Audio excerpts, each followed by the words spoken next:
the start, we see a young couple thinking that though they are in their 18, they got married. The story begins with a boy named Jia Cheng, who helped a little girl whose balloon floats away. But as he returns the balloon, the little girl gets scared as Cheng revealed that he is actually a demon who likes to mess with people. But Cheng is also a hardcore otaku fan. In the past, when he was younger, he happened to see a magazine from the human world. He liked it so much that he decided to go to the human world to buy more magazines. And so, he decided to study the culture of humans so he can go to the human world. He spent all his money on entertainment, and now only able to eat one time a day, but he was still happy. Suddenly, he noticed a head hanging on a tree. Then a hand appeared that shocked Cheng. And the next second, the whole body starts falling from the tree. Instinctively, Cheng tried to catch the falling body, but it fell down on him. He opened his eyes and noticed a pink-haired girl on top of him.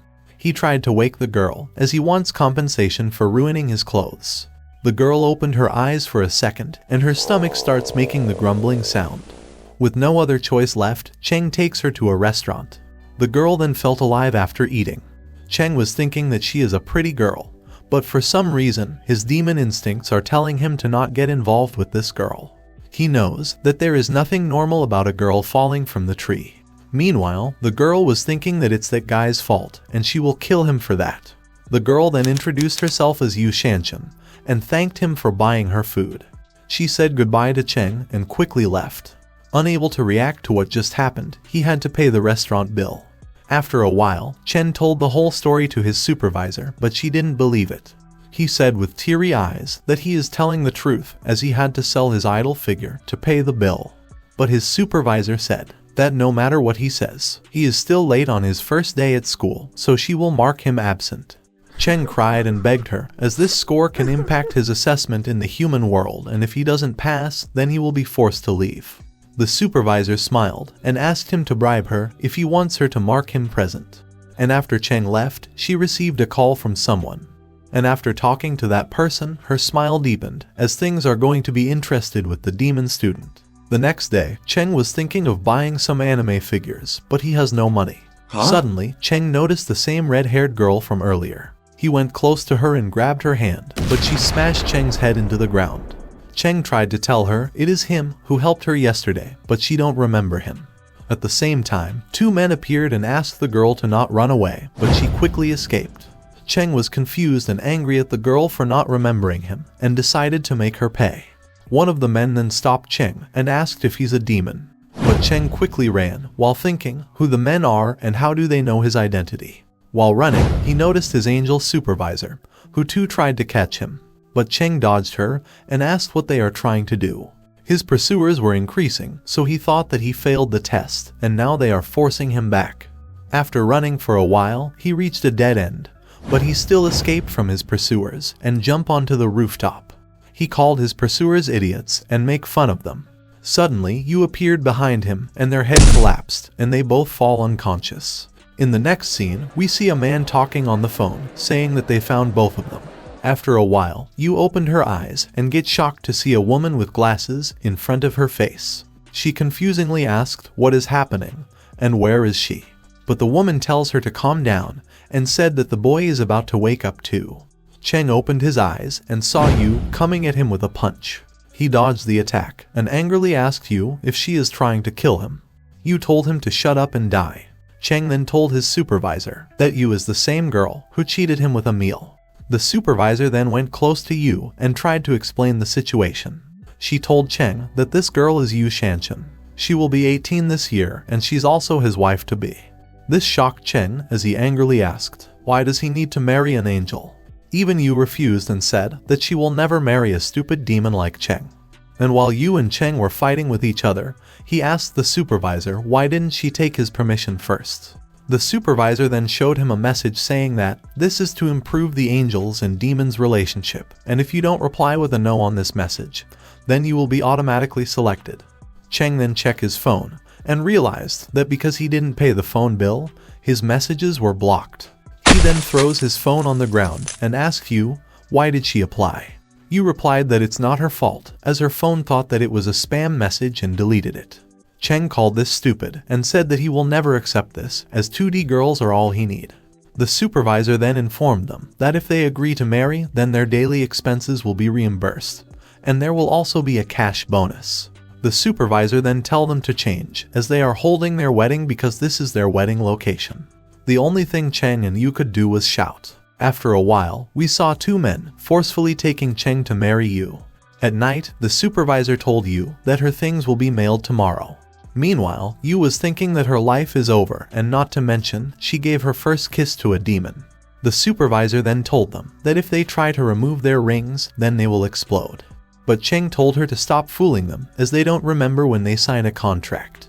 But the supervisor replied that the contract was formed the moment they kissed each other.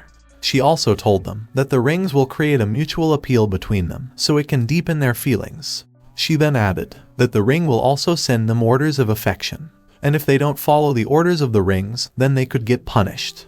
With no other choice left, Yu looked at Cheng and said that the only solution is to die. She said that she'd rather die than do that with a demon.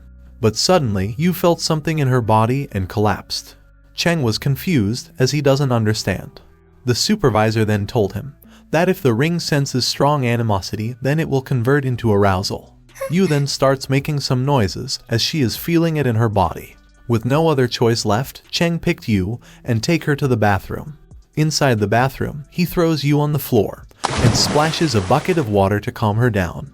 Yu then thought that Cheng is not as bad as she had expected. She muttered that Cheng was unaffected by her sounds and guessed that she doesn't have a lot of charisma. But Cheng said that it is not like that at all, and told her that she just spoke her thoughts out loud. Cheng calmly said that he was very close to being unable to resist, but the worst thing was that he didn't have any contraception with him. He said that in a situation, if the gun was accidentally fired and she were to get pregnant, then he won't be able to pay the child support. And to all his nonsense, Yu angrily told him to die. The next day, Yu was ready to go to school, but Cheng grabbed her from behind and told her to hide her wings. Yesterday night, Cheng offered a deal to Yu. They both made clear that they didn't want to marry each other, but still, Cheng suggested her to accept this marriage. He told her that the marriage contract will be last for 1 year and then it will automatically be cancelled. So if they work together and exploit this marriage, they will get an enormous cash prize. They just need to prove that demons and angels can't coexist peacefully within the year, then the contract will automatically expire. Yu was confused whether she should accept this offer or not, but after hearing Cheng's annoying words, she angrily agreed. She went close to Cheng and said that if he ever dared to trick her or do something that she don't like, then she will kill him.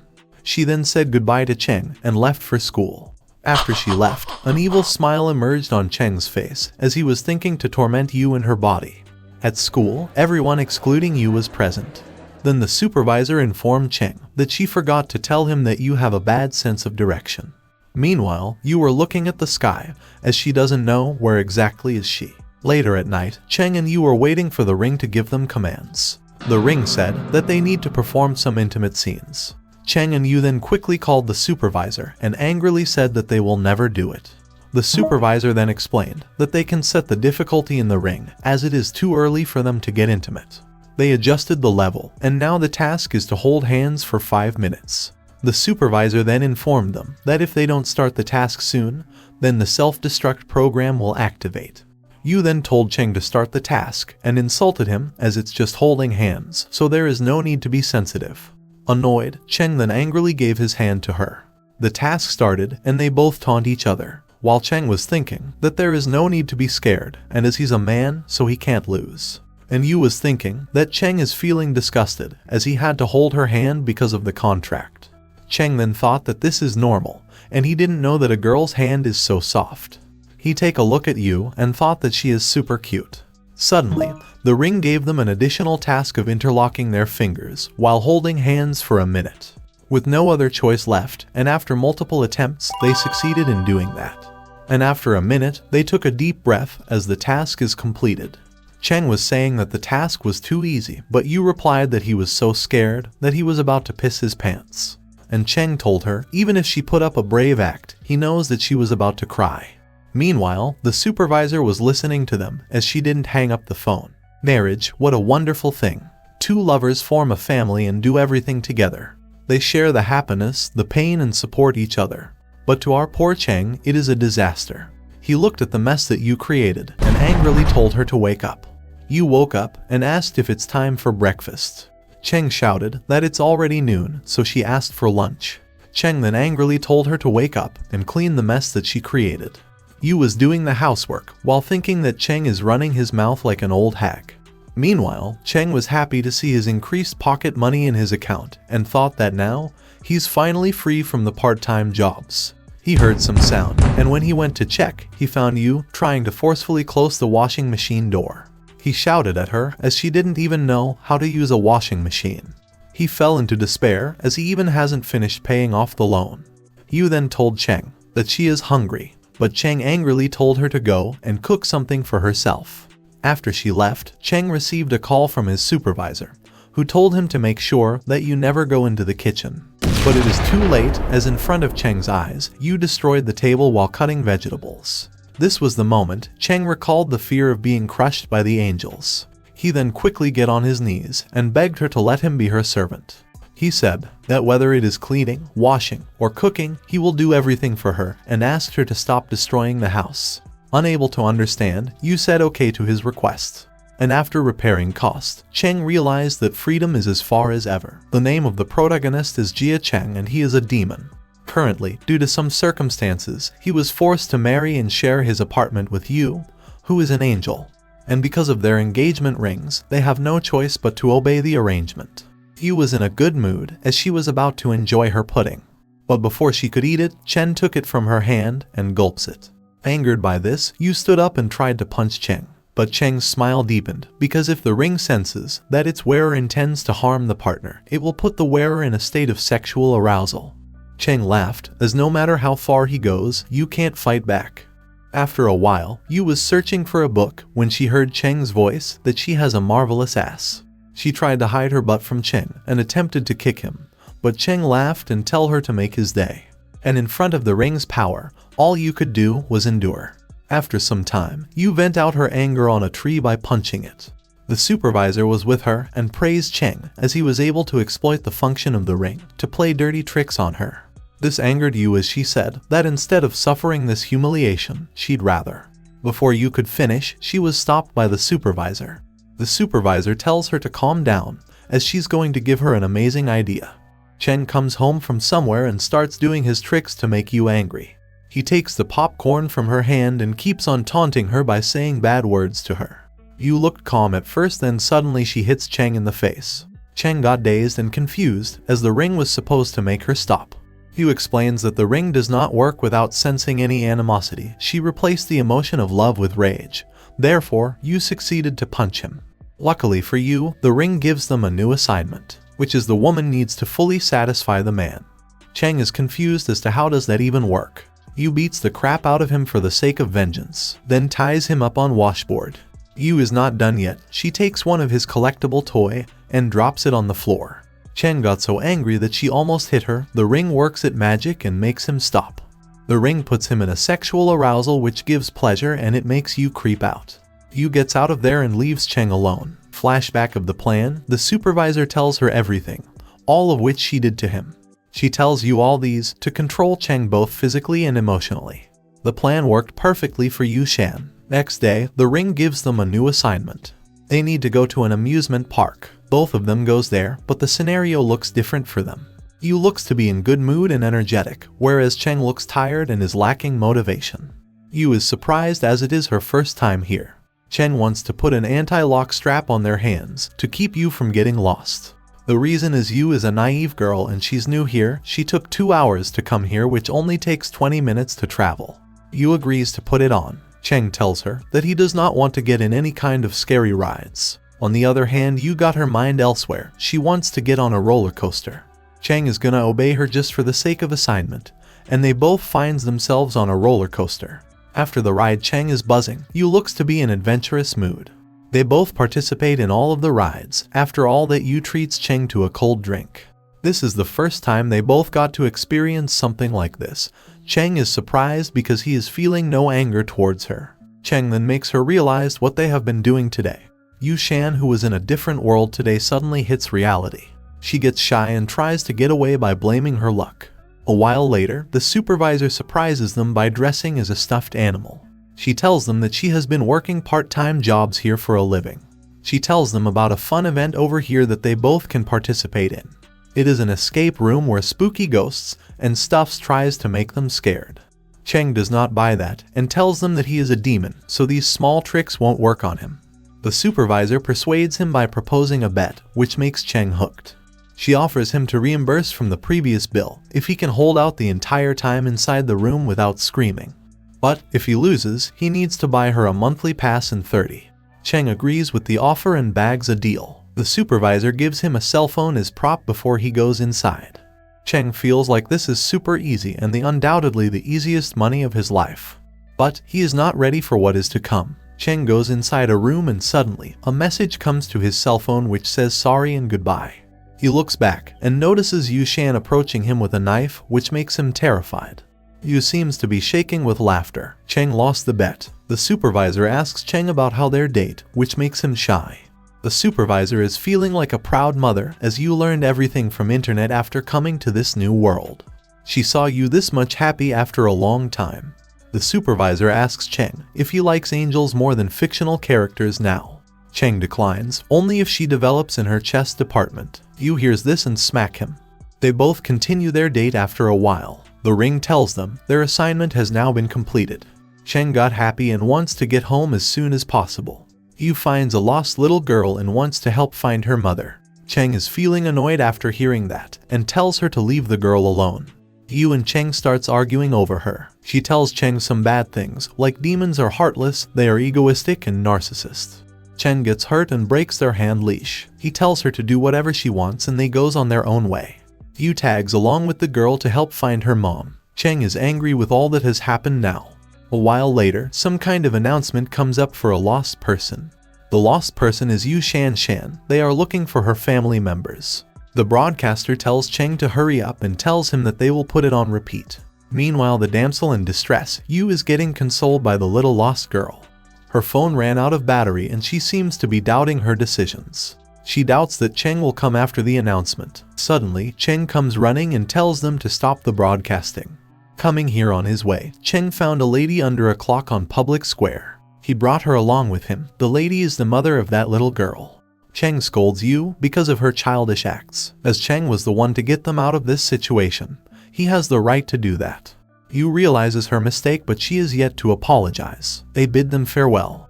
Now, on their way back home, Yu apologizes to Cheng for her acts and bad mouthing. Cheng taunts her using self-blame. Yu tells him about her hate towards Demon, but no hate for Cheng. A dramatic thing happens between them. Yu falls down on top of Cheng and kisses his forehead. Yu gets shy and start to hit Cheng. He wonders why the ring is not working now. Yu Shan, an angel that is sharing an apartment with Jia Cheng, a demon, are getting to know each other a lot as day passes. Yu got to learn a lot of things about Cheng. She learned that Cheng watches tearjerker movies and cry. Cheng is hooked and serious about his action figures. He is a clean person. She is starting to admire him little by little. Cheng becomes angry when Yu gets around the kitchen. Cheng has a great trait. He can cook like a professional chef. She became a fan of his cooking after eating. She once asked him about the secret. Cheng told her that he learned to cook like this to save money. He saved money by buying cheap ingredients and adapted his cooking skill to make a saving and savor good foods. Because he wants to live life both as an otaku and live well too. Yu Shan put on a lot of weight while living with Cheng. Yu Shan gets lost on her way back home using Google Maps. She notices some bad guys beating and ganging up on a single boy. Meanwhile, Cheng just bought a waifu figurine toy and can't wait to go home. Suddenly his ring starts to beep and pointed towards Yu's direction. The ring acts on his own and brings him to Yu. The scene there is that Yu thrashed all of those bad guys. They can't believe that she is so strong. The leader of those bad guys shows up and said that he is disappointed on them because they got beaten by a girl. He tells Yu that she got guts to be present here. Yu gets excited seeing his butterfly knife that has been spinning. She praises the leader for that and wants the knife for herself. The leader lost his mind after hearing those compliments and gave her the knife. After a sudden realization, she tells them to refrain them from doing these kind of bad stuffs. Cheng enters the area flying and out of his sight he hit the boss. The ring brought him here. The gang members get so angry that they prepare for a fight. Cheng apologizes to them and tries to talk his way through even though he is strong and capable of fighting. Yu argues with Cheng for this kind of act and tells him to fight. He does not care about this and just want to spend time with his newly bought waifu toy. One of the members finds his toy and Cheng kicks him in the face for touching it, which makes the situation even worse. Cheng, finding no other option, throws pepper in their faces and runs away from there with Yu. In the action, Yu also gets some pepper in her eye, which she later wipes off. Cheng saw some guy running away from that alleyway. That happens to be the guy that Yu saved. Yu saved him out of kindness, but Cheng lectures her for this act. He tells her to avoid unnecessary troubles. Cheng did not help her, rather it was a situation which they had to escape. But Yu is not buying it. Yu promises Cheng that she will help him when the time comes. Cheng notices bruises on his hand from the fight. Yu treats their hand with the bandages she bought with discount. She tells Cheng that she spied on his stuffs when he was not around, which makes him furious. Yu got this sudden interest in basketball because of school club activities. Cheng helps her by giving manuals and videos. The next day, Cheng is feeling sleep deprived. The supervisor comes and interacts with Cheng about why he is here. They both came to the basketball court to see Yu's performance. The match starts and Yu shows some inhumane abilities which amazes everyone. Supervisor explains that Yu can learn everything fast. If she likes the activity, she can get the maxed out ability only from learning. This is her perk. Yu Shan gets all the compliment in the world after showing those amazing skills. On the second of the game, Supervisor gets substituted on Yu Shan's opposing team. Yu shows some tremendous skills once again, but she breaks her wrist right after punching the ball. The supervisor shows sympathy towards her and tells her not to punch a ball like that. Yu tells her that she learned how to play through comic books and Cheng taught her all this. Yu then realizes that Cheng played a trick on her and she made a fool out of herself. Her teammates comes to console her, with a relief that it was not her fault they lost the match. Yu Shan suddenly slips and a handsome club president catches her, which was supposed to make Cheng jealous. Cheng rather convinces the supervisor that he does not care about Yu's love life. The girls wants to change their sweaty outfits, but the club president is concerned about Yu's bruise and guides her towards the nurse's office. Unconcerned, Cheng gets a new assignment. He has got to carry Yu Shan to the nurse's office in 10 minutes. Just for the sake of assignment, Cheng puts on a mask and runs as fast as he can to find and carry her to the office. This startles Yu, but they make it just in time. Cheng needs to finish the assignment. He had to become the nurse himself and treat her swollen foot. Yu was resisting at first, but Cheng cures her well. Cheng tells her she has been playing with gym shoes and to get injured with this is normal. Yu was feeling shy to be friends with her teammates as it was her first time. Cheng warns her to stay away from that handsome blonde guy. Yu, who was about to get out of changing room, sees a female doctor who was eavesdropping on their conversation. She gets in an awkward situation and gets out of there in a hurry. Meanwhile, Cheng is looking at some waifu pics, laying on the school playground and thinking about ripping some people on home finances. On the other hand, Yu once again lost and finds herself disturbing the photo shoot of the photography club. The guy, who clicked pictures of girls changing their dresses, turns to be the president himself and some of his friends. He is getting lots of views and subscribers from those nude videos and pictures. Naive Yu unknowingly opens the wrong door and catches them filming the girls. The president tries to talk her out of this situation with Yu, but his friends are so loud that Yu hears about the secret taping. She then realizes that they were the ones who has been filming all the time. The president orders them to catch her, but little does they know that she's an angel with inhumane powers. She easily defeats them in fight. The president threats Yu to publish her videos too. This makes her stop and she goes back to her class. She got dumped by the president. Cheng cooks a delicious meal and totally forgot to pick Yu from school. He got surprised by how she found her way back home from school. She has not been talking for a while, which is bugging Cheng a lot. Cheng is thinking on how to break the ice with her. He could not think of something good and finally shouts at her. He was zoned out all along. Cheng once again persuades her to spill the beans. She finally tells him about how she saw the president filming nude videos. Cheng tells her that he knew it as he felt some malicious aura from him. He said that he is a demon, so these type of people gets along well with him. Cheng guessed everything correctly about how she got dumped by the president. He suggests Yu not to get involved with that guy, because a cunning guy like him can frame her back and cause a lot of backlash. Cheng does not want Yu to get into any trouble with these kinds of stuffs. Flashback of the scene where Yu is being blackmailed to keep her mouth shut. The president shows you some nude pictures of her friends and said he will publish those if she speaks about their scheme. In reply, you tells him that he does not understand his situation. The president approached her and said she is the one who does not understand and everyone does not think like her. If the pictures get published, her friends will be getting weird looks in public, might drop out of school, and their social life will get destroyed, and will fall into despair. With the psychological trauma, they won't be able to live a normal life, and you will be the one to blame for it. He offers you a deal to keep this a secret by which both of them will benefit. In class, the teacher is calling Yu's name while she is zoned out. She suddenly realizes and screams she's there. The supervisor is worried about Yu and asks her if something happened to her, as she was vigorless and absent-minded all day. Yu tries to hide it by saying she's okay, but supervisor pinches her cheek and tells her to fess up, as she has known her for a long time. Yu realizes Cheng's suggestive words which he gave earlier after hearing his name from supervisor. She gets away with the situation by saying that she is not feeling well and a little rest will make her fine. By saying this, she gets away from there. The president's friends asks if it is really okay to let Yu go away like this. The president replied that Yu is like a ticking time bomb and he need to pass some time, as it's been a while since he had a fascinating prey like her. Jia Cheng is angry as he lost some money he spent on video game and lays flat on grass. He just lost a whole month's salary and wonders what Yu might be doing, as she was too tough on her the day before. While he is thinking of how Yu is his wife and he does all these for the contract, he does not want to be a NTR subplot. The supervisor knots his leg with a rope and hang him on a tree branch. She calmly greets Cheng, long time no see. Cheng is furious by her act, as if she has lost her mind, and tells her to get him down. Supervisor apologizes and tells him it's only to prevent him from running away, as she has got some questions for him. As Yu walks by in the corridor, she hides and eavesdrops on the boys who did the videotaping from earlier. She notices the club locker room sign and tries her luck opening that door. Luckily enough, the door wasn't locked. Yu gets inside and thinks of finding the device they installed, which will prove to be a conclusive evidence.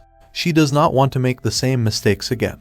On the other hand, Cheng is hanging and struggling, while the supervisor is worried about dark clouds and rain with no umbrella on her. She asks Cheng about Yu's strange behaviors today, to which Cheng shouts and tells to ask Yu herself.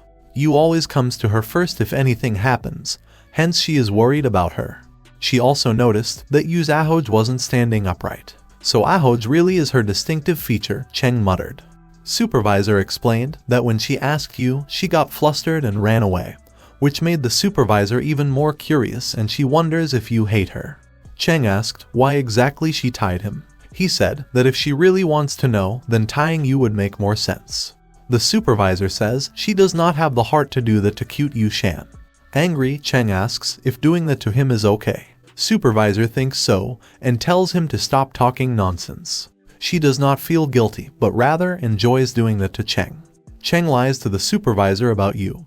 He tells her that Yu Shan got herself into a mess as she cosplayed as a knight with shining armor. But because of her boring kindness and stupidity, she got advantaged by a group of humans. Yet the supervisor is interrogating Cheng like a hawk, while Yu Shan might be doing something stupid again.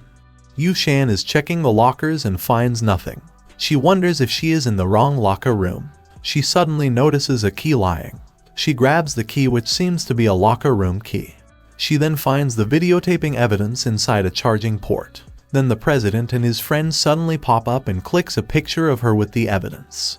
He says they did not expect a girl to be the culprit, and it makes complete sense for a girl to not raise suspicions, coming in and out of girls' locker room. Yu says what they are babbling about. President replies rather what she is babbling. She also got the locker room key on her hand. They have caught her red-handed.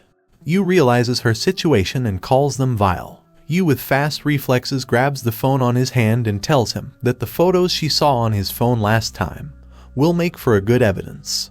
The president caught her in his bait, as those pictures have been deleted and stored elsewhere.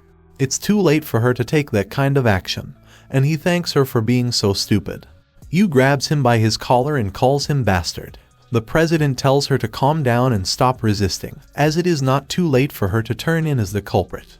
Yu is afraid of how he can act so innocent while hiding his malice inside, as if he is a demon. She runs away from there. The boy beside the president caught all of what happened on a videotape. The president schemes the incident. As they caught the culprit behind filming red-handed, she got angry and resorted to force, trying to destroy the evidence, and in a panic runs away from there. While Yu was running, the supervisor noticed her and asks Cheng what he meant by taking advantage of her, and Cheng disappears. After a while, Cheng was glad, as he got in time for the laundry he kept to dry before it started raining. He was almost late because of the supervisor, as it started raining just now. He remembered Yu's face and wondered what could have happened, as she never made a face like that. It's been 3 hours, but Yu is still not back. Cheng gets worried about her, as she was not even answering calls. With no other choice left, he put on his shoes and went out in the rain to look for her. He roams around the city in various locations and asks some girls about Yu, but no one knows about her. Drenched in rain, Cheng came back home, thinking where Yu run off to. But to his surprise, he finds Yu fully drenched in front of his apartment door. Cheng gets angry and asked, why is she looking like a mess? Cheng is lecturing her about how she has not seen the real world. She is naive and can't always let others take advantage of her. He then insulted all angels and tells her to go back if she can't bear the frustration. Yu lost her temper and jumps at him, and as she was about to hit him, Cheng asked her to not overdo it. He looked at her face and realized how heartbroken she was. Yu picked the umbrella and hit his face. Cheng then asked if she feels any better after hitting him. Yu dropped the umbrella as she just realized what happened. She says sorry multiple times as she did not mean to injure him. Yu rushed to her room, closes the door and fall down on her legs. She does not know what she is doing and is still crying, calling her the worst and that she wants to disappear. Cheng is hurt from the bruise he got, and it is still raining outside. Cheng let the supervisor know about Yu's whereabouts. The supervisor was out in the rain and lets out a sigh of relief after reading the text. Cheng is still feeling the pain from that bruise. He is pissed off at Yu as she is not coming out. It's 11 at night. She still is not coming out of her room and her dinner is getting cold. Yu's crying face appears in Cheng's head and he can't help but care. The ring suddenly shouts, danger, danger, danger. The ring is making strange noises and taking him towards her room. He discovers that she did not lock her room. He gets inside and sees Yu fainted on the floor. Cheng tries to wake her up, but Yu seems to be burning from a fever. Cheng muttered, she was lying wet all this time. It would be a miracle for her to not catch a cold. He puts her on the bed and wants to change her wet clothes. He hits a sudden realization that he is the one who has to do it. Cheng slowly opens her sweater, thinking of Wafis. But unable to control himself, he peeked at her and bad thoughts comes to his mind. He changes all of her clothes and puts the wet towel on her forehead. Yu finally wakes up, and Cheng tells her to hurry up and take the medicines as he got other things to do. Suddenly, Cheng bursts out of the room, and Yu looks to be in berserk mode, saying medicine. The supervisor just finished taking her shower when she received a call from Cheng. Cheng tells her that Yu just lashed out at him out of nowhere and is attacking him like a predator. And when supervisor figured out the reason, that he tried to make her take medicine. She explained that Yu took medicine in her childhood and vomited all day. And from then, whenever she hears the word medicine, it triggers her, and she starts attacking people nearby. Cheng is confused, as nursing a sick should not be like this. He then asked her why the ring is not stopping Yu. The supervisor explains it must be because she is unconscious. She said that the ring will not do anything, as it's not sensing any negative emotions from Yu. Cheng shouts and asked if there is any other way to make her stop. The supervisor advises him to make her drink the medicine that can calm her down. But there is no way Cheng can think of a way to do that in her current state. Suddenly, a halo appears on her head, and the supervisor warns him, as the halo is not just for decoration. Yu bends her halo and throws it toward Cheng. It goes toward him at tremendous speed, but Cheng dodged it and taunts Yu, saying is that all she got. He might have dodged the weapon, but it breaks his beloved action figure. The halo comes back to her like a boomerang. Cheng is in dismay as he spent so much time assembling it. To avoid further destruction, Cheng puts the medicine in his mouth so he can make her drink. And after attacking and dodging for a while, Cheng knocked her down and gave her medicine from his mouth. Finally, Yu calmed down and Cheng puts her on the bed. Cheng was so tired from all that happened, and he heard Yu sleep talking, saying sorry to him. Cheng pinches her face and wonders why is she so cute in her sleep. And just when Cheng was about to leave, Yu grabbed his hand in her sleep. He tried his best to free himself, but unable to remove her hand. She then muttered in her sleep about not putting coriander, add more beef, and that she wants an extra large portion. Cheng was confused about what was happening when Yu opened her mouth and took a big bite. It's morning. Yu Shan wakes up and finds herself grabbing Cheng's hand, with bite marks all around his hand. Yu sees the towel and Cheng's forehead band-aid. She tries to render her memories about what happened, and Cheng wakes up after she touched him. Unable to understand what to do, she puts blanket on her and acts to sleep. Cheng checks her body temperature, which seems to have dropped. But Cheng himself seems to be sneezing, and hopes he does not get infected. Yu then tries to remember what happened when she sees herself in changed clothes. She screams at Cheng and asks why is she dressed like that. Cheng lies to her, saying he doesn't know anything about it, but couldn't stop his nosebleed. Yu noticed this, and while she was arguing with Cheng, he realized that she was acting to sleep this morning. With them fighting, the neighbors detect highly offensive behavior from their flat. A while later, Yu and Cheng are walking on a footpath. Suddenly, Yu received a message, and she apologizes to Cheng for yesterday and left. But Cheng tells her to stop, as she was going the wrong way. After a while, Yu entered a warehouse, where the president and his friends were already waiting for her. They check her bag, and sees the phone to be on the safe side. President apologizes to her for calling her to a strange location, and also for yesterday's incident. He promised her to not publish the videos if she just do what he says. He also promised to share the profits from the activities if she tags along with him. He then went close to her and put his hand on her shoulder, but to his surprise, Yu grabs his hand and pushed him away. Yu said that she doesn't want to waste her time on him anymore. She gave him one last chance to surrender the videos and turn himself in. Angered by her behavior, the president threatened her again. Yu regrets her decision of running away before, as she should have just beat him earlier. But before she could do anything, Cheng came running and tell them to not move. But he lost his balance and falls on Yu, hitting her head in the process. After a while, Yu was scolding Cheng as they were both captured because of him. The president calls Cheng an idiot and wondered from where he came from. He then ordered his team member to go and tell the security that they caught the perpetrators behind the secret filming. But Cheng begged him to stop and asked if he can defect to their side. He tried to save himself by putting all the blame on Yu. Cheng suggested to be president's underling for just a small share of the profits. The president knew something was wrong, so he acts innocent in front of Cheng.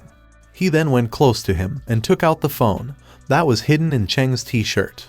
He laughed at Cheng and said that he can't fool him with this little trick. But Cheng instantly took out the second phone and gave it to the president. Angered by his behavior, the president broke both phones. Cheng then took out the third phone and asked him to break it too. President angrily snatched the phone from Cheng's hands and crushed it. But Cheng smiled and asked if he truly believes that those were his phones. The other two members shouted as the first two phones were theirs. And to President's surprise, even his phones were not in his pocket anymore. Suddenly, he heard Cheng saying as expected of the president, "It's good to use two phones as a precaution." The president was in shock because not even Cheng managed to free himself, but also moved very fast. They then heard him saying that there's a way to restore the deleted files. He unlocked the phone and praised the president for his magnificent collection. The president quickly jumped and snatched the phone from Cheng's hand again.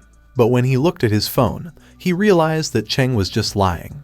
Cheng jumped down and said that he was just joking. But still, his smile deepened because judging from president's reaction, he must have something in the phone. Suddenly, the phone rings and Cheng tells him to check the message, as it is a surprise for him. The president played the recording on the phone and got shocked. It was the recording of them from moments earlier when they were threatening you. Cheng then informed the group that he's a special investigator assigned by the school, so he has listening devices installed in the locker room. And as the other guys were worried because they are going to be exposed, Cheng smiled again and revealed that it was just another joke. In reality, the one who was recording was none other than Yu herself. The president was in shock as Yu was making a video of them. Cheng tells him that because Yu is an idiot, it made him drop his guard. He also added that thanks to Yu's natural flatness, slipping a phone under her clothes was not a problem. The president then realized that Yu and Cheng were in cahoots, and Cheng moved behind them to divert the attention from Yu. Cheng then went close to the president and said, "The recording that's being made right now is actually a live broadcast. And everyone in his family, friends, and co-workers are watching it. The president called him a liar because it's impossible for Cheng to pull this off. But Cheng replied that if he thinks that he's lying, then he can click on the link and see for himself. Cheng also added that he already sent his location, so there will be a crowd soon. The president fell into despair and was trembling after hearing Cheng's words. But still, he gathered all his strength and was about to click on the link when suddenly someone knocks on the door and scared him. But it was none other than Cheng, who was just fooling around. Cheng then frees you and tells her to handle things from here. The other two members attacked you, but got defeated easily. And as you was fighting with the president, Cheng was recording the scene and cheering for her. The president picked a pipe and tried to attack you, but she hit his crotch. And as she was about to punch him, the supervisor gave him a flying kick and broke his teeth. She then asked Cheng if he get her awesome move on the video. They then tie the president and his friends. You ask Cheng if there really are many people outside the room. To which Cheng smiled and revealed that the live stream and the location thing was just a lie to scare the president. You was so impressed by Cheng as he bet it all on a lie. And when Cheng was thinking of blackmailing the group for the money, the supervisor confiscated the phone. Cheng tried to stop her, but the supervisor said that this is against the law. She also threatened Cheng to cut his allowance if he doesn't give up. After a while, Cheng was scolding you for all that happened. He called her a fool who can't even handle the smallest problem. He added that she eats more than anyone he knows, the house chores are beyond her abilities, and above all, she has a washboard for a chest. You tried to stop him as her chest has nothing to do with anything. But Cheng scolded her even more as she loses her temper easily. He also admits that he only wanted to just say that she is flat. You said sorry for all the trouble she caused and also apologized for hitting him. But Cheng asked her what's the use in apology now that it's already happened. You shouted what exactly does he wants her to say, that he's welcome to fight back whenever. Suddenly she heard Cheng's voice saying you said it yourself. He tells her that he was waiting for this from a very long time. And God knows that he didn't force her into this, so she can't go back on her words now. He raised his hand, and you closed her eyes, waiting to be slapped by him. But all he did was just flick her head and said that he was just kidding. He said to her that the next time she finds herself in a situation like this, then all she needs to do is to tell him everything. He realized his mistake and promised to be more rational to solve the problems together. He then smiled and asked her how she felt after watching those guys being played tricks on. You laughed and replied that it was really fun. The police came and asked Cheng about the suspects. Suddenly, the door of the warehouse opened, and the group begged the officer to take them and admits their crimes. Cheng asked the supervisor what exactly she did to make them this obedient. The supervisor replied that all she did was just gave them a lecture. Then the other girls arrived and hugged you. Cheng was confused and wondered why the people keep coming. The supervisor tells him the reason. It's because she uploaded the video on the internet. She also revealed that she earned a lot of money from the video as it went viral. The next day, you get surprised as Cheng's tail comes out. Unable to control herself, she went close and grabbed it, thinking something would happen. Cheng looked at her in anger, so she quickly apologized. She explained that in anime, whenever someone grabs tail, the character feels something, so she just wanted to see how would he react. Cheng scolded her and asked if she really think that he would squeal like the character of the anime. But still, Cheng was confused as he didn't realize that the tail was out. You noticed that Cheng's face color was weird, so she asked if he's okay. She tried to check his temperature by her forehead, which startled Cheng. You explained that this is how the supervisor always checks her temperature. She then tells him that his body temperature is high and that he has a cold. Cheng checked the temperature and it really was a fever. He remembered the time when he gave medicine to you and realized that it happened because of that. Suddenly, Yu's ring started to beep and gave her the assignment of taking care of her partner. She confidently tells Cheng to not worry, as she will take very good care of him.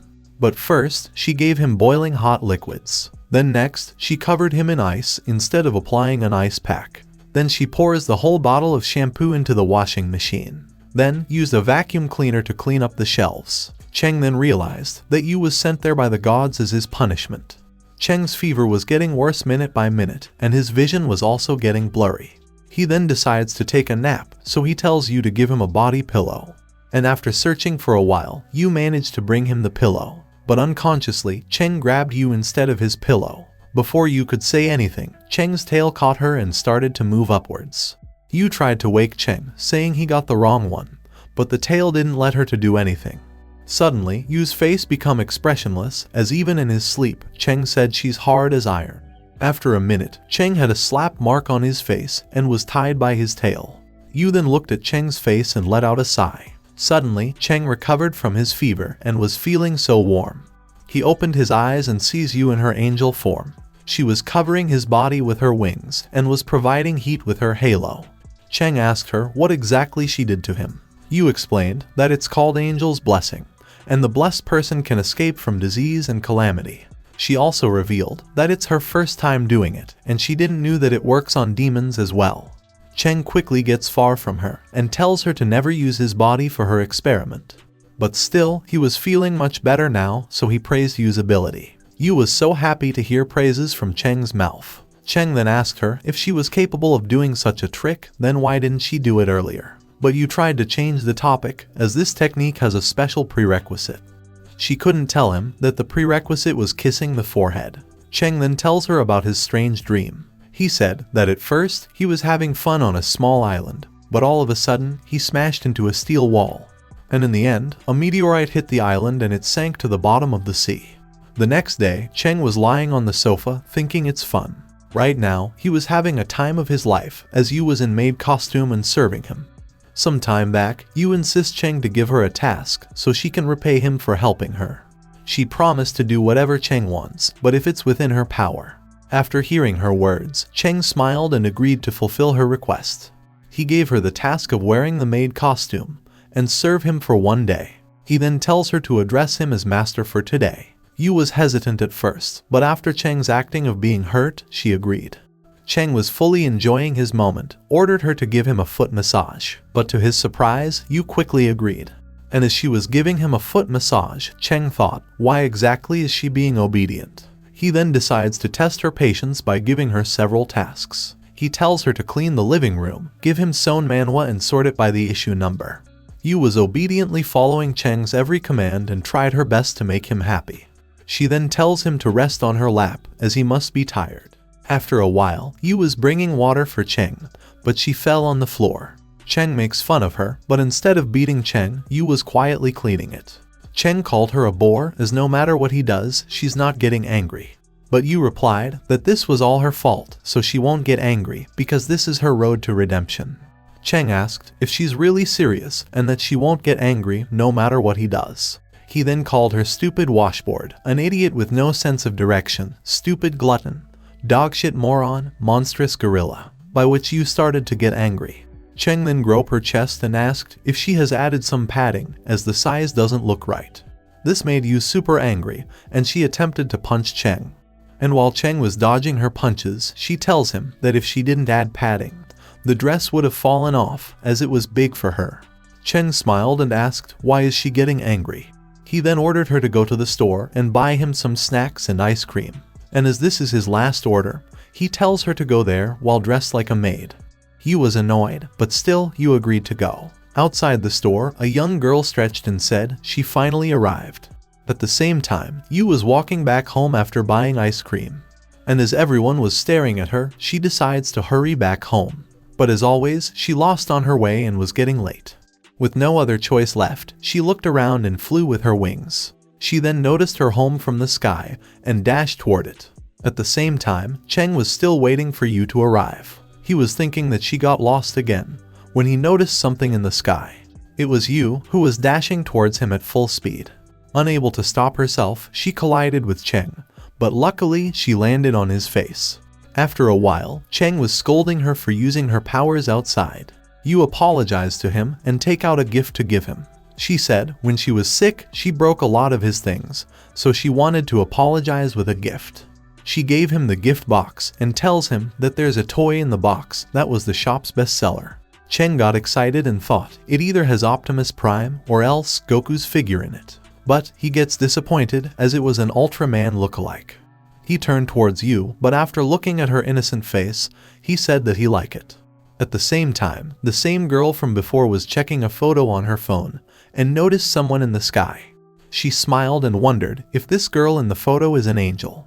The next day, the ring gave Cheng and Yu a new assignment. The assignment was to play a game together and have fun. Cheng was not happy as he has to play a game with stupid Yu. But suddenly, he got an evil idea. He then suggested Yu to make this assignment a little more fun by having a contest. He tells her that the winner gets to a request and the loser must grant it. Yu, unaware of Cheng's true intentions, agreed to his request. And as they were about to play the game, Cheng thought that Yu is stupid because she doesn't know that he's in the top 8 players of that fighting game. The game starts and an evil smile emerged on Cheng's face, but in just some seconds, he lost the game. Yu then taunts Cheng and called him a noob. Angered, Cheng challenged her again and again, but lost every single time.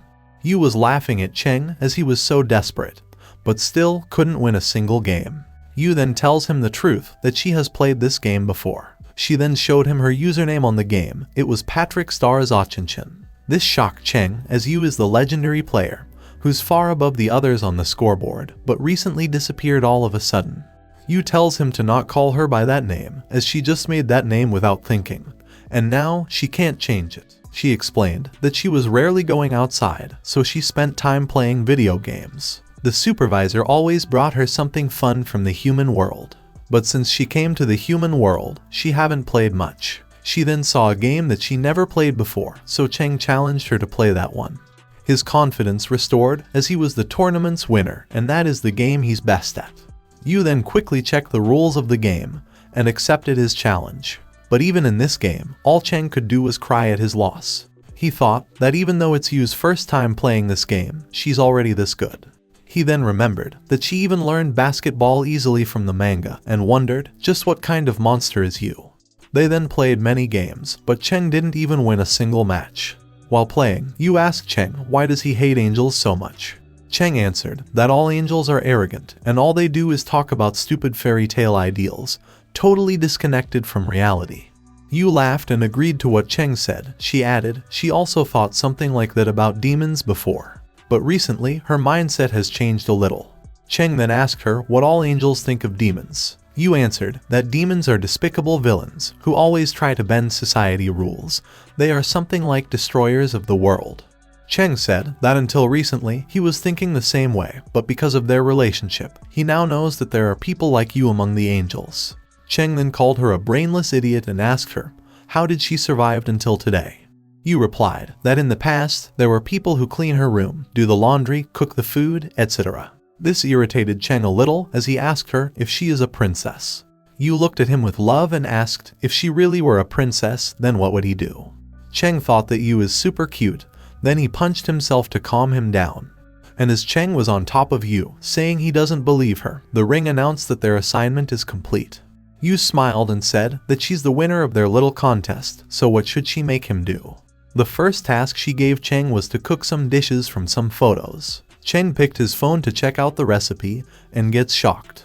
He saw a post on his phone and realized that it was Yu. He showed the post to Yu and asked if the person on the photo is her. To which Yu turned her head away and replied nope. He then scolds her for lying and for not being careful about using her powers outside. Cheng thought that if things get serious, then they will be in trouble, especially if the stinky four eyes see this. After a while, the supervisor came and informed them that there'll be big problems. She said that if Yu's identity is exposed, then she will be deported back. Yu asked Cheng for help, but he refused and said she should figure something herself. Even the supervisor refused to help her, because if the superiors find out about it, then it will be troublesome. She then told Cheng that if Yu's identity is revealed, then he's going to be charged with the same crime. Even though Cheng gets angry, but he had no other option but to fix this soon. Yu apologized to Cheng for pulling him as well, but Cheng tells her to not worry as he's already got used to it. But he still scolds her and tells her to not cause any more trouble for him. Yu offered to help him, but he refused and tell her to wait for him to fix the problem.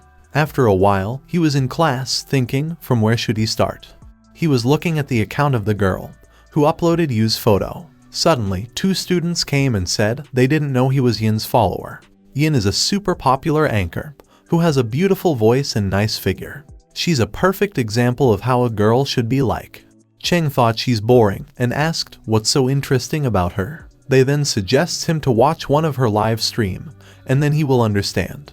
And with just one look at her live stream, he fell in love with Yin, thinking, how can such a perfect girl exist?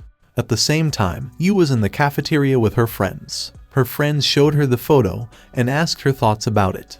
They said that the girl's hair color is like Yu's, and when they looked at her to ask her opinion, Yu was already long gone. The supervisor was near a vending machine, buying a Coke for herself. Suddenly, she noticed Yu dashing toward her, and before she could even react, Yu jumped at her. She looked at her with teary eyes and asked what she's supposed to do now. The supervisor pat her head and tells her to not worry as she'll figure something out. Meanwhile, in another place, some girls were looking at a guy, thinking he's so handsome. But they were confused because the guy was buying black silk stockings in the women's clothing store. At the same time, Cheng was looking at Yin's profile, thinking why she always posts in the evening. He then noticed something on the road, so he bent to pick it up. Then, the same guy from before was running, saying it's already too late. And while running, Cheng suddenly came in front of him, and they both collided. Cheng calls him an idiot, but the guy quickly picked his bag and ran from there. Cheng thought that the man is strange, but still, as he was in good mood today, he decides to forgive him. He picked his bag, muttering, limited edition is not easy to get. But instead of his toy, it was a black silk stocking inside his bag. He then realized that the guy from earlier took his bag and ran. Cheng quickly ran after the guy, thinking he must be aiming for his bag all along. But unknown to anyone, the supervisor was sitting on a tree, saying it went perfectly. 6 hours before the incident, she, dressed as a delivery girl, and took a sign on something from that guy. She then gave him a pamphlet of a new clothing store, saying it's good and cheap. And after setting up the guy, she called Cheng and congratulated him for winning a free ticket for an offline lottery. Cheng reached the shop to claim his prize, and the supervisor, dressed as a sales girl, gave him his prize. And while he was leaving, she gave him a 50% discount voucher of a nearby mall. And while he was going back home, he noticed a blue dragon card on the road, so he tried to pick it up. And just like that, she set up the trap for both of them because she was the one who switched their bags. At the same time, Yu was depressed, thinking she couldn't help with anything. Suddenly, she heard Cheng's voice calling someone a bastard. She looked behind and sees Cheng running after someone. The guy stopped, looking happy as he finally found the restroom. But before he could go in, he saw Cheng running toward him with an angry look on his face. He tried to stop Cheng, but currently communication with Cheng is impossible. Unable to understand anything, the guy decides to run away, saying it's almost time. He thought that he managed to fool Cheng, but then he felt a demonic presence coming after him. Cheng then jumped on him and managed to knock him down. The guy apologized to Cheng for running away and asked why exactly is he running after him. Cheng tells him to stop fooling around as he dared to steal from him.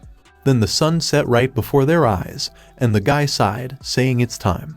Suddenly, Cheng got shocked as the guy starts to transform into a woman. First his chest, then his hands, then the legs, and just like that, he transformed into a cute girl. Cheng couldn't believe his eyes, but then he noticed a tail on the girl's back.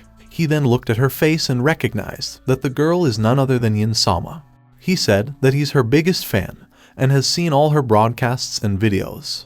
Yin asked him why is he not surprised after looking her, but Cheng replied that there's no need to be surprised just because she's a demon.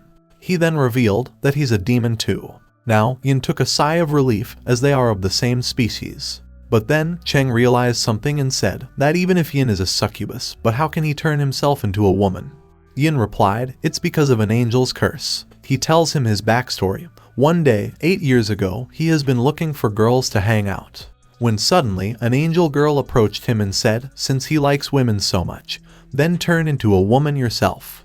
And when he got back to his senses, he had a woman's body. And ever since then, once the evening comes, his body transforms into a woman's. He shouted that he is suffering for 8 years, and because of the curse, he cannot flirt with cute girls anymore. And worst, he has to watch out for stinky guys, and he does this every single day. But Cheng tells him that it's his own fault because he's such a womanizer. But Yin replied that Cheng doesn't understand anything, as there's no way he could be satisfied with just one woman. Cheng shivered as he just realized that Yin is an authentic, 100% male. He was crying inside, thinking the internet is full of liars. Cheng then asked Yin how did his social network accounts have so many followers. Yin replied, that's because he understands the way guys think. And 99% of his fans are guys. He also added that he's only doing this because being an anchor is an easy way to make a lot of money.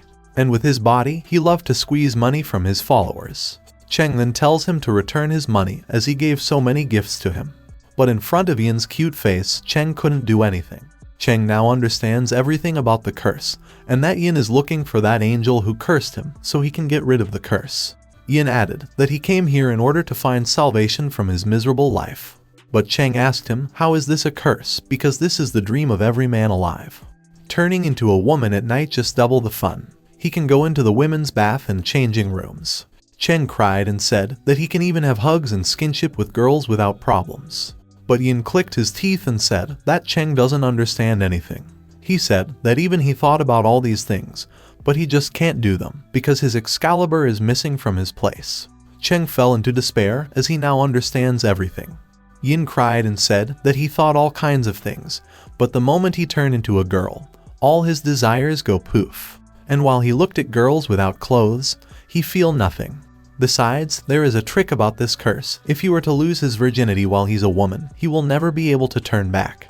Yin then saw a cucumber in Cheng's hand, so he angrily asked him to put it back. He also tells Cheng that the condition to lift the curse is just too brutal. He has to find a loved one and build a good relationship with her. This angered Cheng even more as Yin was calling this a brutal condition. He tells Yin to go and find someone to fall in love with so he can lift the curse. But Yin refused and said that there's no way he can fall in love with someone who isn't as beautiful as he is. Therefore, he just have one option, find that angel bitch and make her lift the curse. And he heard that here are traces of her activity around this area, that's why he came here.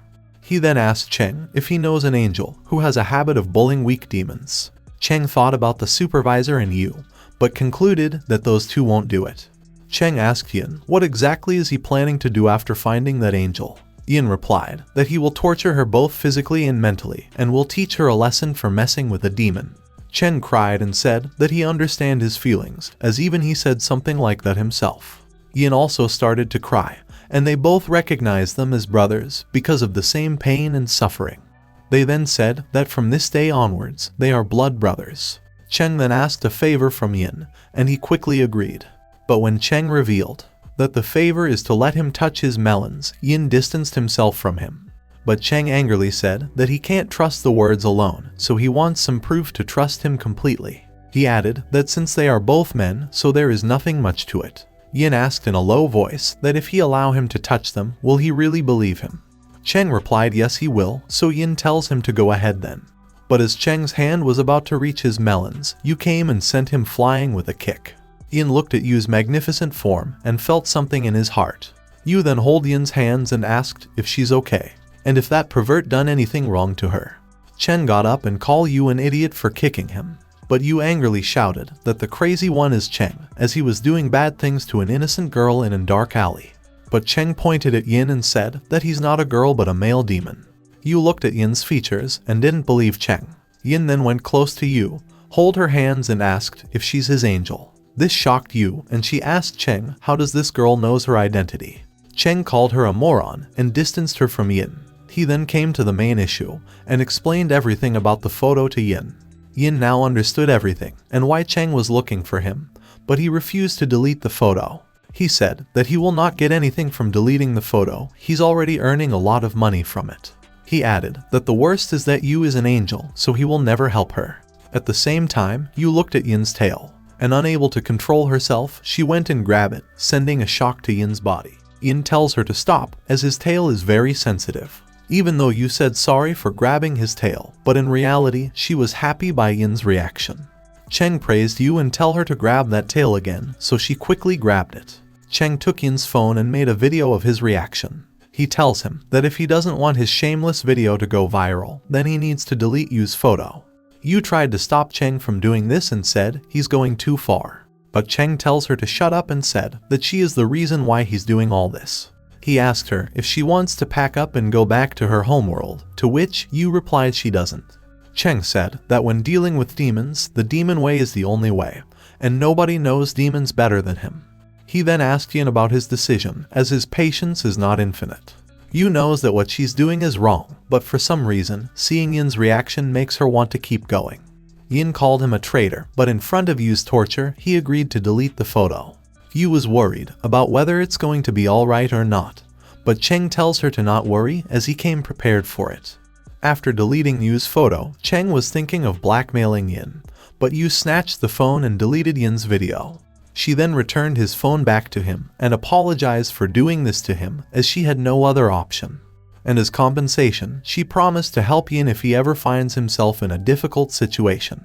Yin thought Yu is a nice girl, so he also apologized for being too selfish. And thus, for the time being, the perfect solution was found for the issue.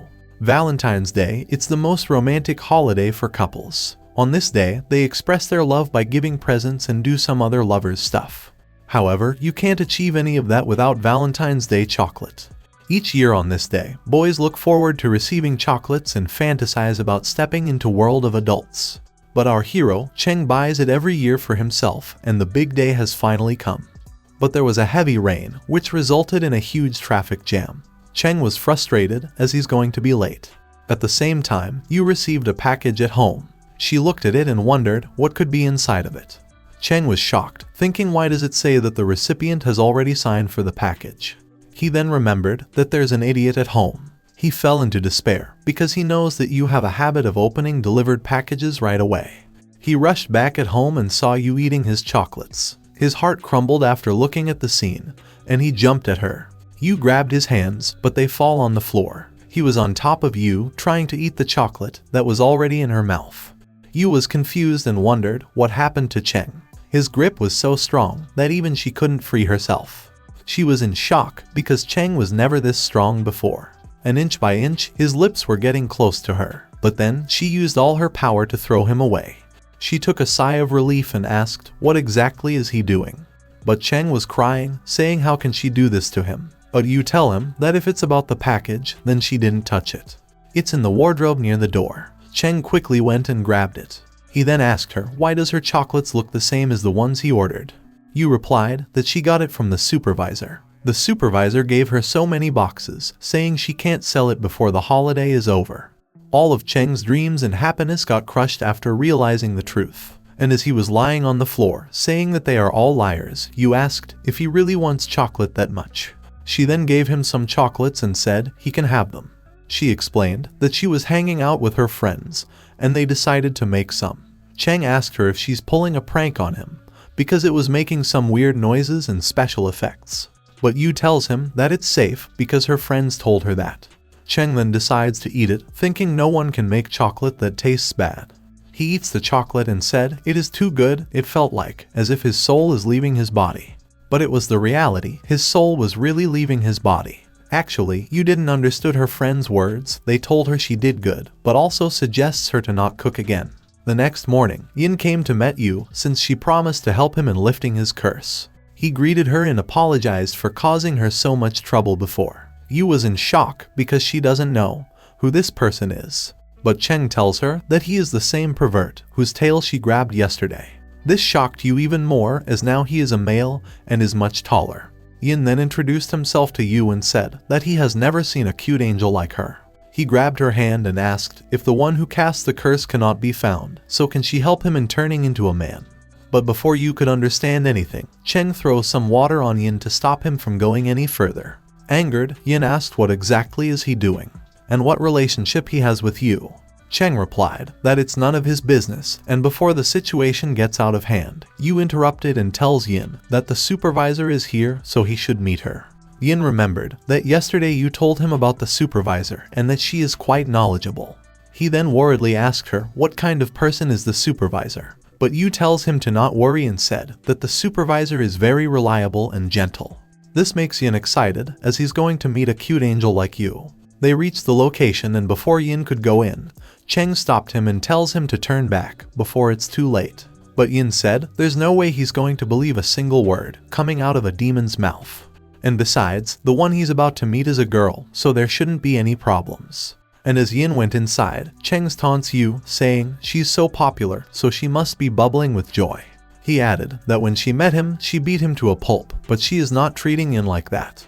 Yu tried to make fun of Cheng and asked if he's jealous. But in front of his angry face, she apologized and asked why is he looking so pissed. And while Cheng was thinking, why is he so pissed, someone came flying from behind the door. It was Yin, who was beaten into a pulp. Then the supervisor came out and said, who allowed him to come in without knocking. Yin tried to act smart and said, not even his father has ever hit him, but he gets kicked again. He dodged the kick at the right time, or he would have been dead. The supervisor said that she gets this urge to punch him every time she looks at him. She then noticed Yu and Cheng, so she greeted them. Cheng was hiding behind Yu, thinking that's her true colors. At the same time, Yin couldn't understand what exactly is happening. It's the first time he saw such a strange woman. His guts are telling him that he's going to have a hard time dealing with her. The supervisor then said that she now remembered he's the demon who applied for the job some time ago. This shocked Yin, as he never applied for any kind of job. The supervisor then showed him the transfer request that was signed by Yin. According to the contract, Yin agrees to unconditionally serve the manager of this area for 1 year, starting from the moment of signing. Yin tried his best to stop her, but she didn't listen to any of his words and said that the person that he's looking for is not here, and she is the one who spread those rumors in order to lure him. After hearing her words, Yin fell into despair because he now understands that only hell awaits him. The supervisor went close to him and said that she will teach him a lesson for causing so much trouble to you. Yin was crying inside and wondered if all angels are this horrifying. Every cell in his body was on high alert. He knows that this woman is too dangerous. He knows he has to run away, or he will be killed by this woman. And as he was trying to run away from the supervisor, she used her halo and captured him. She dragged him back to her and said there's no escaping her. Yin was crying and begging her to leave him, but she didn't listen. Cheng shouted and said that there's a rule that forbids them to use their powers in the open. The supervisor looked at him and asked if he saw somebody breaking it, to which Cheng quickly denied it. She then put a collar around Yin's neck and said it's just a precaution to prevent him from running away. She explained if he tried to take it off, then his head will go pop like a tomato. But she tells him to not worry, as she will take good care of him because she's quite fond of Yin's abilities. But she reminded him that if he ever dare to wear that smile he had when he entered the door, she will pull his tongue with the pliers and shove it up in his buns. And while she was taking Yin inside, all he could do was cry. Yu muttered that she never saw the supervisor like this, but somehow it looked like she was having a bit of fun. Cheng agreed because he now knows that she just got her new toy. After some days, Yu was trying to find her way back home because she got lost again, and even her phone ran out of battery. And as she was looking around, trying to figure out where she is, someone came running and they both collided. The girl said sorry to Yu as she was reading news and didn't notice when the stairs ended. After a while, the girl was still apologizing to Yu, but Yu tells her to not worry. Besides, she treated her to a milk tea as an apology. The girl then introduced herself as Luo Lai, and she's a second-year student at Yu's school. Luo Lai tells Yu that she is her senpai and also a streamer. She explained that she came here to stream herself and her kohai, participating in the double tennis tournament, but she totally forgot about that, and now she's going to be late. She then asked Yu for a favor. After a while, we see Luo and Yu, who are getting ready for the upcoming double match. Luo turned on her camera and started her live stream. Yu then asked Luo how to play tennis. This shocked Luo, as she didn't know that Yu has never played tennis before. The other team laughed at them and suggested them to retreat, or they will get hurt. Yu was worried that she might slow Luo down, but Luo tells her to not worry and leave everything to her. The first round of the game begins, and Luo tells Yu to look at her and learn how to play it. She explained that first, you whoosh it like this, then you wham it like this, and shout, eat shit and die. The other team gets shocked to see just how good Luo is. Luo turns toward Yu and asked if she get it. Yu replied yes, as that was so easy to understand. The other team calmed down and thought they could win the game, as Yu is just a newbie. They know that for the win, all they need to do is to aim at the weakest member. They then hit the ball toward Yu. Luo wanted to help Yu, but couldn't. But then, to everyone's surprise, Yu does some backflips and return the ball and shouts, eat shit and die. The ball was so fast and strong that it even made a hole in the ground. Luo praised Yu as she learned the game so quickly. Then the second team arrived and said that they are not like those amateurs they've just played against. Yu jumped to serve the ball, so the opponent was watching closely so he can tell where the ball will land. But instead of looking at the ball, his mind focused on Yu's skirt, and just like that, he missed the shot. He thought that Yu did it on purpose and that she plays dirty. Luo suggests you to not swing that hard or she will flash her underwear. But you tell her to not worry and showed that she's wearing shorts. But Luo stopped her as they might shut down her stream. Angered by Yu's dirty playing, the opponent hit the ball with everything he's got. And to Yu's surprise, she missed the ball, and it hit Luo's melon. The audience shouted and laughed at them. Luo then tells Yu to be careful, as this opponent is not to be taken lightly. Angered, Yu tell Luo to leave these two to her. She said she has lost her dignity, and now she won it back. And so, the game ended with a lopsided score. It was all going smoothly until the final round, but Luo shouts that it's the final battle, and they must not be complacent. But before the final battle could start, the opponent team withdrew from the match. Thus, the exciting final round was over even before it began. Luo ended her stream and thanked Yu for helping her. Then Luo's partner arrived and apologized for not arriving on time, as she was stuck in a traffic jam. Yu looked at the girls and thought they get along so well. Luo then thanked Yu again and left, as she has some more things to do. Yu looked at her phone and thought that she should find a place to recharge it. But suddenly, someone pulled her ear. It was Cheng, who was angry at her because he was looking for her since morning. Yu asked how exactly did he manage to find her. Cheng replied that he noticed her on a stream of a streamer that he follows, so he checked the map and came there. Yu was smiling, so Cheng tells her to stop as it's disgusting. The next day, Cheng asked Yin what is he doing in their school. Yin explained that the supervisor filed the admission papers on his behalf, so there is no choice left for him. He added that whenever he remembers that he has to endure the supervisor's torture for a year, he's losing the will to live. Suddenly, his alarm rang, so he went to the bathroom. And after a while, he came back, dressed as a girl. Back on topic, Yin thought that there is something strange about the supervisor, because she already knows about the nature of his curse. Cheng interrupted and asked why did he change into women's clothes. Yin replied that there's nothing wrong with a girl wearing women's clothes, and if he were to wear men's clothes after his body has changed, then he'd look like some weirdo. He also added he wears underwear all the time, even when he's man, because if he doesn't wear bra, the nipples will bulge out. Yin then asked Cheng why is he there with him. Cheng explained everything, and Yin laughed at him as Cheng is the idiot who got tricked into the marriage scheme. He checks the ring that was used in the contract, and Yin thought that there is something strange about the ring. He explained that the wedding ring is usually worn on the ring finger of the left hand. Cheng gets surprised as he never noticed this before. Yin thought that he has seen this ring before but couldn't remember where. He then insults Cheng again and asked about the other moron, who agreed to this marriage scheme. Suddenly, Yu came and asked Cheng why he texted her to come and meet him there. Yin quickly stood up and greeted Yu, but then he noticed the same ring in her hand and muttered, "This looks just like." Before he could even finish, Cheng told him that Yu is that other moron. Shocked, Yin looked at Cheng, who had a smug look on his face. Yu then shouts at Cheng as he didn't make dinner and because of that, she hasn't eaten anything tonight. Yin was shocked to see them talking like a married couple. He asked Yu if she really is married to Cheng. Yu replied, yes, because she had her reasons for that. This shocked Yin even more, and he fell into despair. He muttered that if he knew about the advantages of that marriage scheme, he would have agreed to it.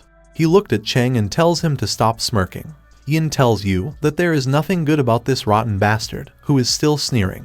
But Cheng tells him to stop saying nonsense, because they are just hostages of the situation.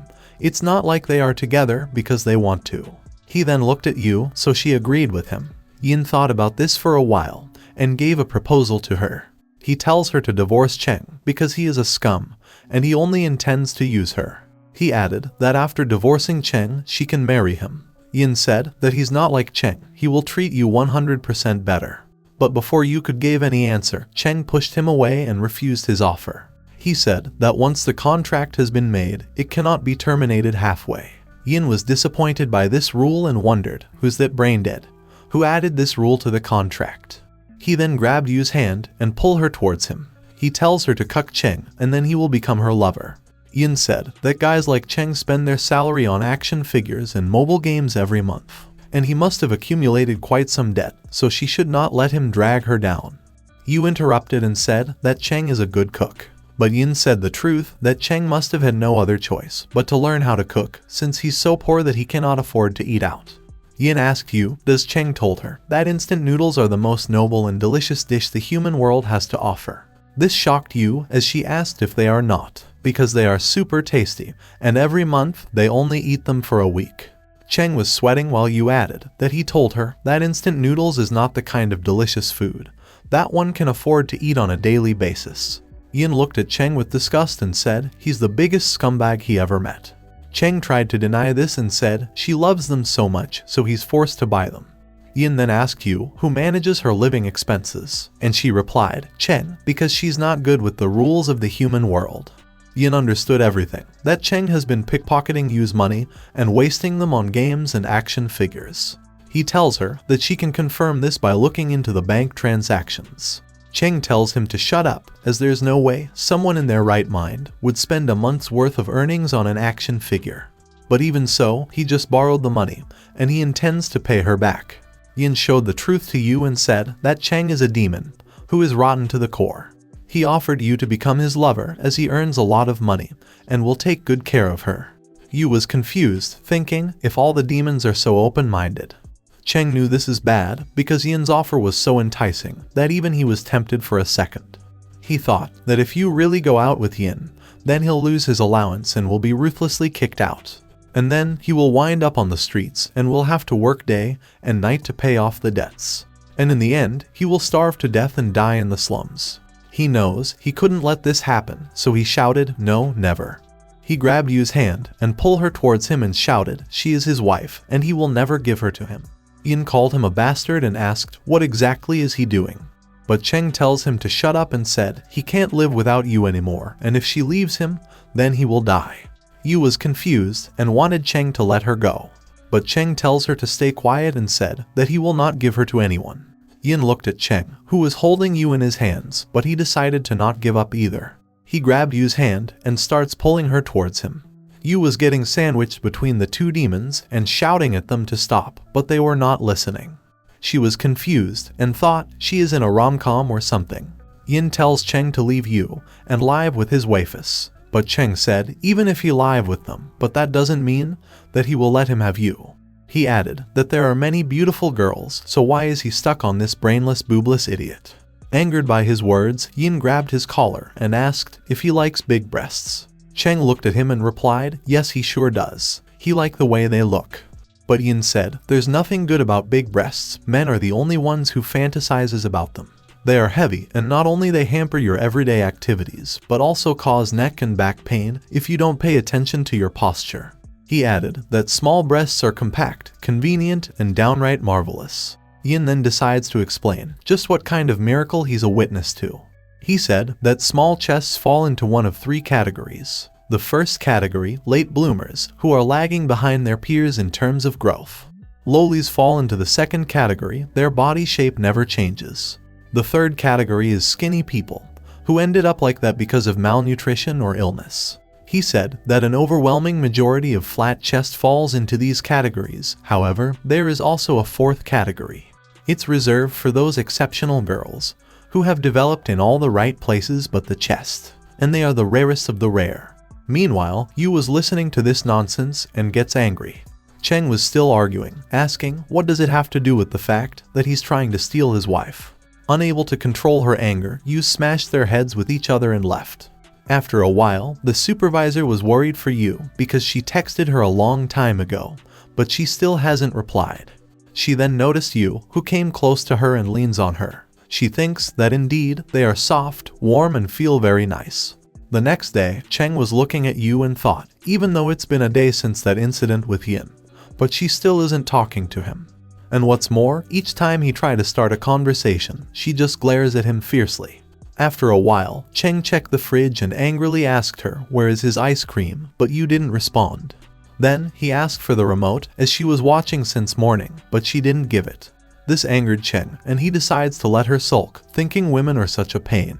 But after some hours, he made some sweets for Yu and asked if she wants to have a bite. He thought, after giving these sweets to her, she will forgive him. But with superhuman speed, she ate it all. Cheng tried to stop her, but all he got were bite marks all over his hand. He thought, even though this method didn't work, but still, he has a plan B. He then showed her a new game and said, it's super hard and no one could beat it. And while Yu was playing, Cheng thought he's a genius, as playing games will distract her from the bad thoughts and lighten her mood. But to his surprise, Yu completed the game in 1 minute and set the fastest and highest score records. He then used his plan C of using a spinner toy. He thought that after seeing the toy, Yu will beg him for buying it for her as well. He then starts showing his moves, thinking it's going to be over soon. But to his surprise, Yu tells him to go and play in some other place, as he was blocking the TV. Angered, Cheng asked her what exactly she wants him to do. He said that he is just trying to ease the tension because the ring can give them assignment at any moment, and no one wants to do it in a bad mood. Yu looked at him and said if that's the case, then she should just take him down with her, and starts pulling out the ring. Shocked, Cheng tells her to stop as she is going too far. Cheng realized that Yu is a hard one, so with no other choice left, he accepted his mistake. He said he's prepared to accept whatever punishment she see fit. Yu looked at him and asked if he is really serious about the punishment. She said that if he's really serious, then say he was wrong, and he won't do it again. With no other choice left, Cheng said sorry and that he was wrong. But Yu tells him to say it again, but in a loud voice. Even though Cheng was against this, but he still shouted that he was wrong and apologizes to her. Now that Yu's anger lifted, he tells her that she's the reason why all that happened in the first place. But Yu said that she now knows that he's just using her to get the allowance so he can enjoy his stay in the human world. Cheng replied that even though she's right, but that's not all there is to it. He said when he saw her with Yin, he felt vexed for some reason. But he tells her to not get any wrong idea, it's up to her whether she should elope with that guy or not. Yu denied this and said she just couldn't think straight at that moment. Because that was the first time such a cute girl confessed to her, so she was just a little bit overwhelmed.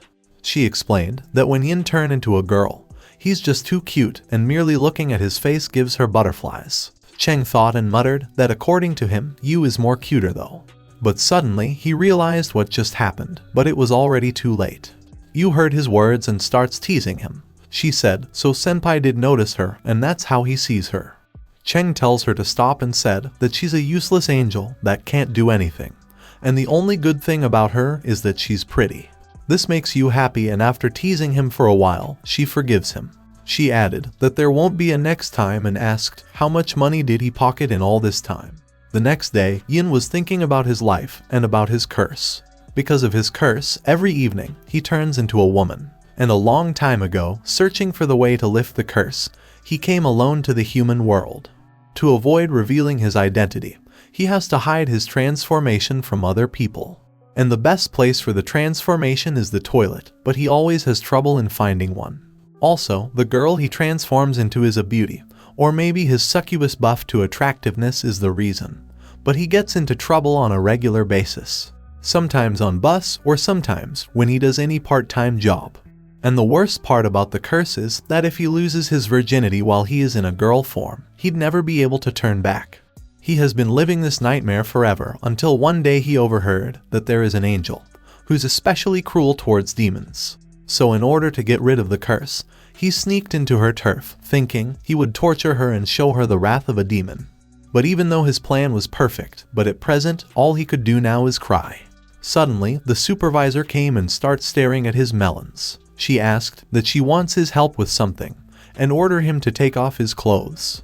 This shocked Yin because he knows that the supervisor is up to something. But in front of the supervisor, all he could do is let her do whatever she wants. After a while, we see her taking measurements of his chest and other areas. And after checking, she understood that when Yin transforms into a woman, his mass remains the same, which means that the excess mass is transferred to other parts of his body. Yin took a sigh of relief, thinking her experiments are now over. But the supervisor tells him that it's just the beginning. She went close to him and starts groping his melons. Meanwhile, Yu was in a toy shop and is squeezing a toy that she likes. The supervisor said that Yin's body doesn't seem different from an ordinary woman. But whenever his emotional excitement reaches a certain level, his tail comes out. After several hours of experiments, the supervisor collected a good amount of data, leaving Yin on the floor, completely tired. Yin stood up and said, "Why exactly is she going to such lengths? Is it that fun in having him as her toy?" He asked, "Then why is she okay with you marrying a demon? Because angels hate demons." The supervisor replied that she don't hate demons, and it doesn't matter whether he is an angel or a demon. When it comes to love, she's a pretty open-minded person. The next day, Cheng was in deep thought. Yin was with him too and thought that he's having a deja vu. He asked Cheng what is wrong, and Cheng tells him that it's about you. He said she hasn't hit him for a while now. Confused, Yin asked if she should hit him on a daily basis. But Cheng explained that the ring has a weird function, that when you're about to hit your partner, the ring on your hand converts your animosity into arousal.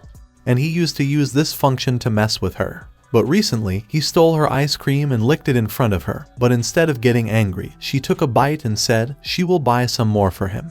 And when she was looking for the TV remote, he tells her that he will not let her watch anything. But surprisingly, she took the remote from his hands and said they can watch it together. He was worried that every time he tried to mess with her, she doesn't show even the slightest sign of anger. Yin shouted at Cheng, asking why does he want her to be angry so much. But Cheng shouted back and said, because it's fun, and anyone in his place would have done the same. He added that he's a demon and the pain of others is his happiness, even though Yin wants to deny it, but what Cheng said makes sense to him. Yin thought that he has heard of this animosity converted into arousal before, but couldn't remember where. Cheng then added one more thing, that today's morning, what you did was beyond strange. She gets ready early in the morning, as she was going to meet her friends. Cheng tells her to not get lost again, and she said that she has already got lost so many times, that she knows this neighborhood like the back of her hand. But before leaving, she set his hair and gave him a smile. Cheng said that he was speechless from the shock and couldn't believe that she changed so much. He said that before, she was wild and aggressive, like a demi-human. But recently, out of nowhere, she gives off a vibe of a docile house cat. He thought that there is something wrong with her behavior. Yin was shocked to hear all that and realized that Yu has a thing for Cheng. Yin looked at Cheng and thought just what kind of dumb protagonist he is for not seeing such an obvious thing.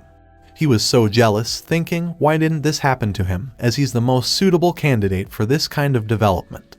He cried because all he is getting is endless torture by that stupid four-eyed sadist on a daily basis. But suddenly, a thought came to his mind. He smiled, thinking the fact that Cheng is such an utter loser isn't necessarily a bad thing. He then asked Cheng to repeat just what did he say. Cheng replied that according to him, Yu is interested in him. But Yin said that it's impossible. Moreover, this might actually be some kind of a trap, and Cheng is in a deep shit. Yin added that he has heard about this cruel form of torture, and it's a brutal one, which freaked you both physically and mentally. First, she goes out her way to shower you with attention, and when you start liking her back, she cruelly and callously abandons you, dashing all your dream and aspirations when you are the most vulnerable.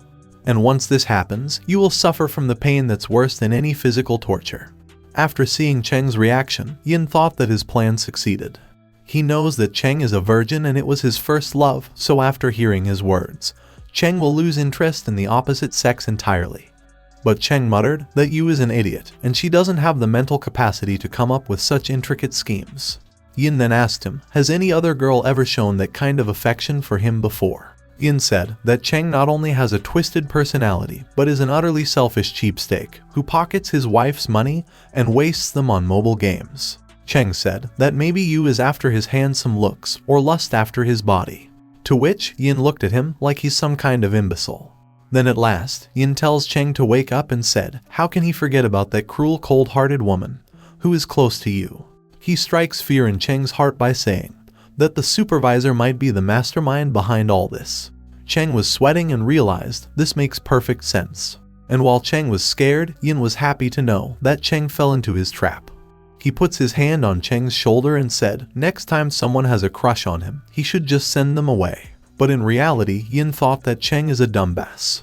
Cheng agreed and thanked Yin for his advice. Yin replied, they are brothers in arms, and if he ever gets stressed out about something, he can just come and talk to him. At night while Cheng was at home, even though he looked like he was successfully bamboozled. But in reality, he was thinking just how stupid Yin is, because there's no way he would believe a word coming out of a demon's mouth. That's right, this man doesn't trust anyone at all. But he thought that as a precaution, he shouldn't rule out the possibility entirely. Therefore, Cheng devised a method to probe the truth. He was so good in playing mind tricks that his skill level could be called psychological warfare. By using his talk no jutsu, an unlimited babble works, he is able to talk the enemy right into verbal traps. And thus, the enemy had no choice but to be brutally played with. He went close to Yu and said he just made some black tea for her. Yu accepted the tea, but before she could drink it, Cheng said that he'd like to ask her something. Yu said okay, so he asked what does she think about him. Confused, Yu asked what exactly does he mean by that. She looked at him smiling and tells him to stop as it's looking so gross. But making a fool of himself was a part of his plan. He deliberately worded the question that way in order to make the enemy believe that he's just an idiot who can't even phrase a question properly. Doing that misleads your opponent into thinking that you have an awkward side to you, but also makes an impression of a delicate person. Yu took a sigh of relief and tells him that he scared her there for a second. Yu thought for a while and said, first of all, he's an otaku, who loves to hug dakimakuras with waifu prints, and giggles like an idiot. And as she was speaking, Cheng was trying to control his anger. She added that he's also a jerk who steals money from his family. Cheng angrily asked if she is trying to pick a fight, but Yu replied that she is just saying the truth. She added that after living with him for a while, she found out that he has a lot of good points too. And even though he might look like a bad person at first glance, he's actually easy to get along with. Cheng then tells her to stop as it's so gross to hear this from her. She then starts playing with her hair and said it's his turn now. She said it is unfair if she's the only one who had to tell how they feel. Cheng smiled and thought this is his chance as the atmosphere is just right. He then asked Yu if she likes him, which startled Yu. Cheng thought it's checkmate because he can tell if she's lying by judging her reaction. But in his excitement, he said to Yu that he likes her.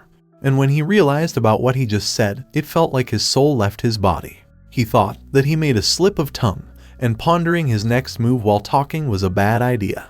But still, he tried to not panic, as he still can salvage the situation. He was thinking all this in milliseconds. He thought this surprise attack cost him 800 points, but the enemy lost 1,000, so she has to give herself away. But when he looked at Yu's face, he understood that he messed up. At that very moment, imperceptible changes were happening in Yu's mind. The beginning of the world, the dinosaurs, apes, mankind, and the entire history of humans. Cheng pinched her cheek and tells her to come back to reality. But as soon as Yu get her sense back, she jumped far, far away from Cheng. Cheng knew he messed up big, as this reaction was just way too strong. He then heard Yu's voice, saying, sorry she doesn't know much about this stuff, so she needs to call the supervisor. But before she could dial, Cheng shouted and tells her to stop, as this was just a joke. He grabbed her hand to stop her and said, she can't do anything stupid. But when he looked at her face, he thought that she is just too cute. But then, he punched himself to calm him down, and got an idea. He started laughing and said he knew that she really has a thing for him, and with just a little talk, she gave herself away. He said he just wanted to check her reaction, and he played her like a fiddle. Yu heard all this, and Cheng added that he doesn't like her. Yu then angrily tells her to not make such cheap jokes, and any normal person would have given the same reaction as her.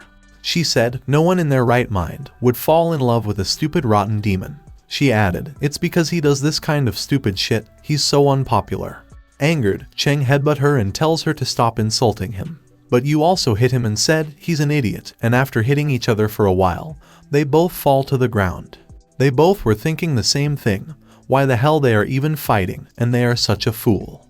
Yu thought this is the worst, because first, he said some crazy stuff, then he does some nonsense, so she hate this day. But while she was getting up, her leg hit the table, and Cheng's action figure was about to fall. Cheng noticed this and jumped to catch the figure. He caught the model, but got close to Yu in the process. Yu asked him to move a bit as he was jamming her hair. Cheng quickly got up and apologized to her, but the ring angrily asked why didn't he kiss her, as it wants to see the kiss. It announced, this is an assignment, smooch her right this instant. Cheng shouted, why now, all of a sudden, you stupid ring, as it has been lying low for so long. But the ring tells him to shut up and said, it's no kiss no life for him today. This shocked Cheng, as now he has no other choice but to kiss. He then heard Yu saying, since it's an assignment, so there's no helping it now. She tells him to hurry up, and said she too doesn't really want to do this kind of stuff, but now they don't have any choice left. Confused, Cheng wondered, when did she become this bold? Yu tells him to do it as quickly as he can, before she lose control. Cheng thought, if he keeps hesitating, it might look like he's conscious of kissing her. He then went close to her for the kiss, thinking it will be over in a flash. He looked at Yu's lips and wondered, just how can they smell so nice? Yu looked in his eyes and thought, he's making it even harder for her with those eyes. Unable to control herself, she grabbed him and closed her eyes. Cheng was trying to calm him down as their lips were getting closer. He thought, this is merely a kiss, just a contact of mucous membranes, nothing more, but his heart was beating so fast. And then, after a long struggle, he finally did it and jumped back. Yu's hand was on her cheek, while Cheng's was on his lips. A smile appeared on Yu's face, and she called him a chicken. Cheng said that the ring didn't say where to kiss, so he did the right thing. But Yu was just laughing and calling him a chicken. The ring then announced that the assignment is complete, but in a disappointing voice. Cheng then tells Yu that they did it just because of this stupid assignment, and there can be nothing between a demon and an angel. After a while, Cheng was in his room, thinking what the hell just he did. At the same time, Yu was thinking that it was so embarrassing. They both thought the same thing, that they really were gonna kiss. The ring then tells them that for completing this assignment, they have graduated from this difficulty level. The next day, Yin reached the supervisor's office and was shocked to see the mess. The supervisor explained that they are in the process of archiving old documents, and Yu isn't particularly helpful. Yu tells Yin that her class is going to start soon, and asked if he can help the supervisor in her place. Yin agreed, so Yu said goodbye to him and left. Yin thought this is a good opportunity for him to find the supervisor's weaknesses so he can use them against her. He doesn't know anything about her, and it feels like she's always hiding something. One time, she said her name, but when Yin tries to recall it, his entire body turns numb, and he feels dizzy like some force is stopping him. And even her glasses are strange, because no matter from what angle you look at them, you can't see her eyes. He thought that if he take those glasses off, he would find something. In his curiosity, he moved his hands towards her glasses, but quickly stepped back when he realized just what was about to happen. He quickly started cleaning the room so he can save his life, and noticed a box of some strange things. After cleaning up, he asked the supervisor just what kind of job does she do there. She said she handles the district safety, supervises angels and demons that live in the human world, and also handle registrations and transfers. She added that the rest is the part of her main job, which is similar to succubus nature. Confused, Yin asked what exactly does she mean. Supervisor then tells him that she's actually a Cupid. Cupid is a common name for angels that specialize in love relationships. They can make people fall in love by shooting a love arrow. They can also create a love protection to keep romantic progress on track. Yin said that Cupid must be some kind of a military rank used by battle angels, but the supervisor corrects him and said it's a common name for angels of love, to which Yin coughed blood. He said there's no way he can accept this, as someone like her can never be a Cupid. He cried and said Cupids are very popular even among the demons. They are kind, charming, elegant, and very caring. They hate violence and strife. They even treat demons, whose beliefs are so different from theirs, with the same kindness. They cheer you up when you are having a hard time, and give you advice when you are having troubles. The supervisor smiled and asked him if she's not gentle, caring, and adorable. And Yin replied that these are the least suitable adjectives for describing her. She then tells him to handle that box with care, as there are quite valuable things inside it. Yin gets confused and thought, how can these strange stuff be valuable? But then, suddenly, he understood everything. He excitedly asked the supervisor if the box has the tools of a Cupid, to which she said yes. He quickly opened the box and picked an arrow, saying he knows about it. He said, hitting 2 hearts with this arrow plants seeds of mutual affection that grow into love. But the supervisor refused and said that arrow just makes the target go into heat. Confused, Yin's mind couldn't understand what she just said. She then picked a rope and Yin excitedly said, he knows about it. He said that it's a red binding cord of predestined love, and if you bind a couple with this cord, it will make the sparks of love fly between them.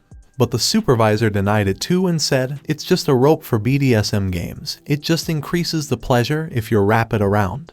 Yin then picked a spray, and the supervisor said it just makes one go into heat. Then the next was a smartphone that lets you hypnotize people and commands them. Yin called her an asshole in his mind, as all those tools are just for her amusement. But then, the supervisor said that she can't rely solely on tried and true tools nowadays. She said that kids these days are so spoiled that if she doesn't up her game, then she won't be able to keep up with them, so she even uses real guns and bullets in her job. Yin heard this and cursed the person who let her become a cupid. She added, she's not doing it because she wants to, as there are fewer and fewer marriages with each passing year. She said, in search of joy, youth turns to comics and anime, and more people stay single. So if this continues, then humanity will perish. Shocked, Yin asked if it's really this serious, but she replied that she's just messing around with him. She then tells him about an office worker and a schooler. She said they have been living together for 3 months already, but all they had done is just some kisses and hand-holding. But then she smiled and said, this is where Yin comes in. She said, first a cupid gets a couple together, and then a succubus is responsible for parting skills, so they are the best team ever. She then tells him to wrap up the cleaning and get ready to work. Confused, Yin asked just what kind of work is she talking about, because he was just here to help with cleaning. But she tells him to stop saying nonsense, as they have an important job tonight. Yin immediately refused, because he knows that the supervisor is up to no good. Yin tried to run away, but suddenly he fall to the ground and lose all his strength. The supervisor laughed and asked how is he feeling after losing his strength. She went close to him and explained that his body became not only weak, but also very sensitive. She added that the caller punished him for going against his master's order. Yin was begging her to stop, as she was using her hand on his oversensitive body. She plays with his tail and said if he doesn't behave, his body will turn weak and his skin will become very sensitive. In front of supervisor's endless torture, all Yin could do was beg for forgiveness. She then lifted his head and said he didn't have a right to refuse from the very beginning. Yin apologized for his mistake and agreed to help her with anything she wants. Then the next day at school, a teacher tells everyone that to get credit for the course, they need to complete the assignment. She tells them to split into group of 4 people minimum, as teamwork will be essential there. After hearing her words, Cheng gets disappointed. The other students started to make groups to complete the assignment. Yu's friends offer her to team up with them, and she happily agreed. But still, there was one person short, because the teacher said they need at least 4 people in a group. Yu looked around and noticed Cheng leaving alone. As Cheng was walking, someone grabbed his hand. He turns to look at the person and it was Yu. Without explaining anything to him, she started dragging him. She takes him to her friends and said she found someone who isn't in a group. Cheng refused and said he will never join a group. Yu asked him the reason, because he's not in any group. Yu's friends were trying to remember who Cheng is. Suddenly, one girl remembered Cheng and said she saw him in a cafeteria with that big breast girl when they were harassing Yu. The other girl was shocked to know this and asked what happened after that. She replied that after some time, Yu kicked their asses and left. At the same time, Cheng was thinking of a way to weasel out of the situation, because he knew what the next question will be. And just as he expected, the girl asked Yu how exactly they know each other. Yu was about to reveal that they are both living together, but Cheng interrupted and said they live in the same apartment block. Cheng whispered to Yu that she was about to expose their relationship to them. Yu agreed, but still replied that they are her friends, so telling them shouldn't be a problem. But as soon as Cheng said he will add 2 chicken legs in the dinner tonight, Yu tells them that they are strangers. The teacher then announced that the topics for the group assignment will be chosen via a lottery and told them to get in line. Cheng was thinking of a way to get out of his current situation, but Yu grabs his arm and tells him to get along with others a bit more. The other team members were talking about the hard topics they received and that they are screwed. Yu confidently tells them to witness her pulling an easy and simple topic. At the same time, the teacher went close to Cheng and asked how is he doing, which shocked Yu. The teacher said now that he hasn't come to her classes for a while, she has gotten a bit lonely, but Cheng tells her to stop making jokes. Confused, Yu wondered why the teacher is so frank with Cheng. She quickly pulled him toward her and said she drew the chit, so he need to see what she got. She then taunted him and said she didn't expect him to have a friend he has close relations with. Confused, Cheng asked what exactly did she mean, because she is a teacher. He said she is just a teacher, whose classes he go to, and there is nothing close about their relationship. His teacher understood everything and said he's just joking. She went close to him and said they used to have a pretty close relationship. She said they used to do things that they can't forget about. But Cheng angrily replied, if it weren't for her, then he wouldn't have ended like he did. After hearing their conversation, Yu's mind stopped responding and she was imagining something she shouldn't have. But Cheng tells her to come back to her senses and said, this teacher likes to mess with people by using words that are easy to misunderstand. At the same time, Yu's friends were enjoying a live show and thought, watching them is so fun. The teacher then whispered to Cheng that his girlfriend is really cute and she didn't expect someone with his personality to get a girlfriend. Cheng replied that they are not like that, but she motivates him to reach that stage quickly. She then asked Yu how is she doing and tells her to not be so stiff and that she can call her Lan Ni when she is not on the clock. In reality, Lan knew that Yu is jealous and she finds it so exciting. She then tells Yu to relax and said she was just joking as she would never be into such a childish guy. She then revealed that this idiot has already failed twice and it's his third attempt already. Shocked, Yu realized that Cheng is super dumb. But Cheng tells her to shut up as she is the last person he want to hear it from. Yan added that Cheng is doing well in other parts of the exam, but when it comes to the group project, he always fails. Every time she gave any group project, he is the first person to leave or ask if he can do it alone. One time he tried to bribe her with the Kamen Rider action figure, which she obviously refused. That shocked Cheng so much, because according to him, there's no way a person could refuse to a Kamen Rider action figure. But unknown to everyone, this time, Cheng was planning to hack into the school network to change his mark from fail to pass. He then saw Yu laughing and shouted at her to stop because she is the one who ruined his perfect plan. Yan then tells them to stop messing around and asked what exactly they got as their assignment. Yu tells him to hurry up as she is so excited to see their topic. But as soon as Cheng opened the chit, he was confused to see the game written on it. Yu's friends asked what exactly they can do in that topic. Yan replied, even though the topic looks easy, it is really hard and cannot be done by only 4 people. She then tells 2 other students to join Cheng's group, as those 2 are not in any group. She then taunts Cheng and said she never thought that the day would come when her lone wolf joins a group. She said he's really a lucky devil as this cute little girl is taking care of him. She tells him to treasure Yu or someone will steal her away from him. Cheng tells her to shut up and thought, why is every character in eyeglasses is such a busybody? Suddenly, another teacher came and asked Lan if she is done yet as it is time for their lunch.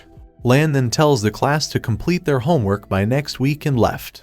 The other boys were with Yu and said she really is amazing because she got such an easy topic.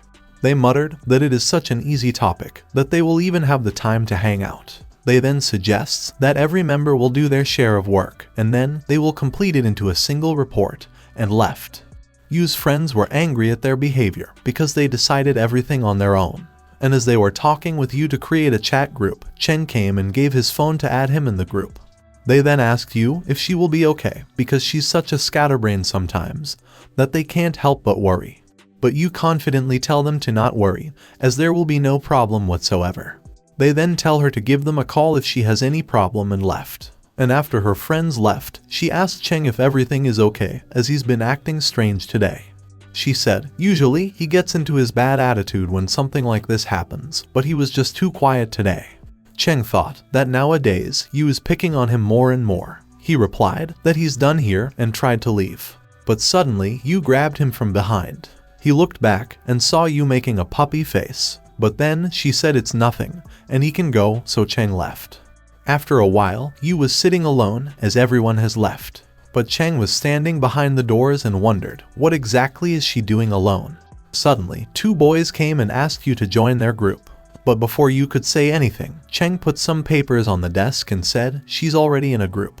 He then gave those papers to Yu and starts dragging her. Confused, the boys wondered what exactly is wrong with them. Outside, Yu asked Cheng why did he come back to class. Cheng angrily replied that he was afraid that she might try something foolish, so he came to check on her. Besides, she can't do anything by herself and eventually she will come begging to him for help, so that's why he came.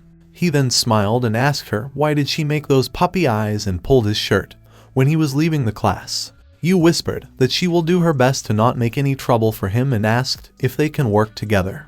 Shocked, Cheng tells her to do what she wants, which made Yu extremely happy. As they were walking, Yu asked where are they going and what are these papers. Cheng said they reached the location and asked her to hand some of the papers to him. He said these are the survey forms that he made after he left her in the class. But he said making these was the easy part, but finding people to fill them will be much harder. He added, this is the most popular place in the neighborhood where you can find people of all age groups. There is also a shopping mall and a food court with high traffic, so this should be the best place to conduct a survey. He gave some of the forms to you and said it might take up to 2 to 3 days, as no one wants to spend their free time in filling out forms. But you replied that she can get enough people to fill out all of these forms. She said it is an easy task and he can leave it to her. She then excitedly went to complete her task. She went close to some people and tells them about the forms. And in just some minutes, a crowd gathered around her to fill out the forms. Shocked, Cheng couldn't believe his eyes when you asked him to hand over his forms as well, because she was already out of forms. And in just half an hour, she gave all the forms to Cheng. Cheng thought that her sociability is god tier and wondered just what kind of monster she is. He asked her if she has any superpower because she did this in such a short time, and they even gave her so many snacks. You replied that she met most of these people back when she was getting lost all over this neighborhood, so they kind of know her. Some kids then came running to her and tells her to come later to play with them, and also tells her to not get lost again. After some time, you took a bath and tells Cheng that the bath is free to use now, but Cheng replied that he will go in some time, which shocked you. She went close to him and asked what exactly is he doing. Cheng replied that he's sorting out the forms they gathered today. You offered to help him in that, but Cheng refused and said she can't do things like any normal person does. He then looked at the free show and thought, this idiot is so defenseless. You was shocked to see that they have gathered quite a variety of forms. Suddenly, she looked at something and starts laughing. Cheng was looking at her and thought, it's only times like this he realized that she really is an angel. All this time, he was thinking of her as a fool, who only gets in the way, but now he thought that perhaps the fool was actually him all along. Suddenly, you went close to him and asked, why is he staring at her like that? But Cheng replied that he wasn't staring at her, he was just lost in some thoughts. He then checked his phone and said, everyone has already decided on what to do. You gets excited and asked him why didn't he tell this to her before. Cheng replied that she should have received the notifications from the group chat. But Yu tells him that her phone is out of battery and she forgot to put it on charge before taking shower. Cheng then explained that they need to make a game that shouldn't be too complex, like a tabletop game or something. Yu then quickly went and brings a game and said this game was given to her by the supervisor so they can play it to see if this works. But Cheng refused and said nothing good can come out of touching that woman's gift. But suddenly the ring announced that they must play this game together. They both knew that something is going to happen, but still Yu tells him to be positive. Even though Cheng was unhappy, he agreed to play. Yu then starts unwrapping the game but stopped halfway. Cheng asked her why did she stop and what's inside the box. Yu said that the game says truth or dare orders for lovers on it. She then found something more in the box, so she decides to read it. It said lie detector, so she wondered why is it here. But suddenly Cheng hit the device and said his hand slipped. He then crushed the lie detector with his leg and said his foot also slipped. He then took a sigh of relief and thought he almost fell into that classic trap. Yu was crying at the loss of her game device, but Cheng tells her to stop crying, as it was for her good. Now all that left were the cards of truth and dare. Cheng tells Yu to not start the timer, so he can check what's written on the back of the cards. But to his shock, Yu already started the timer, as she doesn't want to let him ruin her gaming experience again. Depressed, Cheng was thinking, what can he do about this moron? But then a thought crossed his mind. He asked Yu if she has ever played a truth or dare game before, to which she replied, no. But she tells him to not worry and said she is a fast learner, so he just need to go first and show her the ropes. Cheng explained that in a truth or dare game, you need to draw a card and do whatever will be written on it. But this make Yu excited, and she said it's gonna be so fun now. Cheng was crying inside and was begging God to kill him. Still, he decides to go first and show her how the game is played. But as soon as he touched the card, he picked it up in style and said it's his turn. Actually, once he touched the card, the spirit of a duelist suddenly flared up in him. He tells Yu no matter what kind of card game she's playing, but when she draw a card, she have to perform this ritual. And only then, the deck will answer her expectations. But when Cheng looked at the card, it says to play a make a baby game together. The next second, Cheng tears the card into pieces. He said it was just a demonstration, so it doesn't count, and tells her to start the game. Confused, Yu thought that something is wrong, but she still decides to go first. She said the real game starts now, and picked a card. She imitated Cheng's style and shouted, "It's her turn." She thought that this ritual is quite fun, and decides to see what she got in the card. And to her shock, it say, "Play make a baby game together in a park, behind the woods." Disgusted, she tear the card into pieces. They were both sitting quietly, realizing what just happened. Yu apologized to Cheng for starting the timer as she learned her lesson. Suddenly, the ring announced if they continue to destroy the game cards and props, then they will get punished. Unable to do anything about the situation, Cheng agreed to play, and move his hand to pick a card. He picked the card and suddenly felt silent. Yu asked him what exactly is written on his card. Cheng showed the card to her that said they need to hug for 3 minutes. Yu starts blushing after reading the card and slowly open her arms and tells Cheng to hug her. Cheng hesitated and said it's just a game, and it's totally up to them whether they want to do it or not. He said they can't force them and asked Yu about her thoughts. Yu agreed and they both tried to laugh it off. But suddenly, he heard a laughing sound from the ring. Cheng gets terrified and suddenly, he hugged Yu. Flustered, Yu asked what exactly is he doing, and tells him to let her go.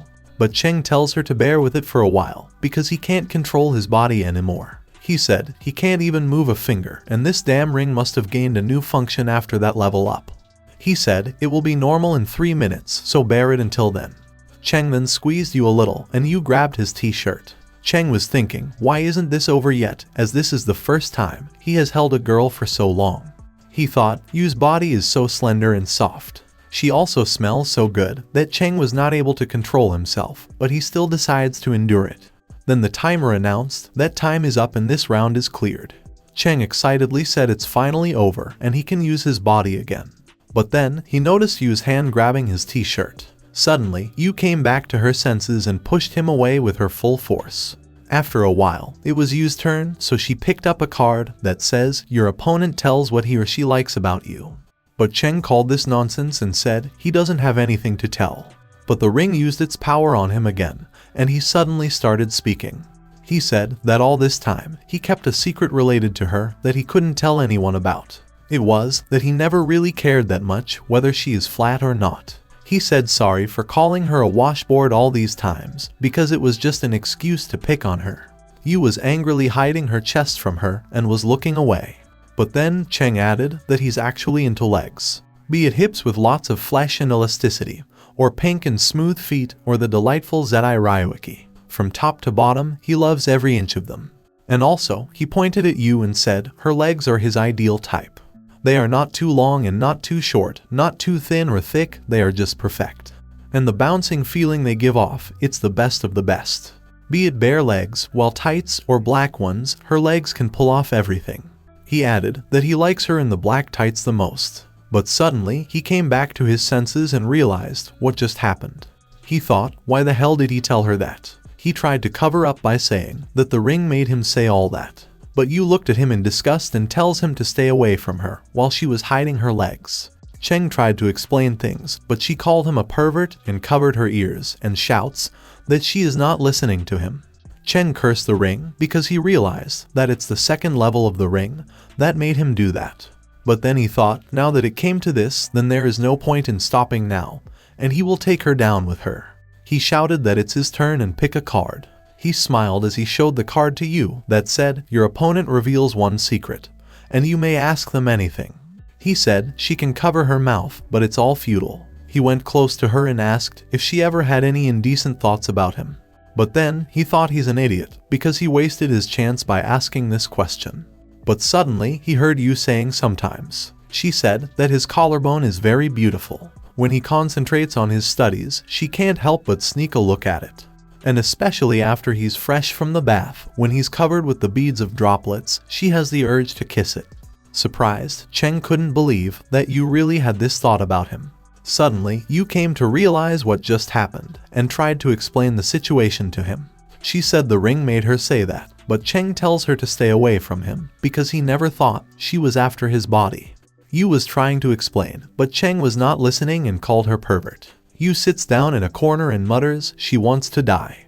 But Cheng laughed at her and said this serves her right, as she's the same as him. Angered, Yu get up and picked a card, shouting she's gonna squeeze all his embarrassing secrets out of him. After a while, we see some cards on the floor with the titles, name the most sensitive spot, embrace each other for 3 minutes, telling your most embarrassing secret, and many more. Along with the cards, Cheng and Yu were also on the floor, completely tired. Cheng taunts Yu to accept that she's scared to continue, but she replied that her courage knows no bounds. Cheng said, then don't come crying and begging to him to stop later, and picked a card. Yu replied that there's no need to force himself, he can just admit his defeat, and also picked a card. Cheng's card says caved on it, and he did it without breaking a sweat. They then played a pocky game, and the first one to break the snack will be punished, but they both tied.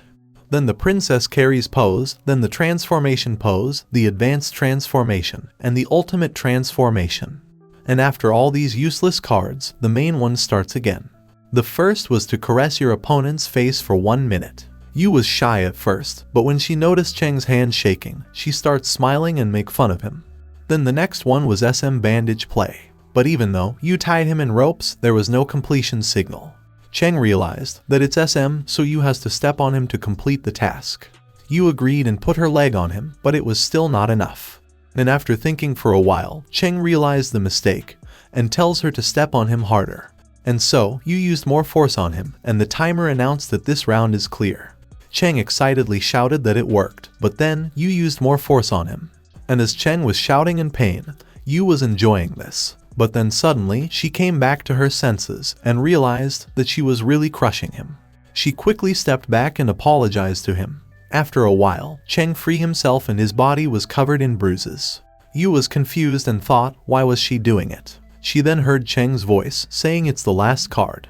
He went close to her and said he's so looking forward to it. The card says that he can order her to do anything. He laughed and shouted, it's his turn, and he will pay her back double for what she just did to him. Yu was sitting quietly in front of him, waiting for her punishment. But Cheng thought he can't bully her when she is like this, and decided to just ask her some random question to end the game. And after thinking for a while, he said that she has a lot of hoodies and asked if she is into hip-hop fashion. He thought it's just a simple and harmless question, but in reality it's not. Yu answered that because her chest is too small, so she wear loose clothes to hide that from others. For a moment, they both fell silent, but then Cheng couldn't control and started laughing at her. And while Yu was hitting Cheng, the ring announced that their assignment is now complete. Cheng used his hand to stop Yu and said, the assignment is complete now, but by mistake, Cheng put his hand on her chest. He starts sweating because he realized that Yu was not wearing any underwear. Then, all that can be heard after that was the ring saying, dangerously aggressive behavior detected. After a while, they both were sitting when Cheng said, he checked the report and it seems to be fine. Yu said she's feeling sleepy, so she is going to sleep. Cheng nods and said that he still have some business to take care of. The same night, in some other place, Yin asked the supervisor why she brought him to a remote place like this. She replied, it's for the work and it's their first mission together. Then, some guys arrived, and the supervisor muttered, so this time, he came too. They were both hiding behind some boxes, and Yin asked her, who are these guys? She explained, it's a gang, whose leader got rejected by every girl for his menacing looks, and now he visits popular spots for couples to harass them. Yin asked, why did she bring him, and what can he do about the situation? She replied, that she wants him to charm the gang's leader, and once he rediscovers the beauty of love, he will surely stop his harassment raids. She said that he just need to use his ability, the charming beam, and it will be over in a flash.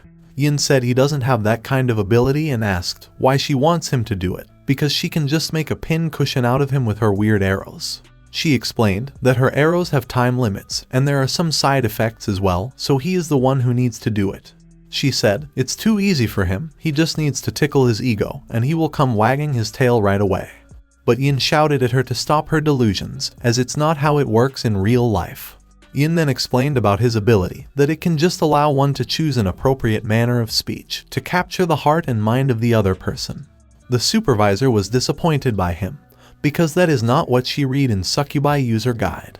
She gave him a disappointed look and said, so it's beyond your abilities. Yin suddenly realized her plan and said, he is a straight guy, and he will not fall into her trap.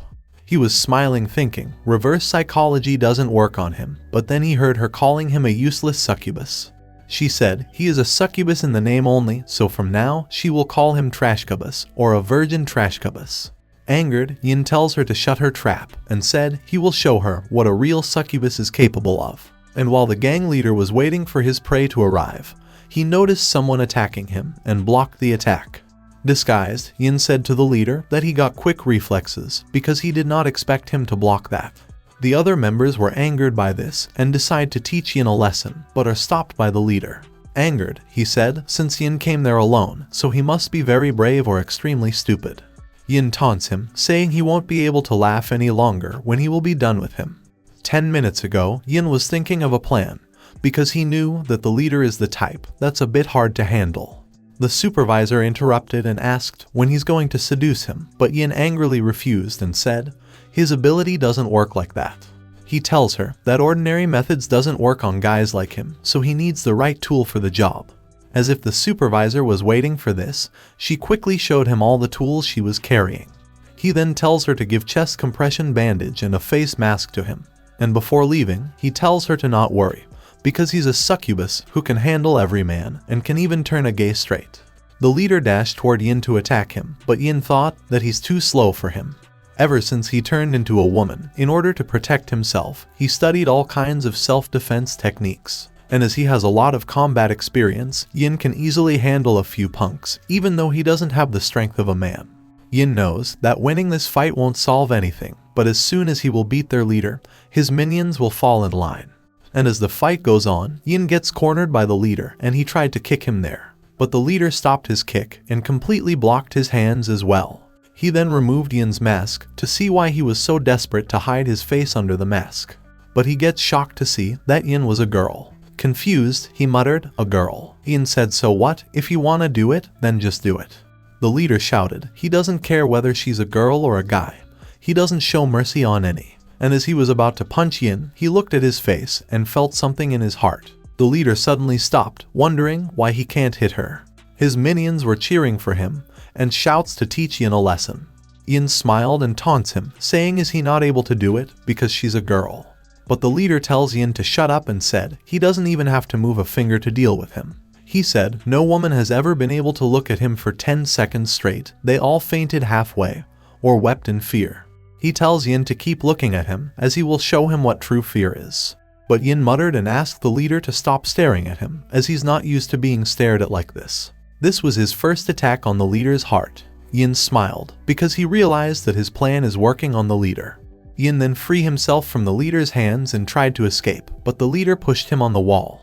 But then, according to Yin's plan, the bandage was ripped by the leader's hand, and his melons bounced and hit his face. For a moment, the leader felt that he's in heaven and muttered they were extremely soft. Yin shouts, his bandage broken, and tried to act cute. The leader was on the floor, completely defeated.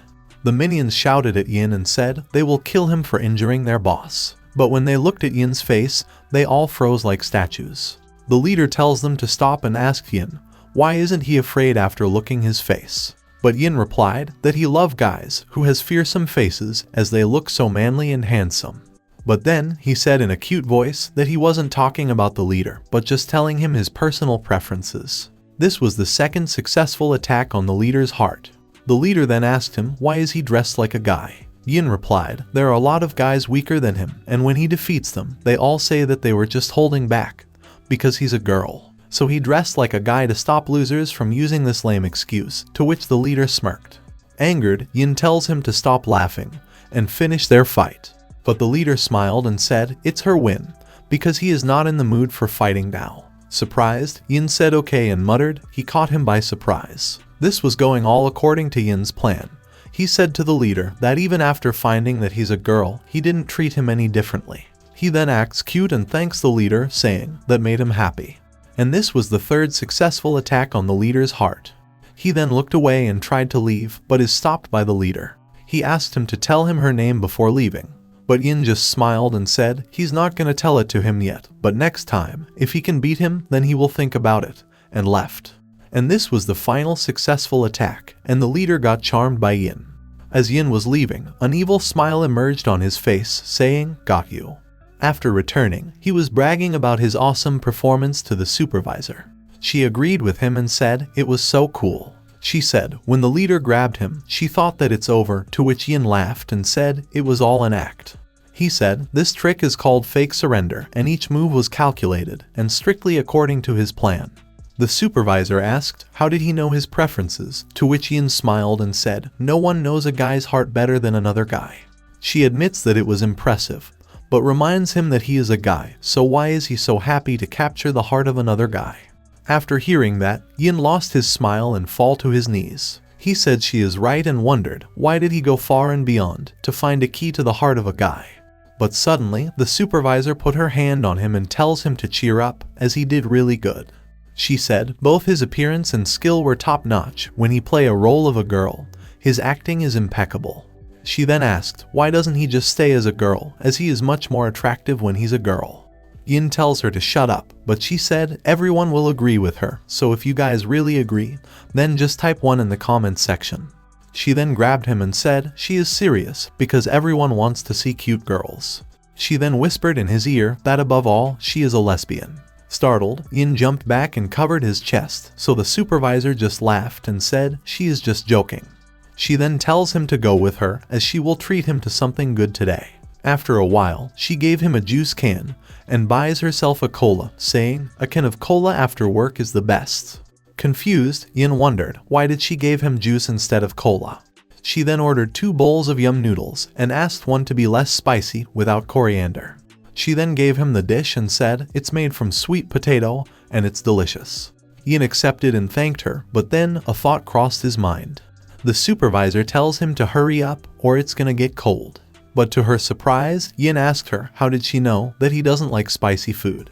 He added, and why did she give him juice even though she bought soda for herself? That shocked the supervisor. She froze in her place after he asked, how did she know that he hates spicy food and carbonated drinks? She tried to fool him and said she gave him her portion by mistake. But Yin tells her to stop lying because the stall owner obviously knows her, and she herself said that a can of cola after work is the best. He said he couldn't stand spicy food and carbonated drinks since he was a kid, and he never tells this to anyone, except to the person who cursed him.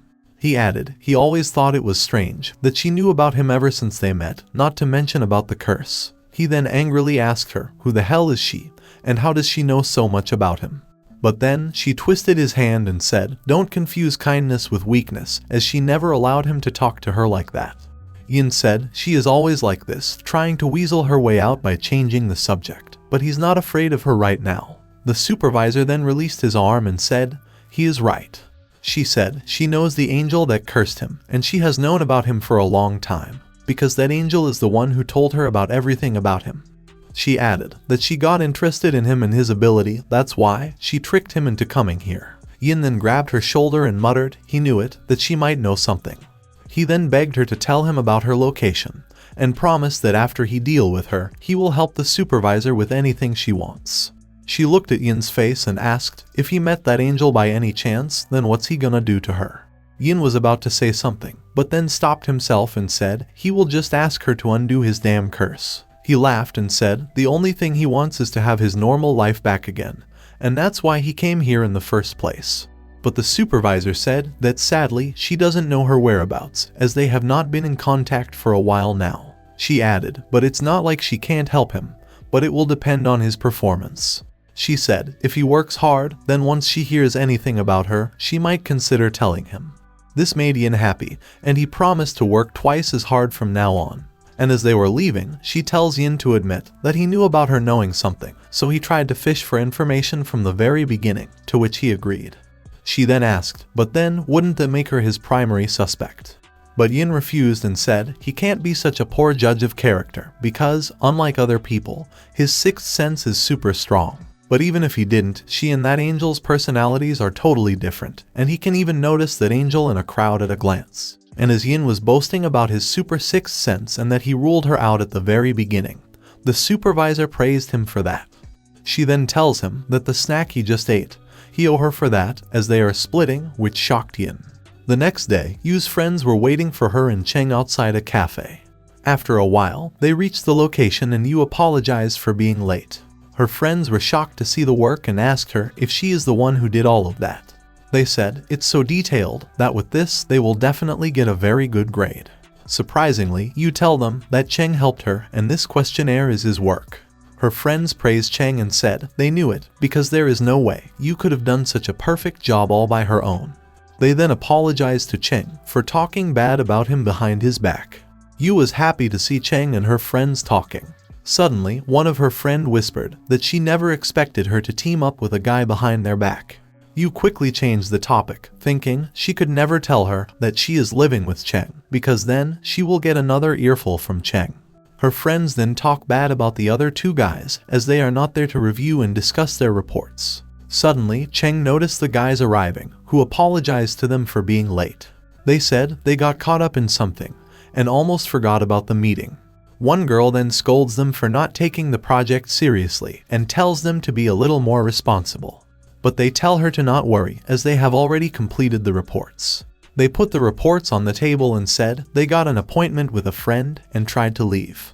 Angered, the girl tried to stop them, but before she could say anything, Cheng smacked them with their reports and tells them to take their trash with them before leaving. Angered, the guys came back and asked if he is looking for a fight. One guy said they finished their reports in time, so what is his problem? One of the girl tried to stop the fight, but the guy tells her to shut up and said Cheng is the one who's picking a fight. Cheng sighed and said he was just trying to save them a face, which angered the guy even more. But then he showed the report and said the font size, and formatting of their report are all wrong. Second, the topic was about the card game, then why are theirs full of totally unrelated stuff? Third, he don't care from which shitty website they copied this shit from, but they should have at least removed the watermarks. Scared, the guys realized that Cheng knows everything. Cheng added he doesn't care about how anyone does their stuff, but this time it's a group assignment, so the entire group will have to answer for it. And since he's in the same boat with them, so he won't sink because of their mistake. The guys tried to laugh it off and said that the teacher will not study it under a microscope, so she will accept anything, as long as it looks the part. Cheng sighed and said he knew this would happen, so he already made preparations. He took out the reports from his bag and said he did everyone's part for them, which shocked them. Confused, Yu wondered when Cheng did all that, and why didn't she notice it before? She then realized that he did all of that when he said that he had some business to take care of. The girls were shocked and amazed by Cheng. He said that he was ready for the worst case scenario, so he prepared one for all. The girls thought the reports are incredible, and it was much better than the ones they made. He then taunts the other two that instead of submitting their trash, they should go with the report he made for them. This made the guy even more angry, and he grabbed Cheng's collar. He asked why is he acting so high and mighty, to which he replied that he's just providing the most efficient solution. And before the situation could go out of hand, Yu interrupted and stopped their fight. She thought that just a moment ago everything was fine, so why did it have to come to this? Cheng said he doesn't care anymore, and they can do whatever they want and leave the place. The guy tried to attack him from behind, but Yu kicked him on the face. She said she's sick and tired of their complaints and tells them to run away from there. She then tells her friends to hold the fort for her while she will bring Cheng back. She then went to find Cheng, thinking, where can he go? Outside, Cheng purchased a soda for himself when he heard Yu calling for him. He looked at her and said she made him surprised by not getting lost. Yu tells him to go back with her, to which Cheng immediately refused. She said she taught those guys a lesson, and if he doesn't go, then he will fail this course once again, but Cheng replied he doesn't care. She grabbed his jacket to stop him, but Cheng pushed her hand away. He said she is such a pain, because he already tells her that he won't go. He sighed and muttered this is why he hates group activities. Yu agreed that this time there were people who messed up, but there were also those who took their job seriously. Cheng angrily shouted he doesn't have the time to worry about how other people do their job. All he wants is to be done with this boring assignment. He said if others can't keep up the pace, it just says about their incompetence, and tells her to stop dragging him into this mess. Yu tried to calm him down and said she just hoped that he too could enjoy his campus life in the human world. But Cheng tells her to stop pushing her values onto other people, and she has always been like this, she never considers his feeling. Yu was standing quietly, while Cheng kept bashing out, he added, she just loves to play friends with everyone. That's exactly why people take advantage of her. But Yu said he's wrong about this. Cheng agreed that sure, today it didn't go exactly as he thought it would. But that didn't change the moral of the story, that you cannot rely on any of those people. You muttered, he doesn't even trust other people this much. She said, in order to make friends, you need to trust each other and then slowly build relationships based on this trust. But Cheng started laughing and said, did she just say trust? He said, this so-called trust is the least trustworthy thing in this world, just as friends and family. You can't really trust any of them. The only thing trust is good for is lowering your defenses and letting other people take advantage of you. He shouted, that's the reality. Relying on other people to do something for you is a straight ticket to an early grave. He said, in the world, the person most worthy of your trust is yourself, because that's the only person who will never betray you. He added, it's much easier to live on their own. If you don't know how to do something, then just go and learn. It will take a little more time, but since you can do it on your own, then why bother asking others? He went close and said, blindly trusting others will only result in more betrayal, so if you want to live a good life, then don't trust anyone. That's the best way. Frustrated, you shouted, it's not like that. His line of reasoning is fallacious. She shouted that no matter what, she will never betray him. But Cheng said, she might and she will, but she denied it. Angered, Cheng said, yes, you will for sure. Making empty promises is easy, but keeping them is a whole other story. He tells her to imagine a situation where she has to choose between keeping and breaking the promise, and keeping it would be detrimental for her, then she would definitely betray him at the first opportunity. He grabbed her hand and said, they have been tied by this damn ring, and if not for this stupid ring, he would have long ago. But suddenly, he looked at Yu's crying face and stopped himself. He grits his teeth, releases her hand, and leaves. After Cheng left, Yu thought, all this time she has been receiving help from him, and she never noticed when she started to have this desire to help him with something. She thought that she has already got to know him pretty well, but in reality, she knows nothing about him at all. At the same time, the supervisor has secretly watched all this and muttered, this couple of dummies, they are such a pain in the butt. The next day, Yu woke up and says she slept too much. She checked the time and thanked God that it's the weekend. She was so hungry because it is already lunchtime. She slowly opened the door to look for Cheng and realized he didn't come home. She then looked in the kitchen thinking he left her some food. But after checking, she called herself a fool because she expected him to leave her some food after that fight they had yesterday. She then decides to eat first and then think about anything later. She gets ready, checked her keys, cell phone, wallet, and leaves as everything was perfect. After a while, she was eating burgers, saying they are so good. And after eating 3 bags full of them, she was lying on the ground. After a while, she decides to go back when she noticed some guys ganging up on a little girl. The girl in front of them was crying and begging them to leave her. And as the guys were scolding her, Yu stopped them and said, there is no need to go this far on a kid. Angered, the guys tell her to run away, or she will be in trouble as well. Yu sighed, and after a minute, the guys were all running away, shouting they will remember her face. The little girl then thanked Yu and said she was amazing, as she single-handedly took out the entire gang. Yu looked at the girl and thought, her hair color and her pupils reminds her of someone. The little girl then offered some candies, which made Yu excited. They both then enjoyed the candies, and Yu thought this girl is so great. She asked the girl that she noticed a bag on her and asked, is he going on a trip? The girl replied, her relative lives around here, so she came for the holidays. She said, it's been a long time since she has been here, so she might have got lost, and even her phone ran out of battery. Yu tells her to not worry and said she will help her look for it, as she is quite familiar with this area. The girl smiled and thanked Yu for helping her, so Yu thought she is such a nice kid. Yu checked the photo of the place the girl was looking for and thought that the place looks familiar to her. She smiled, thinking that having this feeling is proof that it's somewhere nearby, and called herself a genius. She concluded all they need to do is look around the neighborhood, which shocked the girl a little. But when Yu asked her the matter, the girl said she just got lost in thought. They both then went on their journey to find the place that was in the photo. The girl noticed Yu looking everywhere, even in the dustbin, which gave her a strange feeling. Yu was confused, thinking it's already been a while, so why she hasn't found the place yet. The little girl asked her if she is lost by any chance. Yu tells her to not worry, as she knows the area very well, so there will be no problem. She confidently tells her to leave everything to her, as she will find it in a jiffy. And after searching for some hours, the little girl happily said that this is the place. You looked at the building and realized just how stupid she is, as it's her own house building. And as she was lost in thoughts, the girl tells her to hurry up as the elevator arrived. They entered the elevator, and when the girl pressed the button for the same floor where Yu's self-confidence shattered into pieces. The girl then pointed at a door, saying this is the place of her relative. Yu was crying inside and shouted, but this is her place. Confused, the little girl then realized something. She excitedly tells Yu that she has been dying to meet her and introduced herself as Jia Yao. She said that she is going to make the most of her vacation at her big bro's place. Shocked, Yu muttered and asked, is she Cheng's little sis? But before she could even finish, Yao interrupted and said she is his younger brother. It took a while for Yu to understand what this little girl just said, and once she did understand, her eyes popped out by the shock. She was sweating and tells her to quit joking, to which the girl replied she is not.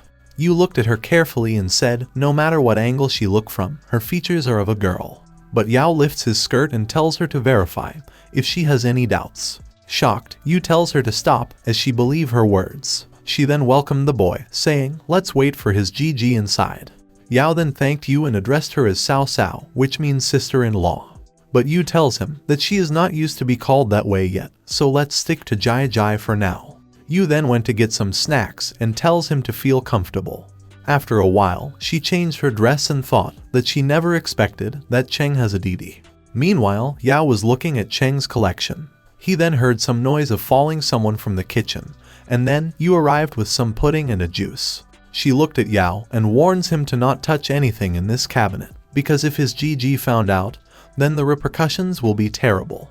And as Yao was enjoying pudding, Yu asked why he wears girl clothes. To which Yao replied that he loves wearing cute clothes and girls' clothes are so cute. Also, it's normal to wear the clothes that you like.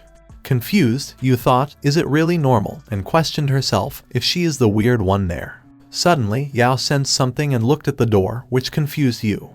Outside, Cheng finally arrived and noticed another pair of shoes outside his door. He went inside to look and find Yu with a little girl, who smiled after seeing him. Scared, Cheng dropped the bag and muttered, why are you here? But the next second, he was on the floor and Yao was on top of him.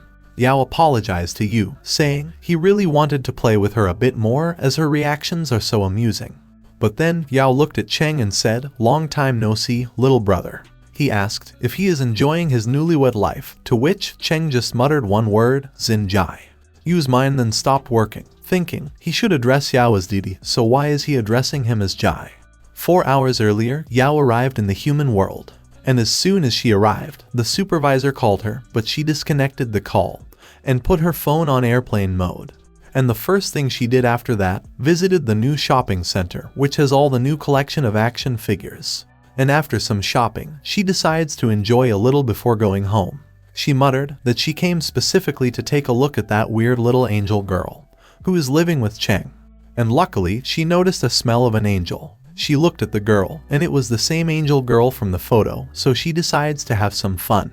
She was secretly following Yu and wondered how she managed to eat all that food. She then heard Yu saying that she doesn't have an appetite today, which shocked her.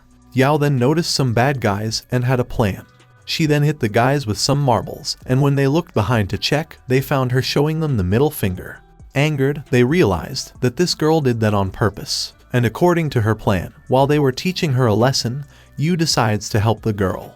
According to her plan, Yao showed the picture of the building, thinking tricking Yu will be a piece of cake. Yao thought she will use her secret technique to get on her good side, the one she called, when I got lost, met a kind Oni-san, who turned out to be her sister-in-law. She was thinking of getting closer to her, and once Yu lower her guard, she will fall into Yao's trap. Yao was smiling, thinking it is a perfect plan, and was waiting for Yu to say her line. But when she looked at Yu's expression, she wondered, what does it mean? Yao couldn't believe that there exists a person who doesn't recognize her home, as there's no way a person can be that dumb. But to her shock, Yu was making such puzzle expressions, which were confusing Yao. She then noticed Yu suddenly started smiling, and thought she is a weirdo. But then she remembered that she has already seen that smile before. That's the smile of a person. That solved a mystery. Yao grit her teeth, thinking Yu is much smarter than she expected. And the reason why Yao got shocked when Yu suggested to look around was this. She thought she should not lose her composure and decided to tag along. She thought that Yu is planning to pretend to be obvious of her game and observe Yao's reactions. But still, she was not surprised by Yu, as all angels are fearsome and so cunning. She then decides to observe Yu before making any further plans, as she didn't know.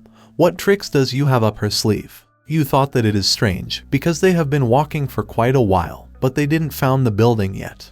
Yao was frustrated, as they have visited the same places more than 5 times already. But even after spending so much time with Yu, she was unable to find her weak points.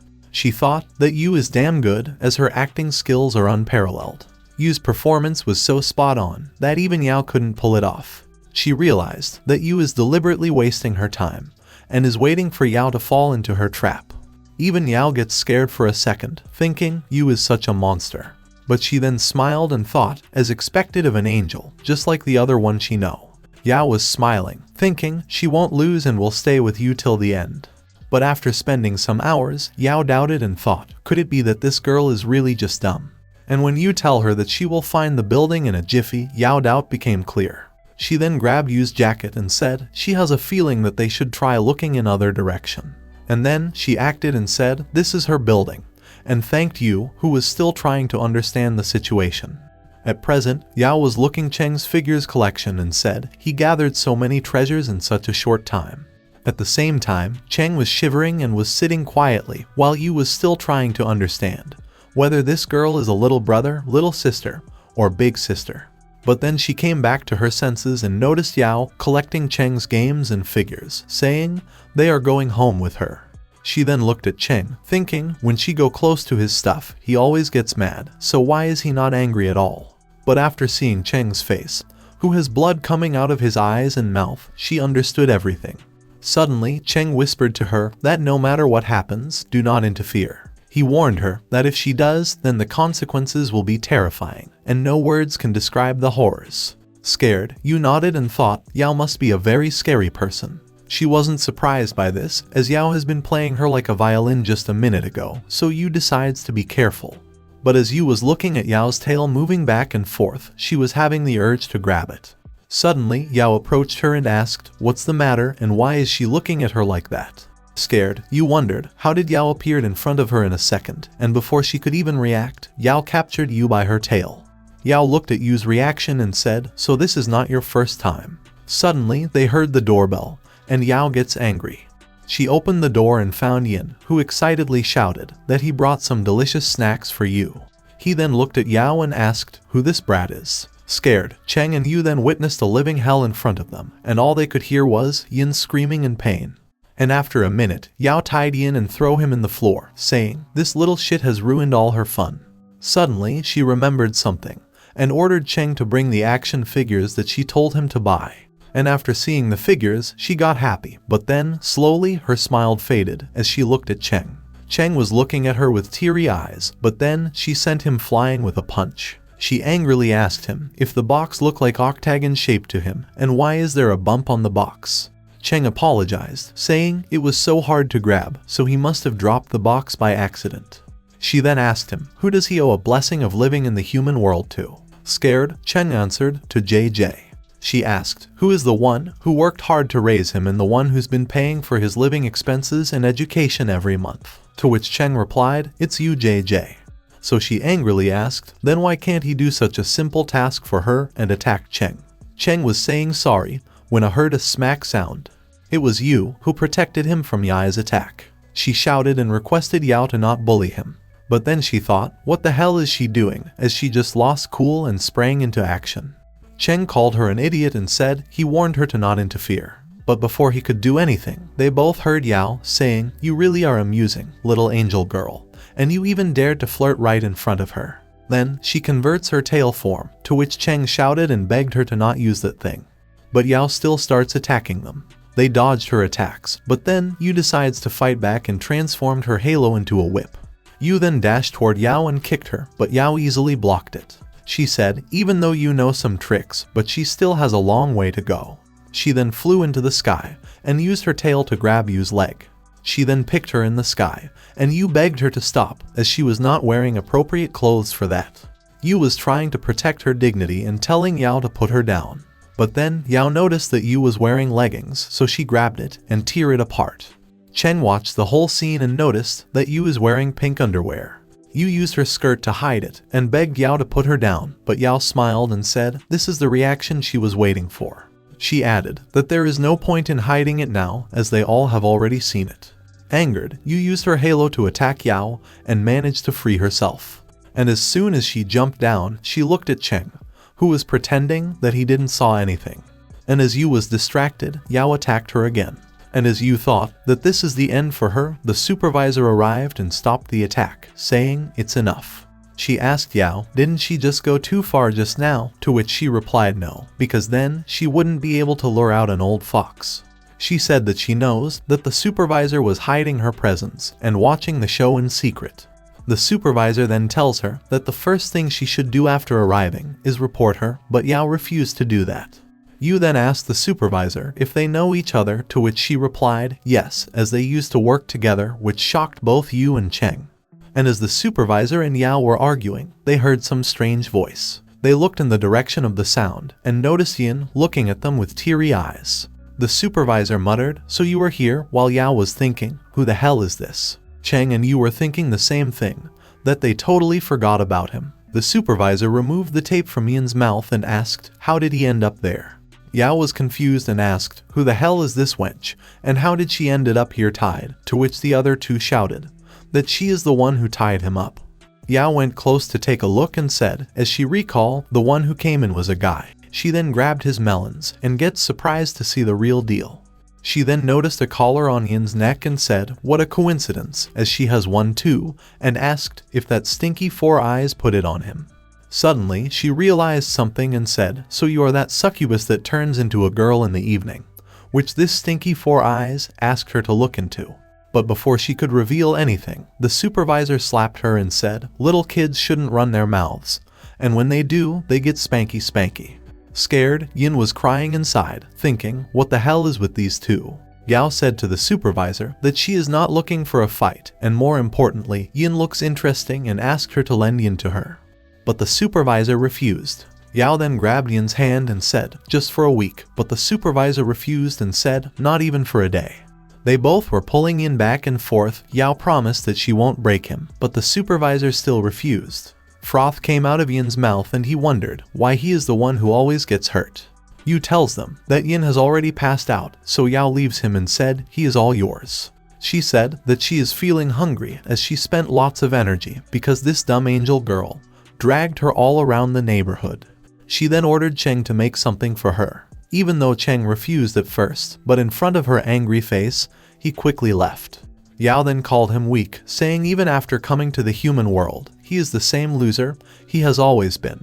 She added that he even had to be protected by a girl just now and called him a disgrace, but Cheng didn't say a single word. She then smiled evilly and asked Yu to come over to her for a bit. Yu was getting scared, so Xiao tells her to not be on guard, as it's not like she tried to murder her, she was just playing.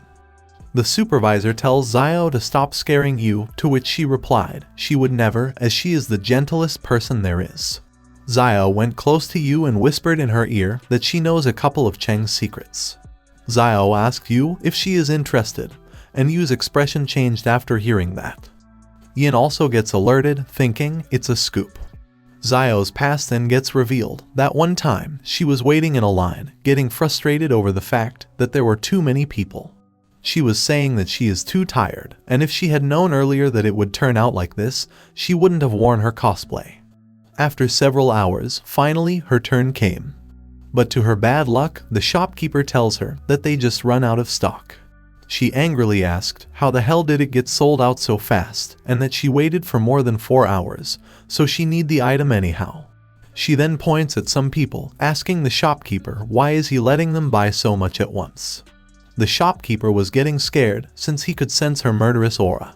The whole building started to shake, so everyone looked behind, wondering if it's an earthquake. Xiao lost all her reasoning and asked if they really think that they can get away with this. She then destroyed the whole building, shouting, "Rot in hell, you damn bastards." Back at present, the supervisor was saying, fortunately, there were no casualties, so they have been able to cover it up by forging the proof that the building crashed because of the contractor. Even now, there is a rule of selling one limited edition goods per customer, otherwise, there is a rumor that a little girl from hell will come after their soul. Zio also remembered about that incident and said it was her bad, and that it's been a long time since then. But suddenly, she tells the supervisor to stop and asked, why is she talking about her? 10 minutes ago, you refused by saying that she is not really interested in knowing Cheng's secret, but she is more curious about her. The supervisor replied, she should have said so sooner, as she can tell a lot, and that's how Zio's secret got revealed. The supervisor tells you, after causing that incident, this dummy was banned from casually traveling into human world by the Joint Committee of Demons and Angels. And when coming on special occasions, she must be accompanied by an authorized supervisor at all times. While the supervisor and Zio were arguing, Cheng was calmly making food. As the two were fighting, you asked which one of them is stronger. Zio replied with a smile that there is no need to ask, as of course she is stronger. The supervisor agreed, saying that she is indeed stronger, even if by a small margin. Zio gets happy and tells her that even she can be nice once in a while, but the supervisor continued that if they were to hold a real competition, she would have come out on top. Zio gets furious after hearing that and shouted she can't believe that she called her nice and asked if she wants to go at it. But the supervisor tells her to look behind, as a little girl is cosplaying over there, which easily fools Zio. And then the supervisor touched her head, saying she lost. Zio angrily shouted that this doesn't count, as she wasn't paying attention, and she wants a do-over, but the supervisor replied, a loss is a loss, no cheating. The supervisor then tells everyone that Zio is one of the strongest people in the demon world, and that she is one of the candidates for becoming the Demon King. Yu and Yin both gets too shocked, and Yin shouted in a scared voice, a candidate for the Demon King. But then he heard them saying, so he was awake all this time. Yin thought he messed up, as he was too overwhelmed that he jumped right up. He tried to change the topic and start praising Zio, saying that the candidate for the Demon King is surely a very strong person. It's his first time seeing one, she is just awesome. But Zio makes a disappointed face and asked if they really think so. Both Yin and Yu gets confused after seeing her reaction. And then Zio said that the Demon King is not really that great. The title only sounds cool in manga, and it's just a label of a person who the hero holds a grudge against, while preparing their backstabbing move. In reality, they have to take care of all the problems. One spends his day signing an endless stream of documents and holding endless meetings, which shocked them. Zio added that one also needs to look at the disgusting faces of old bald geezers on a daily basis, who, for their information, doesn't do a thing. Above all, you don't get paid, you don't get any bonuses, no overtime pay either, all you get is just a load of work. After some time, Cheng arrived with the food and said, it's time to eat. After having dinner, Cheng was ready to wash the dishes. Suddenly, he heard the supervisor saying, already preparing to clean up, he is so diligent, and then she offered him some help. But Cheng tells her to not do anything, as she will only get in the way. The supervisor then called Yin and Yu to come and help, but Cheng stopped her and agreed to take her help. While working, the supervisor praised Cheng for his cooking, and said that it's been a long time since she has eaten something so delicious. She suggests him to open a food stall in front of their school, but Cheng tells her to shut her mouth. He then asked her if this was her scheming as well, to which she gets confused. Cheng asked if she is the one who called his sister to come, right, but the supervisor tells him to guess it himself. Cheng gets angry, saying that he is not a little kid, as she is the only one who can pull such a prank. Meanwhile, Zio, Yin, and Yu were playing video games. Even though Zio and Yin were on a same team, Yu was easily winning every game. After the game, Zio praised Yu, saying that she didn't expect her to be this good, and that she likes her. She then asked her to play a different game, and Yu couldn't say no to her. The supervisor then asked them, what are they playing, as it's so lively. She mocks Zio, saying that her little Yu Shan is pretty good, as she just destroyed her completely. Zio gets angry and tells her to shut up, adding that it's been a long time since she played that game, so she is just rusty. The supervisor then challenges Zio to a match between angels and demons, so she accepted it. Zio then tells Cheng to bring 2 more joysticks so they can have a match. While Cheng was giving them the joysticks, the scene was looking something else, since 4 beautiful ladies were sitting in front of him. Zio makes fun of him, saying that he looked like a main character from a harem manga, and that he is so shameless. But Yin tells her to not include him into this harem, as he is a boy. After some hours of playing, Yin said he is tired and couldn't play anymore. The supervisor checked the time and said it's too late. She tells Zio that it's time to go, but Zio refused instantly, saying that she hasn't had her fill yet. She then grabbed Yu and said she will be sleeping with this girl tonight, which shocked Yu. The supervisor tells Zio to stop acting up, as she still has a ton of paperwork to do on her, so be a good girl and come with her, but Zio still refused. Supervisor then tells Yu that it can't be helped and asked for Yu's opinion. Zio was looking at Yu with teary eyes and begging her to say yes to it. With no other choice left, Yu replied that she doesn't mind.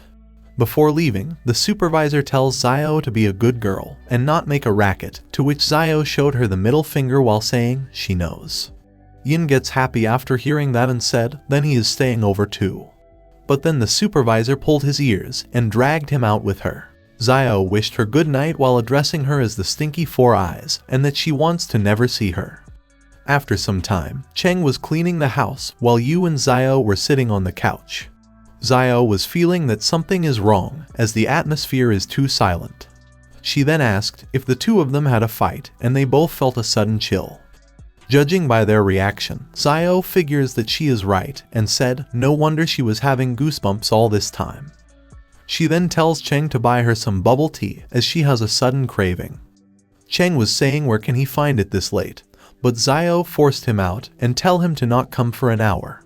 After sending him out, Zio said that it's time to move on to the next scene. She looked at Yu and asked if she has warmed up the bath, and she replied yes. Zio then tells Yu to follow her in the bath and stop sitting like a statue. Yu was hesitant at first, but Zio tells her to stop asking stupid questions and come with her.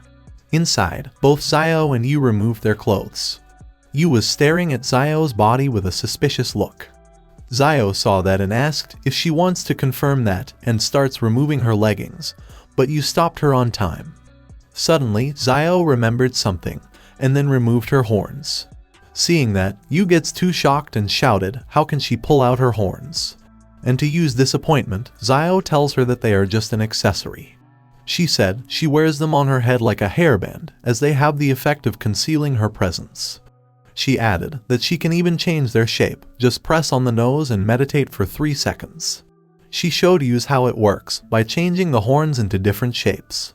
After some time, while Yu was washing Zio's back, she said that it was quite a surprise, that demons don't really have horns. But Zio tells her that of course demons have horns, but she is a special case as she has a physical condition that prevents her body from growing them out. Yu gets confused and mutters, physical condition. But then Zio tells her to stop talking about the boring stuff while slowly moving her tail behind Yu's back. Zio said, let's switch, and then she used her tail to remove Yu's towel. Yu took some seconds to realize what just happened, and then she grabbed the towel, telling Zio to wait, and that she can wash herself just fine. Zio gets happy, saying this is the reaction she was looking for, as she always wanted to experience this kind of development. She was slowly moving her hands towards Yu, telling her to not be shy, and let her see just how well her body has grown. After washing her back, Zio and Yu both were in the bathtub. Yu was moving her head repeatedly, following Zio's tail. Suddenly, she heard her asking if she wants to touch it. After getting her permission, Yu slowly moved her hand and then grabbed it. She gets happy, saying, this softness, this elasticity, it's so pleasant to the touch. Yu asks Zio if she isn't afraid when others touch her tail too, to which Zio replied, why should she be? On the contrary, it feels nice. Zio then tells Yu that she just mentioned too, so could it be that she has touched someone else's tail? She makes fun of Yu, telling her it's a surprise that beneath that innocent look, she is such a lecherous woman, which confused Yu a little. Zio then tells her that touching other person's tail without consent is sexual harassment, because the demon's tail can only be touched during mating. Yu suddenly leaves her tail, saying sorry and that she didn't know it, but Zio said that she was kidding, and her reactions are so amusing. But then Zio thought she has a feeling that something is missing, but wondered what is that. After some time, Cheng returned a bit earlier as he was worried about you. He checked the house and thought, looks like nothing bad happened there. He then heard Zio saying, so her little brother is back, and Cheng asked why is she wearing his clothes. Zio replied, she was so excited to come into human world that she forgot to bring a change of clothes. She added, but a super beautiful girl wearing his shirt, surely it must have made his heart race. Cheng was getting furious after hearing that nonsense. He then gave her the bubble tea, saying that he bought it. Cheng then asked her about you and what happened to her. Zio said that the little angel girl got tired, so she went to bed early. Suddenly, Cheng noticed that Zio didn't dry her hair after coming out of the bath. He scolds her for that, but Zio tells him that drying them takes forever, besides, they feel good like that, so what's the problem? Zhu gets frustrated, saying that she is just like a kid, and then he opened the bathroom's door. Inside, he encountered Yu, who was standing without her clothes. After realizing what just happened, Cheng fell into despair. The next second, Zio was hearing him screaming, begging Yu to stop beating him, and just let him explain. After some time, Yu was helping Zio to dry her hair. She praised Yu, saying that she didn't expect her to be this good at hair drying. Yu thanked her and said she used to be bad at blow drying and would always make a mess, and every time she had to call Cheng for help. Zio then heard Yu saying that she is so useless that she can't do anything right. She is always getting into trouble, she is impulsive and petty. She rushes into things headlong without stopping to check the situation. She always causes trouble to others, and nobody like people like her. She thought that it's kind of amazing when she got this ring and the farce of married life just started. All she could think about was how to break free from these chains, but now that she thinks about it, she might actually lucked out. Because before she knew it, she was living a happy and fulfilling life. Yu said it's strange. At first, all she wanted was to get away from this arrangement and didn't care what he thought of her at all, but now she doesn't want to hate her. Suddenly, Zio burst out laughing, saying that her speech is right out of the book. She thanked Yu for the good laugh and said she thought it was something serious. Zio then tells her to wait and let her guess. She then acted as Cheng and said the exact same words as him, that she can't really trust anyone, as there is only one person she can trust, that is she herself. Because she will never betray herself, it's easier to live alone. Zio then asked Yu if Cheng said something along these lines, and Yu thought it's exactly the same. Zio tells Yu that it's not her fault, so don't take it personally, that is just how Cheng is. She couldn't believe the skills that Cheng decided to max out on being a loner, as when it comes to dealing with other people, he turns into a totally different person, to the point of being paranoid. He becomes irritable and agitated, his mouth starts spouting nonsense, and he devolves into a rambling idiot. And after he calms down, he may put a gun to his head and restart his life. She giggles and tells Yu that when Cheng gives her a cold shoulder, he is actually afraid of losing face and is willing to go far and beyond just to be not seen as an inept loser. Yu replies that she understands, and her mood improved a little. Zio notices that and asks her what does she think is the biggest difference between demons and angels. Yu thinks about for a bit and asks if it's their genitals, to which Zio comments that she has a wild imagination. She then tells Yu that the answer is perception and values, which shocked her. Zio says that demons are highly sensitive to malice, as well as the dark side of human soul and negative thoughts. So this means that they are used to seeing the hidden side of human nature, and this leads them withdrawing into themselves.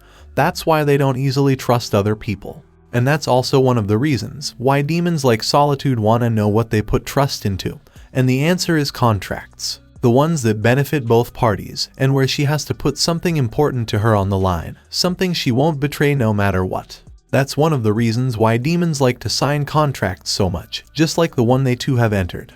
That's why demons don't understand the angels' way of thinking. To them they look like children playing house. Demon and angels are like two sides of human nature. They exist at the same time, and have no way of understanding each other. But even so, no one cannot exist without the other. But then Zio added that of course, not every demon is like that. Changing your views after experiencing certain things is not unheard of. That moron is an extremes case. She can say a headache. She thought that Cheng will grow up a little after coming to the human world, but he is the same as ever, and then she looks at Yu. Zio gets an idea and tells you a secret of Cheng, that there is a reason why Cheng ended up like that, and asks you if she wants to know that. You looks around to see if she is alone, but then says forget it. She says that going behind people's backs and learning their secrets, that doesn't sit right with her, and once he feels like telling her, she will hear him out. Zio praises you for saying that, but she knows that you is actually curious and want to know about it.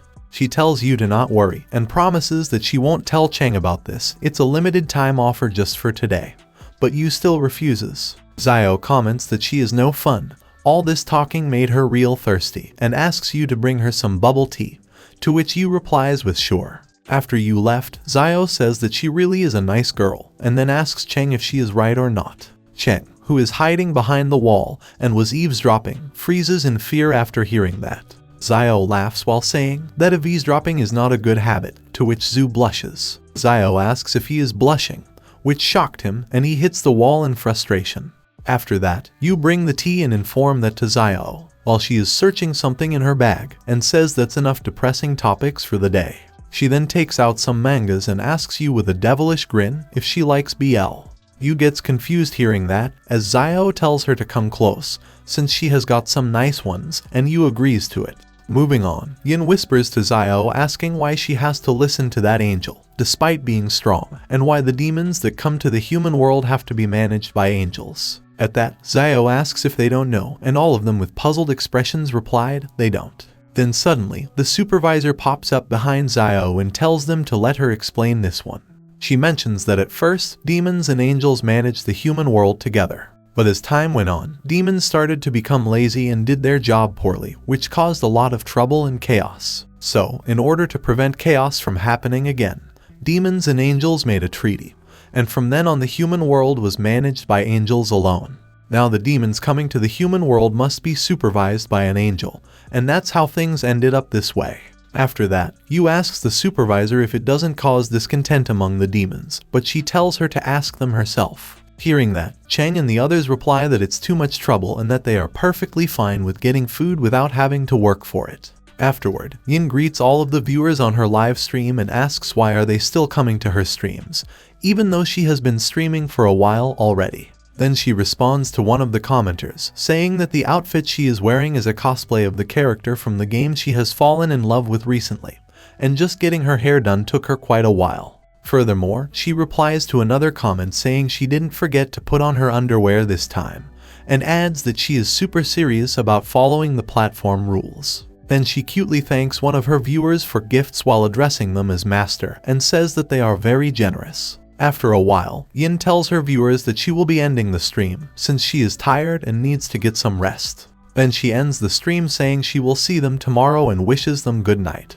After ending the stream, Yin lets out a sigh while looking tired. Furthermore, she complains about how hot and tiresome it is, and her throat is parched. Then she stretches her back in the chair and decides to take a shower. On the other side, the supervisor finishes taking her shower, and after she arrives at her room, someone asks if she is already done showering, and states that it must have felt good. Then she sees a shadowy figure outside her balcony who turns out to be Zio, and she wishes her good evening while addressing her as a sweetie. Seeing her, the advisor quickly dashes in the opposite direction. However, she trips on the floor. Afterward, Zio asks what's wrong and why she looks so flustered. Then she holds her glasses and questions if she is looking for this with a smirk on her face. At that, the supervisor suddenly tries to grab her glasses back from Zio, but Zio dodges all of her attempts with ease. After that, Zio clicks a button that was on the glasses and it notifies her about turning off camouflage. Hearing that notification, the supervisor becomes restless and then she uses her towel to wrap herself inside it.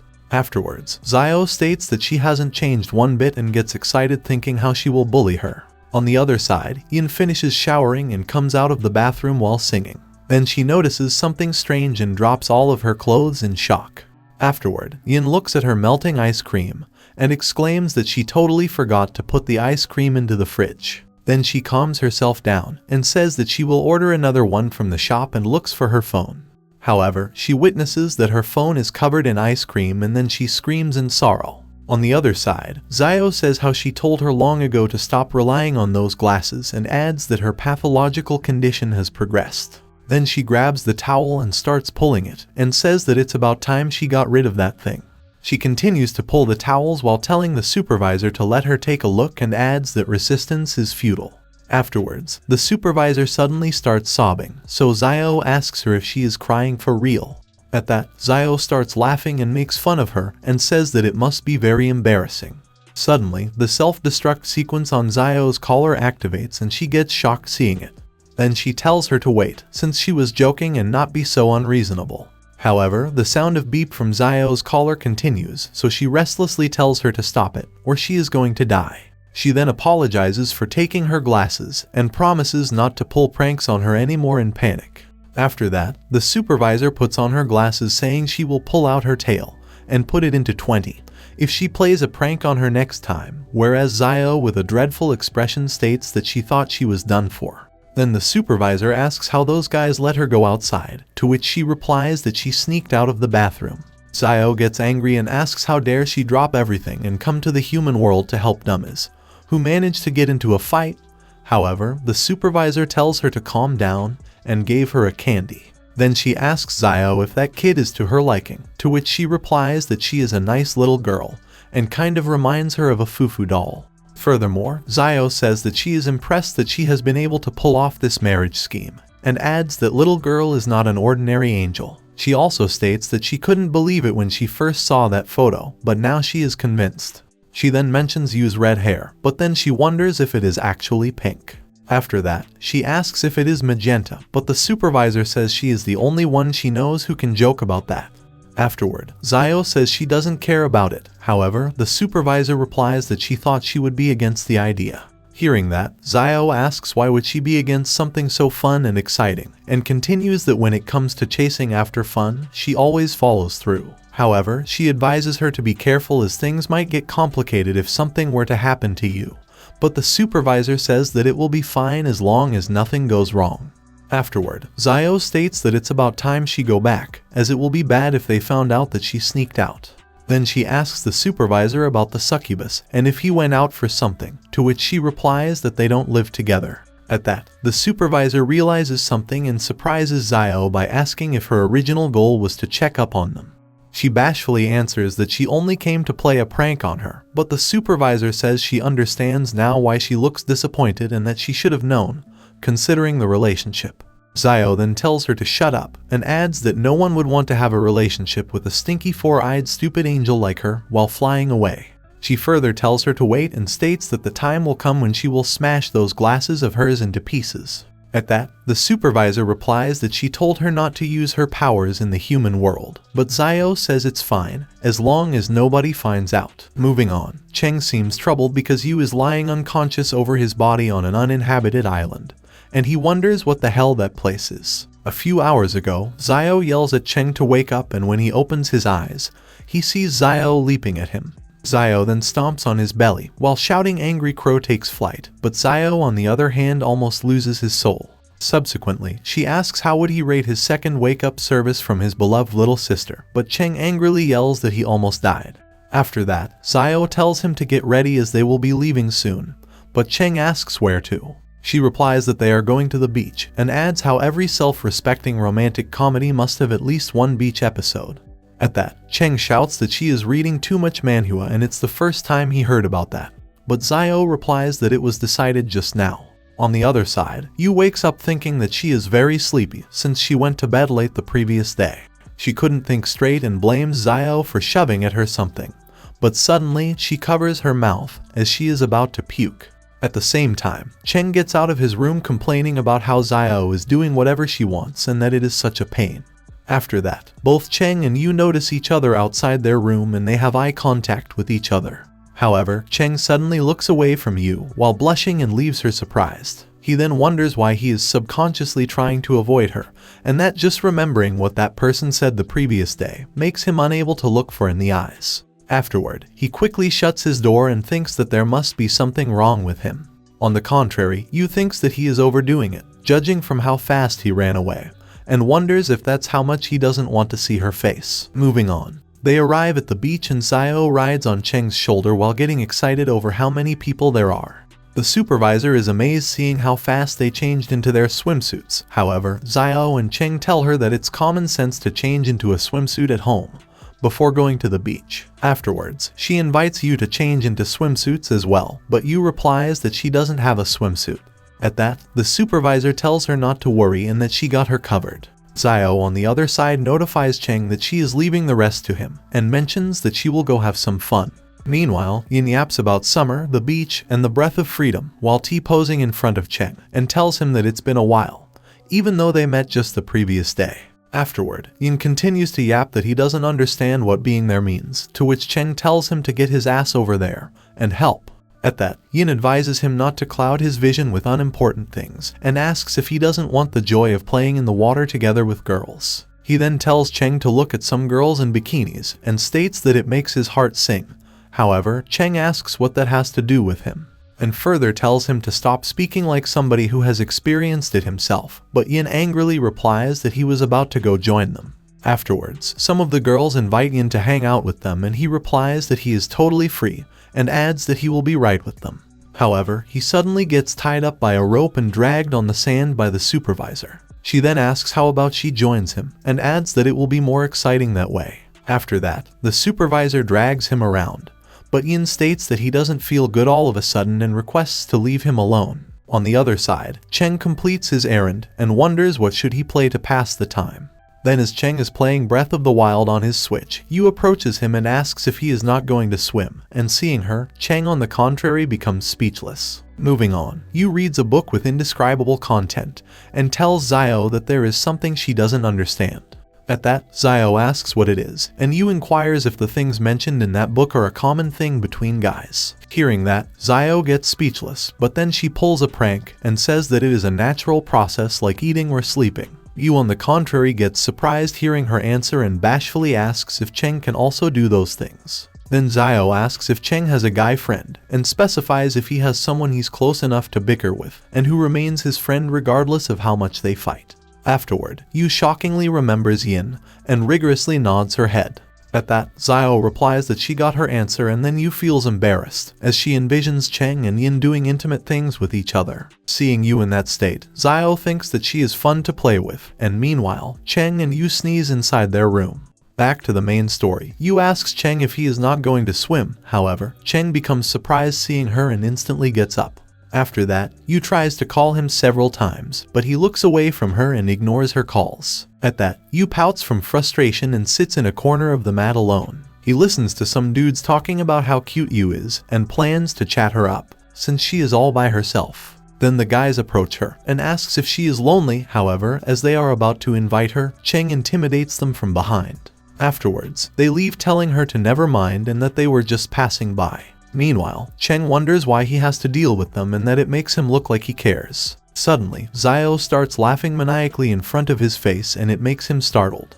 Then addressing Cheng as her little bro, she states that it was so lame, but Cheng asks how she is his big sister. Afterwards, Xiao grabs Yu's arm and tells her to leave Cheng alone and go swim with her. However, Yu tells he to wait and adds that this is her first time at the beach. She then continues to tell her that she can't swim, but Xiao tells her to not worry as she will teach her how to. After that, Xiao tells her that there is no time to lose and reveals Yu's bikini by unzipping her jacket. Meanwhile, Cheng takes a peek at her, whereas Yu yells that she can do it herself. Then she blushingly takes off her jacket and lifts her floater. Afterward, she peeks back to see what Cheng is doing, but Xiao asks what she is waiting for, to which she replies that she is coming. After a while, at the sea, Yu wonders why Cheng was acting like that, and if he couldn't understand that she was trying to start a conversation with him. She then looks at her position, and notices that they are already quite far from the shore. Afterward, she asks Xiao if they really need to go this far from the shore in order to learn how to swim, but she finds out that Xiao wasn't with her. On the other side, Xiao spectates the game Cheng was playing, and compliments that he is good at it. However, Cheng realizes something. He then angrily asks what she is doing here, and she replies that she swam a lot and got tired, so she is taking a break. Cheng further asks if she wasn't teaching Yu how to swim, but she replies that she totally forgot about that. Then Cheng looks for Yu among the crowd and finds out that she is far from the shore. After that, he yells at Xiao for leaving her alone.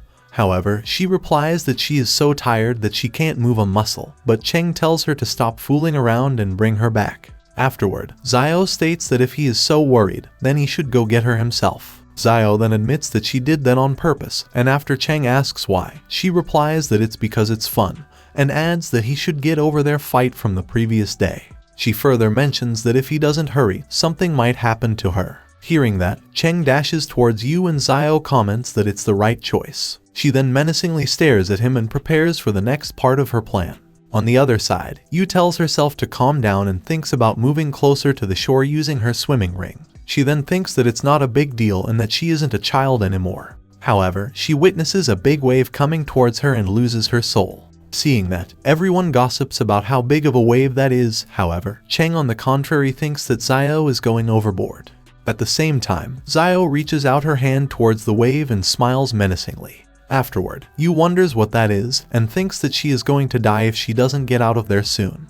Then suddenly, she slips out of her swimming tube and falls into the ocean.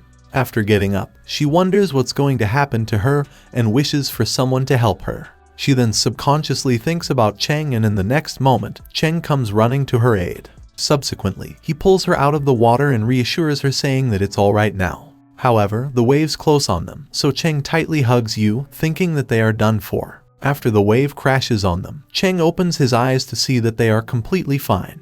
At that, everyone questions if that was a mirage and that it scared the shit out of them.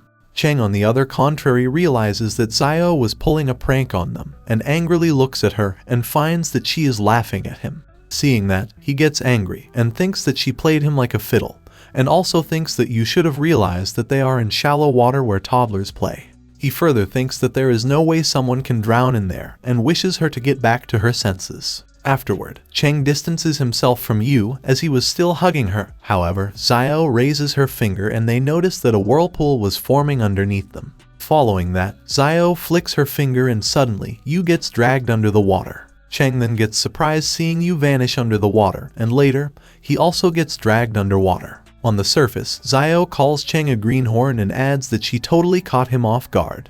Then as they were getting dragged to the bottom of the ocean, Xiao commented that she is getting excited just by thinking about what is going to happen next. However, the advisor interrupts her, saying that it looks like she is having fun and menacingly asks if she would mind if she joins her.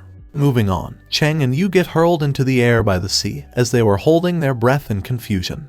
In a panic, Yu reveals her angel wings in an attempt to fly, but Cheng quickly grabs her leg. At that, Yu becomes confused and she notices that Cheng was grabbing onto her leg.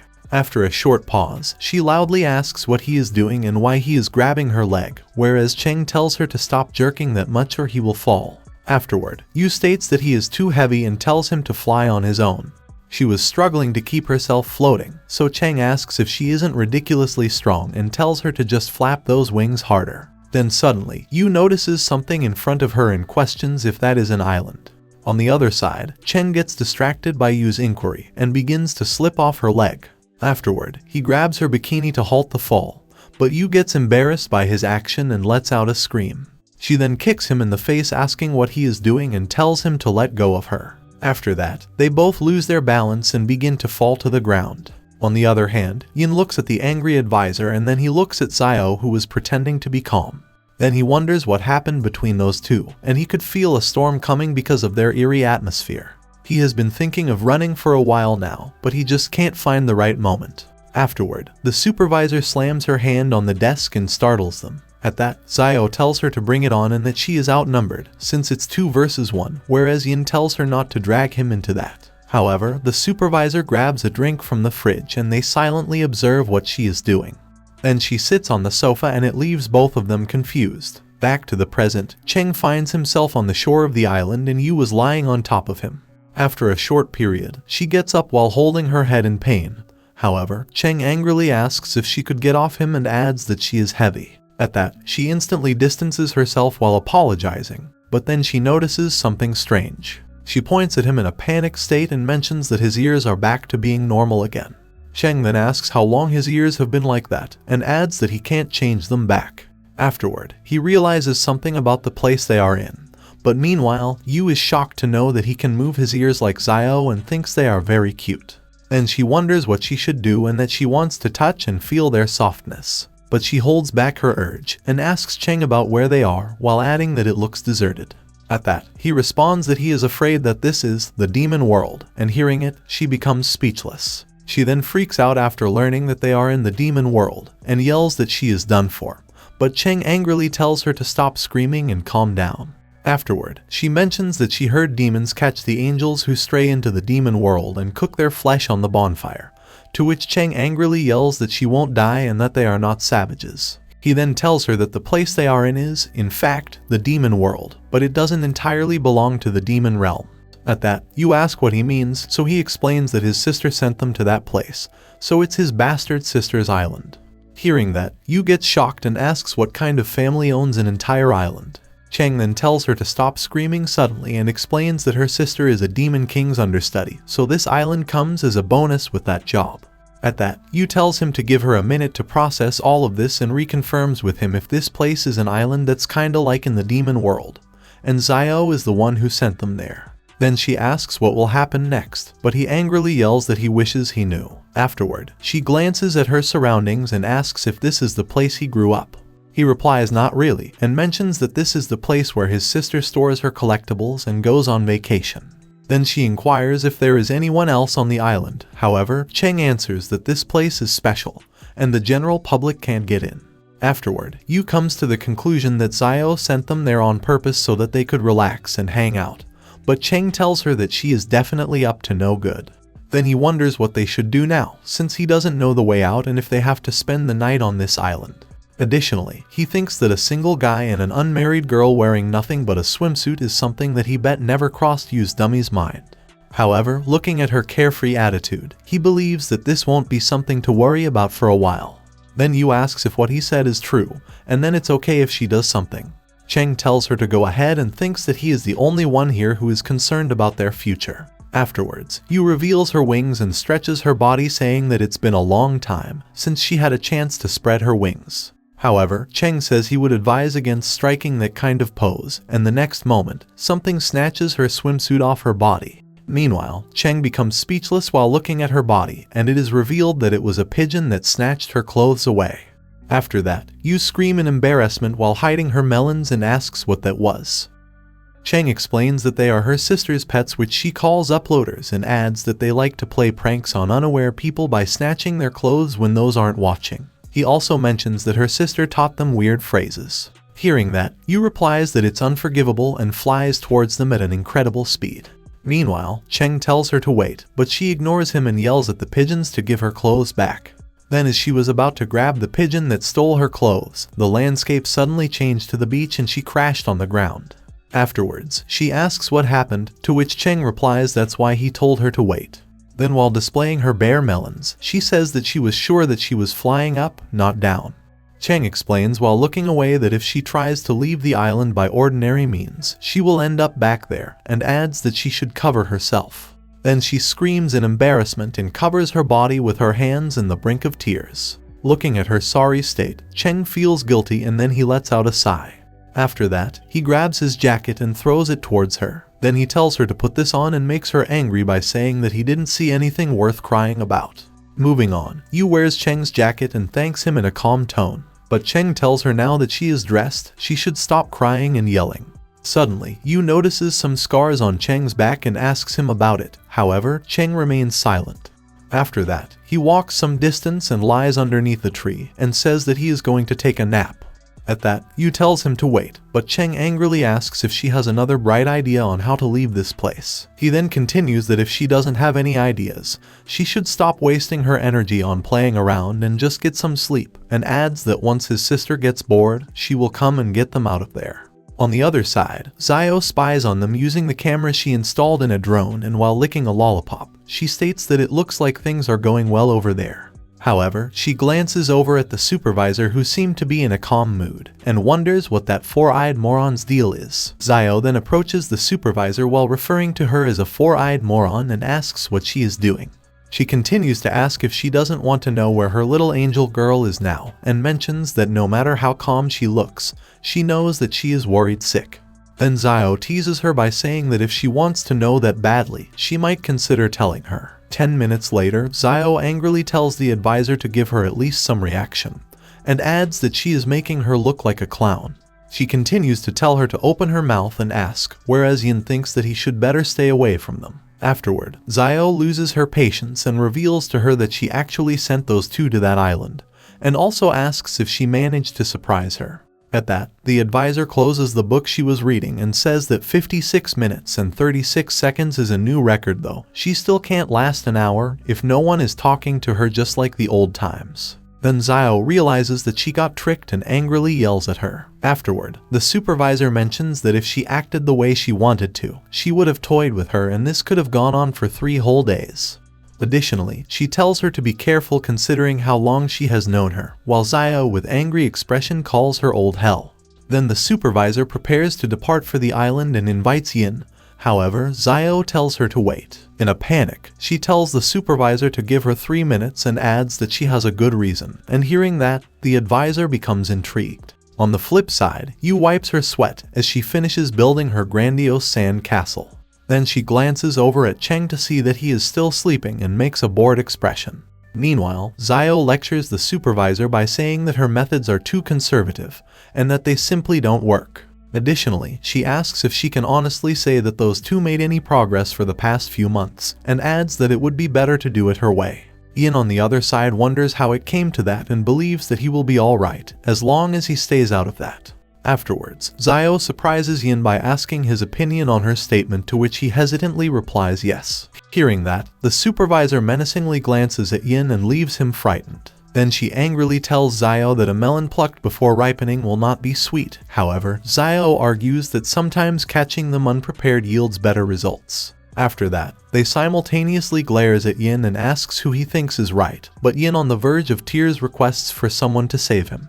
Moving on, Zio asks the supervisor how she will get there, knowing where they are. Then she teases her, saying that she is the only one who can open the gateway to that place, and she is not going to tell her how to do it. However, she guarantees her that if they leave them on that island for a little bit longer, those two will at least kiss. Hearing that, the supervisor gets intrigued, whereas Zio with popcorn in her hand asks what she thinks. Then she suggests that they should just stay here and watch them go at it, and also adds that it might turn out to be fun. After a short pause, the supervisor sits beside her, saying that she will believe her just this once, while Zio says that she made the right choice. Afterward, Zio flicks her finger and tells the advisor that she can see the real-time footage on the screen that she connected to the island's surveillance system, and the supervisor replies that it's not bad at all.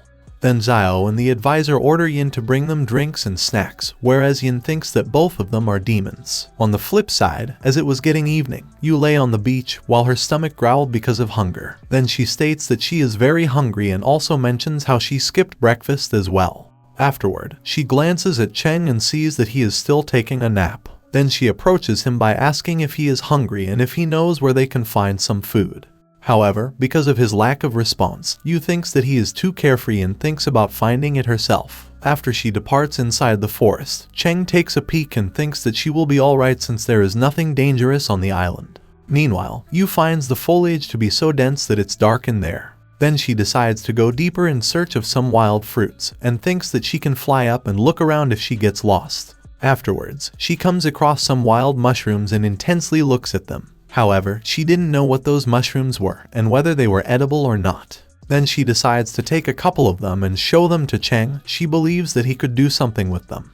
Later, she hears some rustling noise and looks back in confusion. Then she asks what that noise is or if she is hearing things. However, she decides to head back since she is famished. After a while, she realizes that she got lost, but she wasn't worried since she had a plan B. Then she reveals her wings in an attempt to fly. However, she soon crashes on the ground and states that the branches are so dense that she can't spread her wings. Afterwards, she whimpers in pain and finds out that her foot got hurt. Suddenly, she notices that the mushrooms she gathered earlier got scattered on the ground and wonders what should she do, since they were very hard to pick. Afterwards, she starts crying out of frustration, and later, she wipes her tears and slaps her cheeks to calm herself down.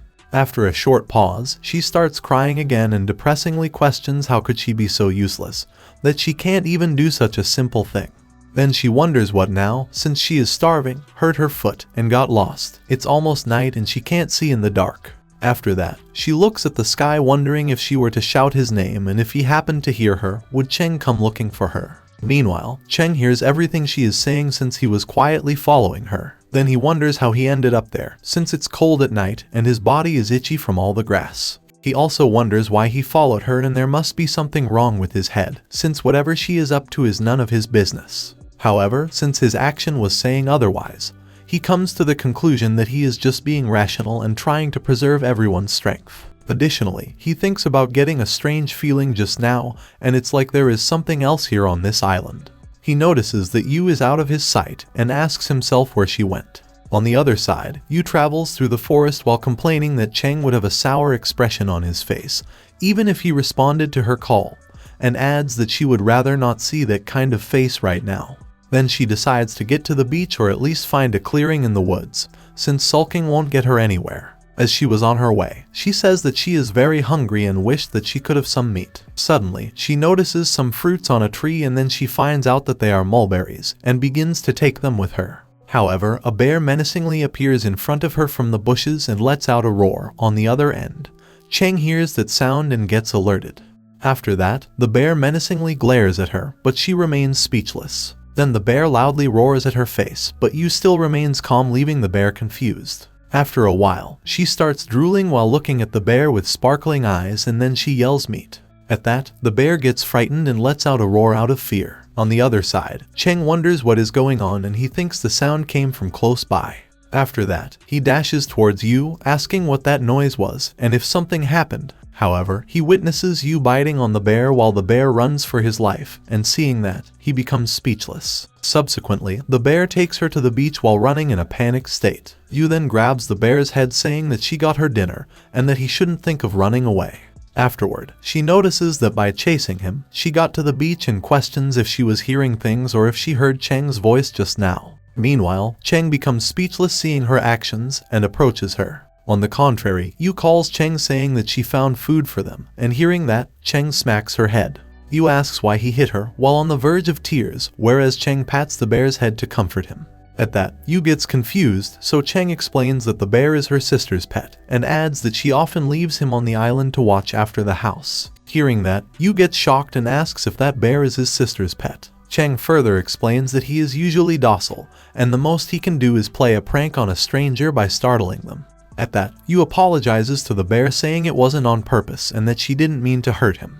However, the bear hides behind Cheng, leaving her dumbstruck. Afterwards, Cheng bids the bear farewell and tells him to be careful on his way back and remember to warn his friends that they have a guest on this island.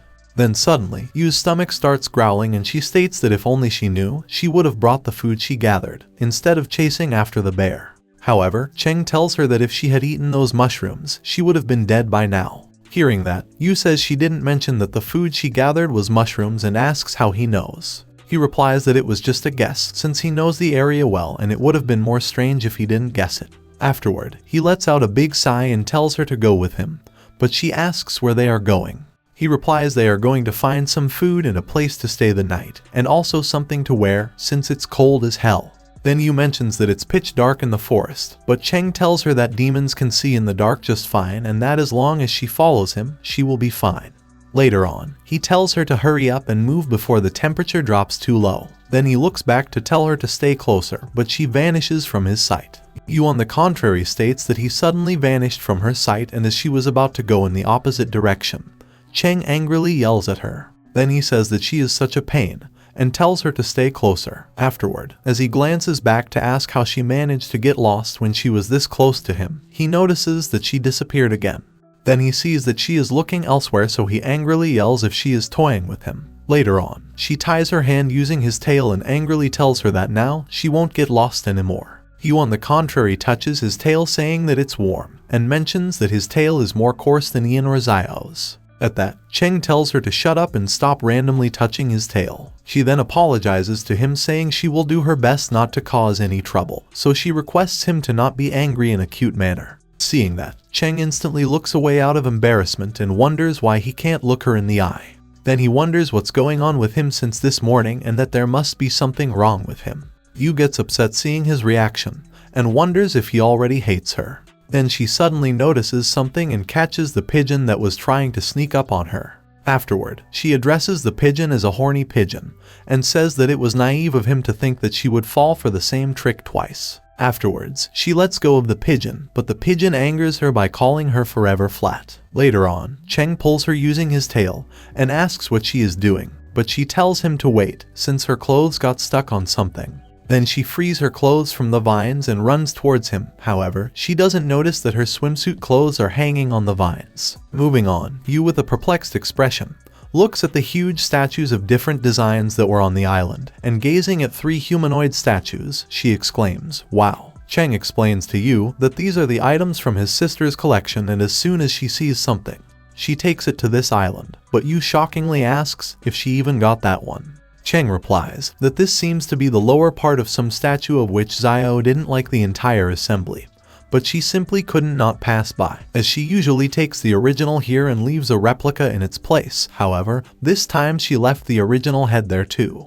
On the other side, the supervisor grabs Xiao by her clothes as she was trying to run away, and angrily asks if she was the culprit behind all those thefts. And while they are on this topic, the supervisor also asks if she made any addition to this pile of crap of hers recently, to which she replies, "Of course not. It's been a long time since she has added a piece to her collection, so stop talking nonsense." Later on, Yu groans in pain as it looks like she stepped on a thorn again and adds, "Sure enough, walking barefoot is hard." Cheng then asks what is she standing there for and tells her to stay close, to which Yu responds that she is coming. She thinks about enduring it, since she wouldn't want to inconvenience him even more than she already has. However, Cheng tells her to take a break for now, and hearing that, she becomes astonished. Cheng then adds that he is tired from walking like this and needs some rest, so he asks if she has any objections. He also mentions that he will go scout ahead for a bit and tells her to wait for him here, but she says she will go with him too. He advises against it, saying it takes a lot of energy to look after her, so she shouldn't make him waste anymore. Just stay where she is and don't go anywhere. Hearing his response, she lets out a sigh sitting on a stone while saying, "Let's just sit down and wait." She wonders what those scars on Cheng's back are, as they're right where his wings should be, and that's what the marking left by his wings being ripped off would look like, she thinks. She also wonders just what happened to Cheng to leave that kind of wound, what he went through to end up this way. These wounds, and the fact that he is so prone to extremes, could be related. She then tries to think about it for a bit, but soon gives up since she just couldn't think of anything. She was thinking about asking him, but she might reopen his old wounds. Nonetheless, she was really curious. After that, she notices the bear holding some food, but the bear freaks out seeing her and runs away at an incredible speed. Yu gets shocked seeing that, but then she witnesses some fruits lying on the ground. She says it could be that the bear was looking for them to give them some food, and while slicing a coconut with her bare hands, she compliments the bear saying, "He is such a nice person." Cheng then notifies Yu that he is back from scouting, and he thinks they have 15 minutes of walking ahead of them, give or take. However, he witnesses Yu chomping down on some fruits and asks where that food came from, to which she replies this is from the bear. He brought it a minute ago. Yu then offers him a coconut saying, "Try this one, it's delicious." Cheng asks how he is supposed to open it, to which she effortlessly slices the coconut with her bare hands and frightens him by saying, "Like this, easy, right?" After they were done eating, Yu comments that was great, though everything tastes good when you're hungry. Meanwhile, Cheng thinks that they don't have to worry about food for a while. Cheng then tells her to get ready to go and she replies okay. Moreover, he tells her to give him her foot, to which she gets confused. Then as he was wrapping her foot with leaves, Yu thinks that scared her, since she thought he was up to something.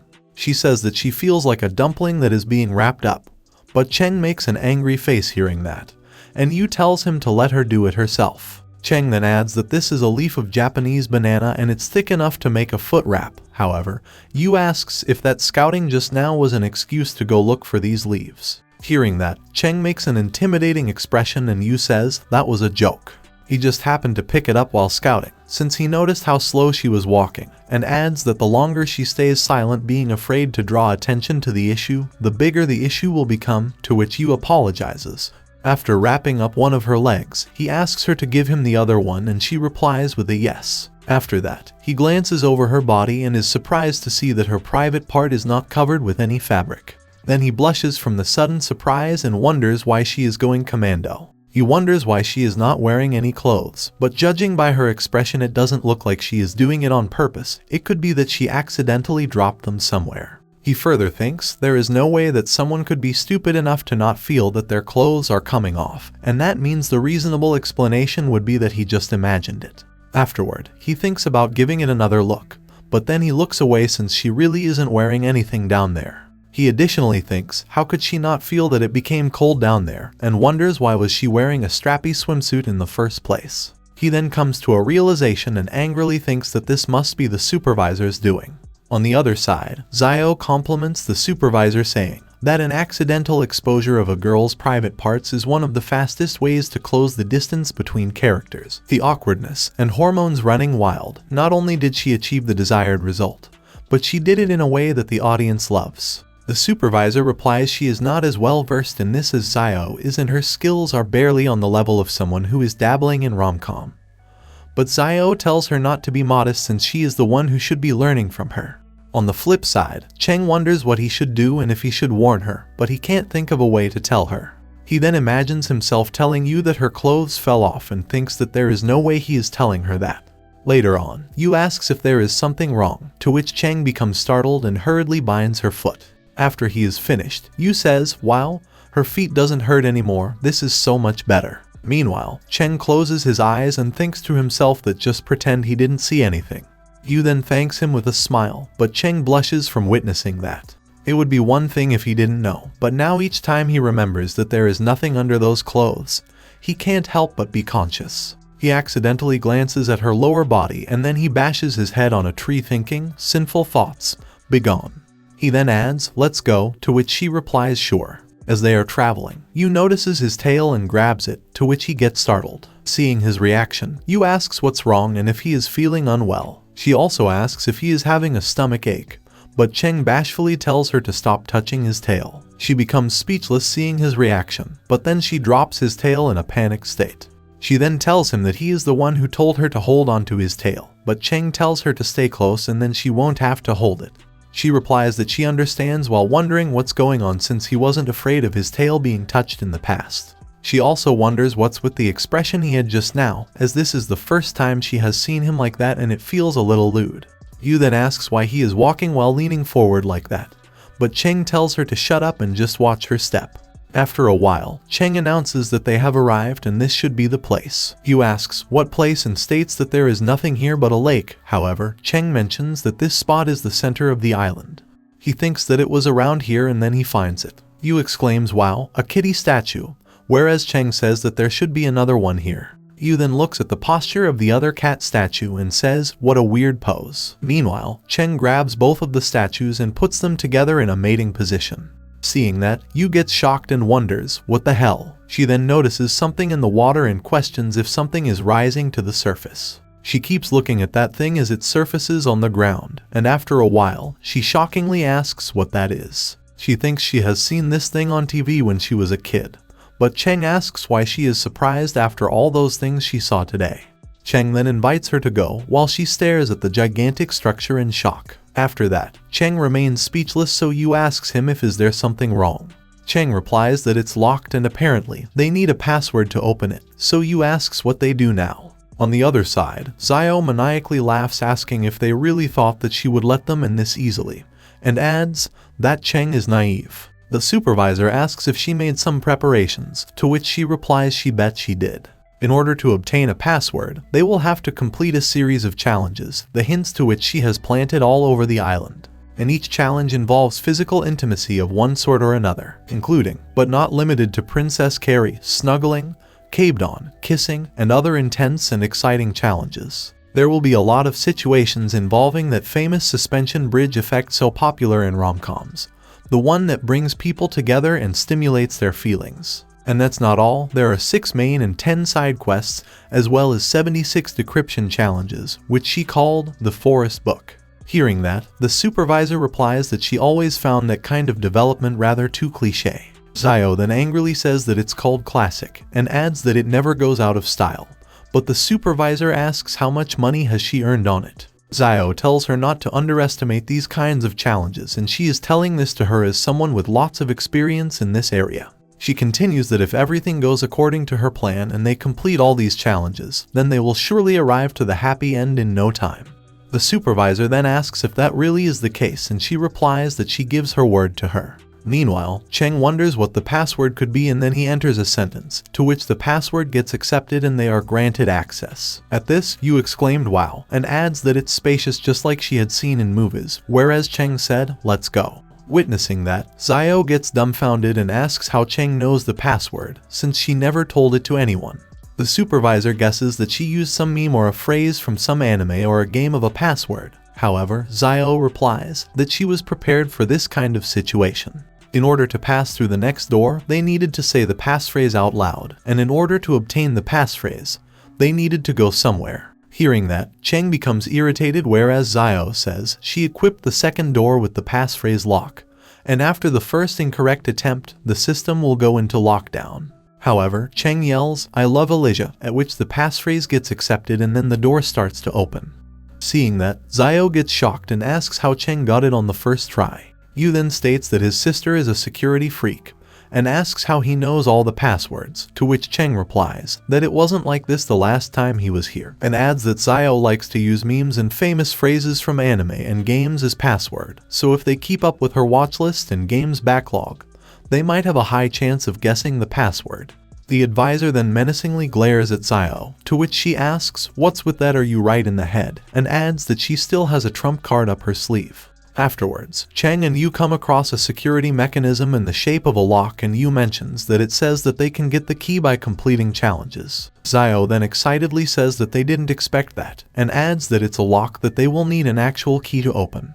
However, Cheng finds the key to the lock by lifting a flower pot nearby, and says that he found it. Yu then asks how he knows where to look, to which Cheng replies that it's a spare key, and he guesses that Xiao forgot to get rid of it. On the other side, the advisor grabs Xiao's head in rage, but Xiao tells her to wait and let her explain. Meanwhile, Yin hears the advisors and Xiao's squabbling as she is showering. She then comments that those two sure are lively, and she wonders how Yu is doing. Not like she can help her now, but he hopes nothing bad happens to them. Or rather to Yu, since she couldn't care less about Cheng. She further says, at least she didn't get dragged into some mess this time, and who knows what kind of torture those two demons could have prepared for her. After that, Yu looks around to see if she is safe and curiously asks Cheng, that strange treasure chest that just appeared over there, may she open it and check what's inside, to which he replies, no. However, she opens the chest anyway for a glimpse, but Cheng angrily yells to don't touch that. He then tells her to watch out and pulls her back to save her from an attack. Yu notices that it melted her clothes, and that's why Cheng says he told her not to touch it, since it sprays them with a liquid that melts their clothes. However, it doesn't burn their skin or anything. He further says that Xiao put lures and traps all over the place, and next time she sees something that piques her interest, she shouldn't touch it, to which she replies, got it. After that, she notices that her clothes are torn now, but then she takes a closer look and gets embarrassed to find out that she wasn't wearing any fabric down there. She wonders where her swimsuit underwear went, and if could it be that they got completely melted by that liquid just now. Cheng on the other hand asks why is she standing over there and says, let's go. But Yu hesitantly grabs her clothes and blushingly replies that she is coming. Watching her reaction, Cheng understands that she finally noticed. However, Yu wondered that if her clothes didn't get melted just now, then could it be that Cheng had already seen her down there, and that would also explain his weird behavior back then. After that, Yu stares daggers at him, to which Cheng thinks that he should better play dumb and pretend that he knows nothing. Cheng then notifies her that they have arrived and that this is the place. He opens the door and they arrive at a normal-looking living room. Yu thinks that compared to all that weirdness outside, this room looks refreshingly normal, though, after everything she has seen, she wouldn't be surprised to find something bizarre here as well. Cheng mentions that the bathroom is that way and she should go first, while he will try to find some clean clothes for her, to which she responds with an okay. He further adds that she can find towels, soap, and shampoo in there and she replies that she got it. After that, she glances at Cheng and grabs his attention, to which Cheng asks what's wrong and if there is no hot water. She then blushingly asks if he saw, but Cheng plays dumb asking, saw what? She becomes speechless at his reply and then she says, nothing, never mind.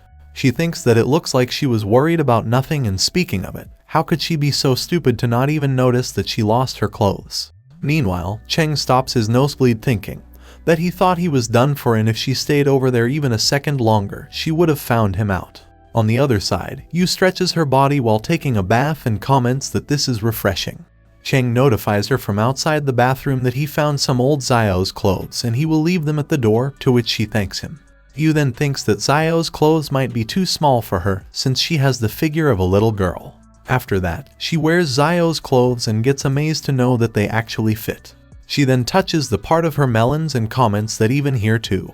After that, she looks at herself in the mirror and strikes several poses. She then notifies Cheng that the bathroom is free, but due to his lack of response, she questions, where did he go? She notices Cheng on the sofa and looks at him while he is sleeping. Then looking at his sleeping face, she finds out that he fell asleep, and that he must be very tired after all that happened in the forest. After that, she passionately looks at him and then she pokes on his face. She continues to poke his face multiple times, but Cheng gets irritated and moves his face sideways. Yu smiles while thinking that this is fun and it looks like he is fast asleep. She nervously wonders if it is okay to be a little mischievous in this kind of situation, and then she reaches out her hand. She begins to pinch his ears and feels comforted by this feeling while lying on top of him. She further thinks that they are so soft and so pleasant to the touch. She then sniffs his collarbone and thinks that he smells good, like a shower gel. After that, she comes to the realization of what she is doing and that she is acting like a pervert here. Cheng then shows subtle signs of waking up, which scares her, and she thinks about getting away before he notices. However, Cheng suddenly grabs her waist and pulls her towards him in his sleep. At that, Yu becomes flabbergasted and wonders why he did that now, all of a sudden. On the other side, Zio and the supervisor both raise their fist in the air out of excitement and comments nice. Yu then thinks she can't believe this guy, but it looks like he is still sleeping. She also curses herself since she forgot that he has a habit of hugging things in his sleep. Yu then tries to free herself, but it is impossible since she can't break free from his grip. She further thinks, why is this guy so strong each time he is sleeping, and that it is so close that she can feel his breath. After that, she tries her best to get up, but the ring suddenly starts acting, and then she gets shocked wondering what is going on. She can't move a muscle. Cheng then aggressively pulls her towards him, at which Zio and the supervisor act excitedly from the other side of the screen. Then as Cheng was about to kiss her in his sleep, Yu turned her head away, which resulted in him kissing her cheeks. On the other side, the supervisor and Zio act defeated as Cheng and Yu avoid lip contact. Meanwhile, Yu feels flustered as she is being kissed and wonders what's going on. After that, Yu becomes embarrassed at the thought that Cheng kissed her on the face. Had she known that this would happen, she would never have messed with his ears, and she thinks that she paid a terrible price for her mischief. Cheng then suddenly flips her sideways while hugging, to which Yu thinks that he stopped. After that, Cheng kisses her on the forehead, and she becomes flustered. Meanwhile, Yu wonders what she should do and adds that her heart is going to jump out of her chest. Cheng then places his hand on Yu's head and pats her, while smiling in his sleep. At that, Yu bets he is dreaming about something weird again, and then she witnesses his goofy smile and becomes angry. But even so, she questions why it makes her feel so at ease and thinks that it feels good. She then slowly closes her eyes, and then they both fall asleep in each other's arms. On the other side, the supervisor and Zio witness them falling asleep on their TV and becoming speechless afterwards. Zio then angrily yells that they were so close, and after she was expecting something spicy, they give her this instead.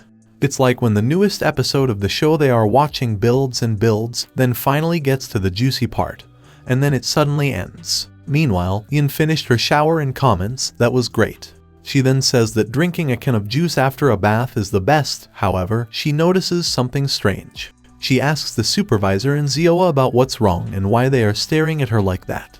Afterward, they get dangerously closer to Yin, to which she tells them that they are scaring her, and if they have something to say, they should just say it. While tearing up, Yin asks them what they are up to, and tells them to stay away from her. On the other side, Cheng wakes up feeling that his hand went numb as Yu was lying over his arm. Then he glances at Yu to see that she is sleeping on his body, and he starts sweating while wondering what's going on. He wonders what the hell happened and why, on earth, she is sleeping here. Since he fell asleep, he can't remember a thing. Nonetheless, he needs to get out of here before she wakes up and makes a scene. He then tries to remove her hands slowly, but Yu feels irritated in her sleep, and afterwards, she moves on top of his chest, while hugging him more tightly. Meanwhile, Cheng becomes flustered, wondering what is happening, but Yu moves her mouth and murmurs, "Niam, Niam." She was dreaming about a pudding, and while attempting to eat it, she bit Cheng's ears and made him startled. Cheng feels horny from her biting his sensitive ears, so he tightly grabs onto the sofa with both of his hands. He couldn't bear it anymore, so he used his tail to tie her up, and then he lifted her up in the air. He thinks that was close since he almost screamed, and he adds that this moron's sleeping habits are unbelievable. He also thinks that it will be bad if she keeps this up and that he really needs to get out of here. Cheng then slowly moves her using his tail and finds a chance to get out of there. However, his ring suddenly activates, and he becomes dumbfounded as he can't move a muscle. On the contrary, Yu feels discomfort and grabs his tail, to which he becomes startled. From the sudden shock, he loses his grip on her, and then she starts falling over him. As she was about to fall, Cheng turned his face sideways, which resulted in Yu kissing Cheng's cheeks. At that, Cheng becomes speechless and screams inside his head. On the other side, Xiao and the advisor dress Yin up in costume and take photos of her. Then, as Yin strikes a pose, they instruct her to look at the camera and smile. The advisor adds that she didn't expect her to have so much fun in that bag of hers, whereas Xiao says, "One should always be prepared for anything. Let's continue," to which Yin asks if they aren't done yet. Then, while grabbing some costumes, Xiao says, "What a silly question," and tells Yin to try this one next, whereas the advisor asks if the one she is holding is great too. Seeing that, Yin trembles in fear, and then she tears up. The next morning, Cheng feels tired as Yu sleeps on top of him in an unruly manner. He then notices that it's already morning, and suddenly he receives a message from his ring saying that they gave him such a chance, yet he wasted it. After that, Yu begins to open her eyes to the sound of chopping vegetables. After waking up, she witnesses Cheng's back as he is cooking a meal for them. She was confused by it, and then she fixed her posture in a daze. After that, as Cheng was in the midst of cooking, she suddenly hugs him from behind and comments, "This smells good." However, Cheng angrily tells her that it's dangerous and tells her to get off. He then smacks her in the head out of anger, to which Yu grabs her head in pain and questions who she is and where she is. Meanwhile, Cheng tells her to go wash up since the food will be ready soon, to which Yu questions if it's breakfast, but Cheng angrily responds that it's already noon. After Cheng was done cooking, Yu ate her lunch while thinking that it was very tasty. It's already their second day on this island, and yesterday was a pretty eventful day. Then, as she continues to eat, she shockingly remembers the last night and wonders what happened the night after that. She doesn't remember anything after that, and it's like watching a movie and falling asleep in the middle of it. She tries to remember the post she woke up to, and since Cheng has terrible sleeping habits, she wonders if he did something weird to her while she was asleep and left her like that. Meanwhile, as Cheng was eating, he made eye contact with Yu and looked away, at which Yu became suspicious of his reaction. Cheng then asks what's wrong, to which she replies nothing. She couldn't bring herself to ask him, as she was the one who did something weird first. After a brief moment of silence, they simultaneously tell each other that they were surprised to find that they have such terrible sleeping habits. Both of them get surprised to hear it, and then simultaneously says that they are the last person they want to hear that from. They also add the incident from last night, and then they tell each other to never mind. At that, they both become angry and simultaneously says to stop parroting them. They sound like a broken record. On the other side, Xiao and the supervisor become confused by their behavior. Xiao questions what's going on and says that it's like she skipped an episode of an anime, whereas the supervisor says she has a feeling there was some kind of development they missed. Afterwards, as the bear was sleeping on the island, Yu suddenly poked his cheek and asked, smilingly, if he was awake. The bear gets frightened to see her face and lets out a whimper, to which Yu apologizes and adds that she didn't mean to startle him. Yu then brings a basket of fruit, saying she brought him some food, and looking at how he was sleeping here, he must be hungry. She wanted to thank him for the food he brought them last night and also apologize for scaring him. She then states that they are delicious and adds that she took them while Cheng wasn't looking, so she requests the bear not to tell him. Meanwhile, the bear sniffs the food and blushes to see her sincerity. On the contrary, Cheng comes out of the base wearing a hat and carrying a basket, and states that it is very hot. Yu then suddenly asks where he is going, but Cheng becomes startled to see her riding on the bear. He wonders when these two get so close and adds that Xiao's pet would usually never let anyone close to him, except for Xiao and him. Afterwards, Yu repeats where he is going with that thing on his back, to which Cheng replies that he is going to pick some ingredients from the kitchen garden they have on the island. At that, Yu says she will come and help him, but Cheng replies that there is no need as she will only get in the way, and tells her to just stay here and not to wander anywhere. Yu tells him to wait, and then she states that he is back at it again with an irritated expression. In a parallel world where the genders are reversed, Cheng wakes up to find herself naked with Yu in their bed. She then looks at Yu's grinning face and becomes startled. She asks, "What the hell?" But Yu tells her, "It's still early, let's sleep a bit more." However, she angrily asks if he is kidding her and asks him to get out of here. After that, she punches him off the bed, at which Yu grabs his head in pain and asks what got into her so early in the morning. Cheng replies, that's her line, and asks what he is doing, sneaking into her room again. However, Yu replies that this is his room, and last night, she came into his room half asleep and climbed into his bed. He further adds that he is the victim here, to which Cheng blushingly asks why she is naked. At that, Yu replies that's because he undressed her, and since sleeping with their clothes on isn't comfy, he took them off. Hearing that, Cheng tells him to go kill himself, but Yu says she jumped into his bed herself, which means that she is the one who tried to seduce him first. However, Cheng angrily throws a pillow at his face and tells him to go die. Afterwards, she bashfully asks if they did it again, but Yu obliviously replies that nothing happened, to which Cheng tells him to stop trying to play dumb. She questions why this happened again, even though she knows that she shouldn't have, and adds, why didn't he wake her up? Yu replies, because she won't wake up no matter what he does to her, and that's how her body is. He adds that even though she is asleep, her body still instinctively reacts, but Cheng throws an item at his face and tells him to die. Yu then tells her to relax, saying that he used protection, but Cheng tells him to shut up and that she doesn't want to hear another word from him. On the other side, Yin tells the advisor to wait, but he replies that they haven't been walking that long and she is already tired. Yin mentions that she is a girl, so he should give her a break and go slower, but the advisor asks if she didn't say the same thing when she was in a guy's body. Yin then introduces herself and mentions that due to some circumstances, she was cursed by a scheming angel, and as a result of that curse, every night she turns into a guy. Ever since then, her life has been a mess. To avoid being found out, she has to live a double life, and during the day, she is a girl called Yin Zai. And at night, she turns into a guy and goes by the name Yingzai, and she is forced to endure a miserable existence. Her research for a way to lift the curse eventually led her to the human world, and she thought that she had finally managed to find a clue for lifting the curse. But it turned out to be a trap set by the supervisor, and he put her in chains and forced her to work for him. And if she doesn't listen to him, she will face several punishments, so she swears that one day she is going to make the supervisor pay. After that, Cheng and Yu have an encounter with the supervisor and Yin, and Yu tell them, long time no see. Yin gets excited to see Yu and greets him, whereas the supervisor says, hello. Yin then asks Yu if he didn't say he wanted to hang out with her and says she has been waiting for so long for his invitation. But Yu asks if he really said that. Yin additionally asks if he had a chance to think about her offer that they talked about last time, which is about leaving Cheng and coming to live with her, and adds that she will be sure to fulfill his every desire. Suddenly, Cheng drops hot water on Yin's head, to which Yin asks what she is doing.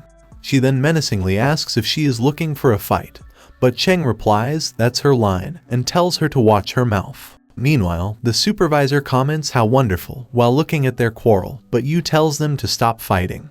After that, Yin grabs one of his arms, saying Cheng is an unreasonable, violent, and ugly woman, and tells him to break up with her, while Cheng grabs his other arm, saying that's much better than being a succubus that's going around in heat trying to steal every wallflower she sees. Witnessing that, the supervisor comments that he is as popular as ever while Yu tells him to save him. The supervisor then gets close to Yu, saying that looking at him having fun made him want to join. And of all of them, he has been with Yu the longest, so he knows all his weaknesses like the back of his hand.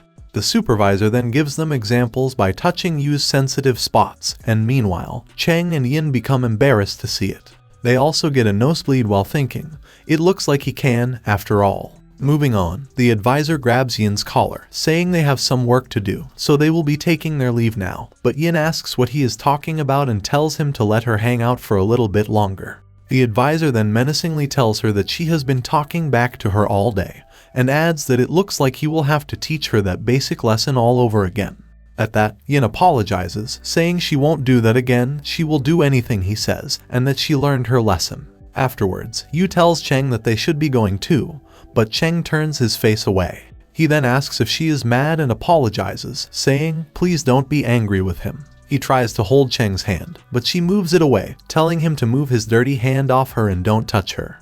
At that, Yu tears up from the pain in his hand while Cheng pouts. He then asks where they are going, to which she replies that they are going to the supermarket to buy ingredients for dinner, and afterwards, they hold hands. After they reach the market, Cheng wonders if she should try using those weak spots that the supervisor mentioned and believes that she will finally be the one who has the upper hand. Meanwhile, Yu holds a packet of protection, saying they ran out of this stuff at home, so they should buy more while they are here, but Cheng tells him to die. Back to the main story, Yu thinks, here they go again, and that she was totally abandoned. She wonders what she should do to kill time, but looking at their base, she gets the idea that since she can't wander outside, she should just explore the inside, and she also adds that this building must have a lot of strange rooms she hasn't checked out yet. She then bids the bear farewell and tells him to take care on his way back to the forest. After that, she begins to wander around the base and gets amazed to see the structure. She also explores the library, which contains different genres of books, and then she falls into a mimic trap. Afterwards, she looks at various items while riding an escalator, and moving on, she finds herself in a room full of weapons. After grabbing one of the swords, the sword emits a powerful beam that shoots through the roof of the base. Meanwhile, Cheng wonders what is going on, as he is collecting vegetables from the garden. On the contrary, Yu thinks that she should better avoid touching the stuff that's lying around from now on, while looking at the hole she made using the sword. After that, she finds a door where it is written that there is nothing interesting in this room, however, it piques her interest. Then, after a brief moment of silence, she grabs the door handle, thinking that she will just take a glimpse. After opening the door, she begins to cough and comments that there is so much dust in here. She then looks around the room and sees that different things are scattered here and there. Yu questions what kind of place this is, and it looks like it hasn't been used in a long time. She also finds that there is so much anime merchandise there. It looks like the stuff is from another era, and she thinks she saw something like this when she was a kid. Holding a manga, she questions just what this room is, and then she gets amazed to find out that there are a lot of games, movies, and anime in this room as well. Moving on, she holds a toy pistol, saying she thinks she had a toy gun like this when she was a kid. She then inserts a token saying, if she remembers correctly, they do it like this, and she points the gun forward and yells, "My trusty blaster, shoot, pew pew." Now she remembers having a toy gun just like this one, and it was her favorite toy back then. She cherished it so much that even a single scratch on it was enough to make her sad for a while, and since she was afraid to lose it, she drew a doodle on it. She then notices that a doodle was also drawn on the token she was holding and becomes speechless upon seeing it. After that, she brushes it off as a coincidence and says that it looks like all the kids have a habit of drawing doodles on their stuff. She then wonders what kind of picture she drew on hers, but she can't remember it since it's been a long time. Suddenly, a book crashes on her head from the bookshelf, and she grabs her head in pain, wondering what that was. After that, she notices a picture frame lying on the ground, and then she clears the picture to see the contents. She sees a picture of a demon girl and a young demon boy, and asks who is in this picture. She wonders if the young boy is Cheng, and she thinks that he was pretty cute as a kid. She also notices that he had his wings back then, so she comes to the conclusion that he wasn't wingless from birth. She further wonders if the woman near him is Cheng's mom, but she looks a little bit too young for that. She somehow reminds her of Xiao, but the more she looks into this, the less she understands. Afterward, she notices an album lying on the ground and becomes intrigued. She believes that this photo album must have fallen together with that photo, and looking through this album might help her find some clues. She then thinks that she might even be able to dig up some dirty secrets about Cheng, but she hesitates to open them since she believes that it is bad manners to look through other people's photo albums without asking them first.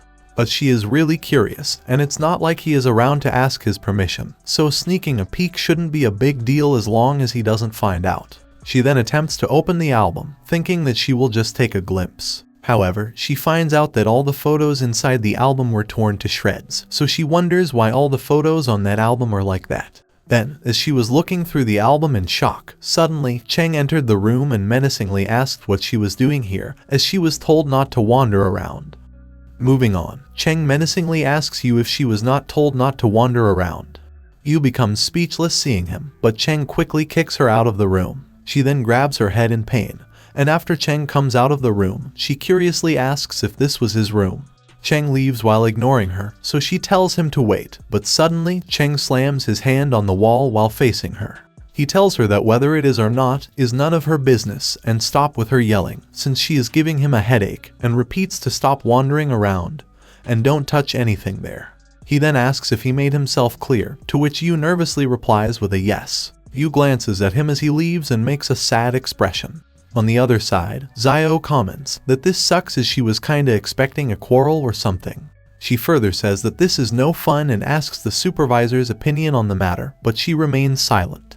After that, as Cheng was washing their dishes, Yu stares at him while lying on the couch. Then, looking at him with a sad expression, she wonders what that album was, but she knows that there is no way he will answer her if she just asks him. She also wonders what is that dark feeling in her chest and she can't put her finger on it. Cheng then calls her and tells to get up, and adds that he doesn't want her to fall asleep on the couch again, to which she replies okay. Later, he points her toward a direction, to which Yu asks where does he wants her to go. Moving on, Cheng takes her to a bedroom while saying this will be her bedroom for tonight, and adds that he will make her bed and go fetch her a new blanket. On the other side, the supervisor comments that it's boring and the day is over, and adds that so far nothing has happened, and asks Zio if she wants to continue this. Hearing that, Zio with an evil smile tells her not to worry and adds that the fun is just about to start. After that, Yu finds a strange button on the wall of their bedroom, and it fuels her curiosity. She then stops herself from pushing the button since it could be another trap and she might get scolded again. However, her curious conscience pressures her to press the button, saying it can't be something dangerous, it could be a pleasant surprise, and at times like these, she should follow her heart's desire. After that, she clicks the button and it triggers a trap, to which Cheng gets confused as he is preparing Yu's bed. All the entrances to the room suddenly begin to shut down, so Cheng asks what happened and why are all the doors and windows locking up. He further questions if some kind of trap got activated, but there is no way since he was really careful not to touch anything. Meanwhile, Yu hides the button whereas Cheng finds out that all the exits are sealed off. Afterwards, the TV inside their room suddenly turns on, and a text was displayed saying, they can't leave this room until they do that. Seeing that, Cheng becomes speechless, but Yu wonders what it means by that. Cheng then yells if Zio is kidding him, whereas Zio looks at them with a menacing smile. After that, Cheng tries to forcibly open the door, but it doesn't budge. Yu then obliviously asks if they should just do it, at which Cheng gets startled. Hearing that, Cheng shyly says he must be hearing things and asks if she is serious. Yu replies of course, since they won't get out until they do it, at which Cheng wonders what she is saying. He then clarifies that they are talking about that and if she understands. However, Yu tells him to relax and says just leave it to her, she is good at this kind of thing, but Cheng angrily asks what she is talking about. He wonders if this dummy really understands what that means, and could it be that they are talking about different things here.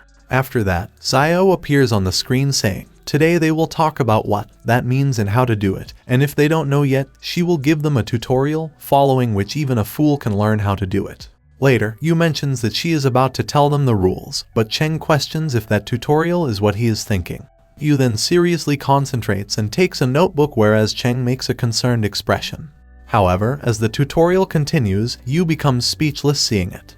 Meanwhile, Cheng quickly dashes to turn off the TV, but he couldn't turn it off and couldn't find the power plug.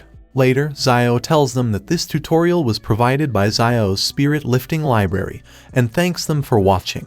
Cheng on the other side finds the power plug and finally turns the TV off. He then looks at Yu and sees that her eyes are soulless from watching the tutorial. Later, she starts blushing from the sudden realization and tells him that it's not what she meant. She thought all they needed to do was to play some game, and when she said she is good at it, she only meant that she is good at playing games and not at doing those kind of things, to which Cheng replies that he knows and tells her to calm down. After that, a drawer full of protection and kinky toys suddenly opens, and Zio appears on screen telling them not to overdo it, and not to forget to use protection. But Cheng immediately slams the phone on the floor. On the other side, Zio yells at Cheng for breaking her phone, but the supervisor asks why she always go for such boring vulgar traps that nobody likes to watch. Meanwhile, Yu shyly apologizes to Cheng saying, after careful consideration, she thinks she can't do this, but Cheng angrily tells her that when somebody makes such requests, she must reject them firmly. After that, Cheng rests on the bed commenting that it's bothersome, since that inconsiderate sister of his just loves to do all kinds of stupid stuff. Then Yu asks what they are going to do now, to which Cheng replies that they are just going to stay in this room. He adds that this is just one of her pranks, so once she gets bored, she will let them go, and there is a toilet, a bathroom, and enough food for them to not worry. She replies that she understands, and then she looks around for a place to rest, since Cheng was sleeping on the bed. Cheng teases her, asking if staying in the same room with him makes her nervous, and adds that they have been living together for so long and she still haven't gotten used to it. She gets embarrassed hearing it and says that her being conscious of him is a joke. But Cheng tells her not to force herself and further says that he will keep this embarrassing little secret of hers. Afterwards, Yu angrily hops on the bed and tells him to look, and says that she is already lying on a bed with him and don't feel anything at all. Cheng gets irritated at her behavior and tells her not to disturb his sleep. Meanwhile, Yu wonders what she is doing, what she is yelling at him for, and thinking of it logically, sleeping together again is the only way. She also thinks that he isn't making a big deal out of it anyway, so she should just sleep. Suddenly, she sniffs the air, wondering what this smell is, and that it smells kind of weird. Afterward, she angers Cheng by calling his name multiple times, and then she slams her hand beside his face, leaving him confused. She asks what should she do, since her body suddenly started to feel hot, and also she is starting to feel weird, to which Cheng looks at her confusedly and wonders what is going on. Moving on, Cheng in a panic state tells her to stop it, and asks what she is doing and what got into her. In reply, Yu in a flustered mood asks what she is supposed to do, as her head feels hot, and is it because her brain is growing? Cheng then yells at her to get back to her senses, but she grabs his hand. She tells him that her entire body feels hot. This makes her feel uneasy, so she asks if he can help her by taking off her clothes. Hearing that, Cheng becomes startled and tells her to stop it right now while grabbing her shoulders. He then flips her on the bed, and after a short pause, he witnesses her horny expression and becomes speechless. He wonders what this feeling is, and asks himself how come he suddenly doesn't want to resist it. He then thinks about allowing nature to take its course and adds that this doesn't sound so bad. However, he snaps out of it due to his indomitable spirit and thinks that was dangerous. He almost lost control, and wonders what is going on here and what this weird smell is. He believes that it is Xiao's doing, and that she must have planned this all out for enjoying the show via hidden cameras. He speculates that if he breathes in too much of this gas, it will be hard to stay sane, so he needs to hurry up and get out of here. Then suddenly, Yu grabs him by his nape and pulls him towards her. She then giggles as she says, "Caught you," and asks if they should continue. Looking at her state, he thinks that Yu totally fell into his sister's trap, and as they are about to lock lips, he adds that this will be bad if this continues. Suddenly, he activates Sage mode and then snaps out of it by making a stern face. On the other side of the screen, Xiao becomes shocked to witness it and questions if he is kidding her. They were so close to the juicy stuff and now he is giving them this, so she asks if he is an impotent. Afterward, Cheng suddenly warps her in the blanket and carries her on his shoulder. He then triggers a pressure plate and suddenly, a secret doorway opens up. Meanwhile, Xiao questions what kind of plot device is that, whereas the supervisor comments that he foresaw this. Cheng thinks that luckily, there are escape routes in each room, and adds that he expected Xiao to try and catch them in one of her traps, so he was planning to pretend that they got caught, as she wouldn't bother them with more and more traps. But now she forced his hand and he thinks about getting out of here. Then, as he was escaping with Yu, an alarm gets triggered and suddenly, the doors start to close and aphrodisiac fills in from the ventilations. Meanwhile, Xiao questions if he expected that she wouldn't think of this and states that she foresaw that. On the contrary, Cheng opens a door by triggering another pressure plate and comments that he foresaw that she will foresee it. Afterward, Xiao activates another trap saying, that's what she would have said if she didn't foresee that he will foresee her foresight. Cheng then climbs down using a rope while stating that he foresaw that she will foresee him foreseeing her foresight. After that, they continue to foresee their foresight, whereas the supervisor asks if they are playing Matryoshka dolls with words or something. At that, Xiao angrily tells her to shut up and adds that this has nothing to do with her, but the supervisor notifies her that it looks like Cheng is about to escape. Meanwhile, Cheng triggers a switch and arrives at an airplane parking garage. He then forcefully drops Yu on a plane, and she comes back to her senses asking, "What is going on? What is this place? And what just happened?" Cheng replies that he will explain everything to her later, so she should hurry up and put on that helmet since they are breaking out of here. Yu becomes confused asking what he means by breaking out, and in the next moment, Cheng starts operating the aircraft and startles her. After that, Cheng states that it looks like everything is normal on the surface of the island, which at least seems like that from up here, and if it was a bit longer, they wouldn't have been able to escape. Meanwhile, Yu becomes panicked and asks him what just happened. Later, something from below the ocean starts to arise, which grabs Cheng's attention. Then, a giant balloon-like figure of Xiao is revealed, at which Cheng becomes dumbfounded. On the other side, Xiao states that this is her ultimate weapon and additionally asks if he really believed that he could get away from her. Afterward, Yu questions what that is while looking down from the aircraft, and adds that it looks kind of cute. Then suddenly, the balloon-like figure fires a massive beam into the air, at which Cheng and Yu become startled. Later, Xiao asks if they saw that, and states that her 10B6 is awesome, but Cheng asks if they are trying to kill them. Meanwhile, Yu asks what should they do, as it is getting ready for another shot. Cheng replies that they have to take evasive action and tells her to switch everything to manual mode and transfer control to him. But Yu questions how she do it, to which Cheng tells her to look for the red button. After that, the balloon-like figure fires another beam towards them, but they barely dodge it. The trajectory of the beam was headed towards the island, and meanwhile, the bear was plucking some fruits in order to gift it to Yu. However, the bear notices something strange, and in the next moment, he gets engulfed in the beam fired by the balloon-like figure. Afterward, Cheng says that they can't just wait it out and adds that they have to fight back, but Yu is concerned. He then tells her that he will take care of flying and aiming, and he will leave the firing to her, to which she tells him to wait a second, but Cheng adds that they can't wait, because if they don't fight back, they won't survive.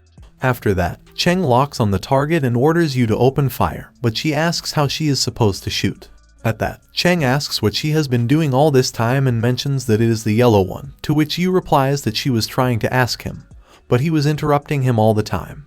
She then finds the wrong trigger and upon launching it, their cockpit suddenly opens, and they are yeeted into the air. They become dumbfounded by it, and as they were falling, Cheng hurriedly tells her to spread her wings, but Yu replies that her belt got stuck. Meanwhile, the abandoned aircraft collides with the balloon-like figure, and as a result, it begins to deflate. On the other side, the bear sprints from the pain because his butt is set on fire, but as he puts out the fire by sitting on the ocean, the giant balloon-like figure drops on top of him. From the other side of the screen, the supervisor and Xiao become speechless by witnessing it.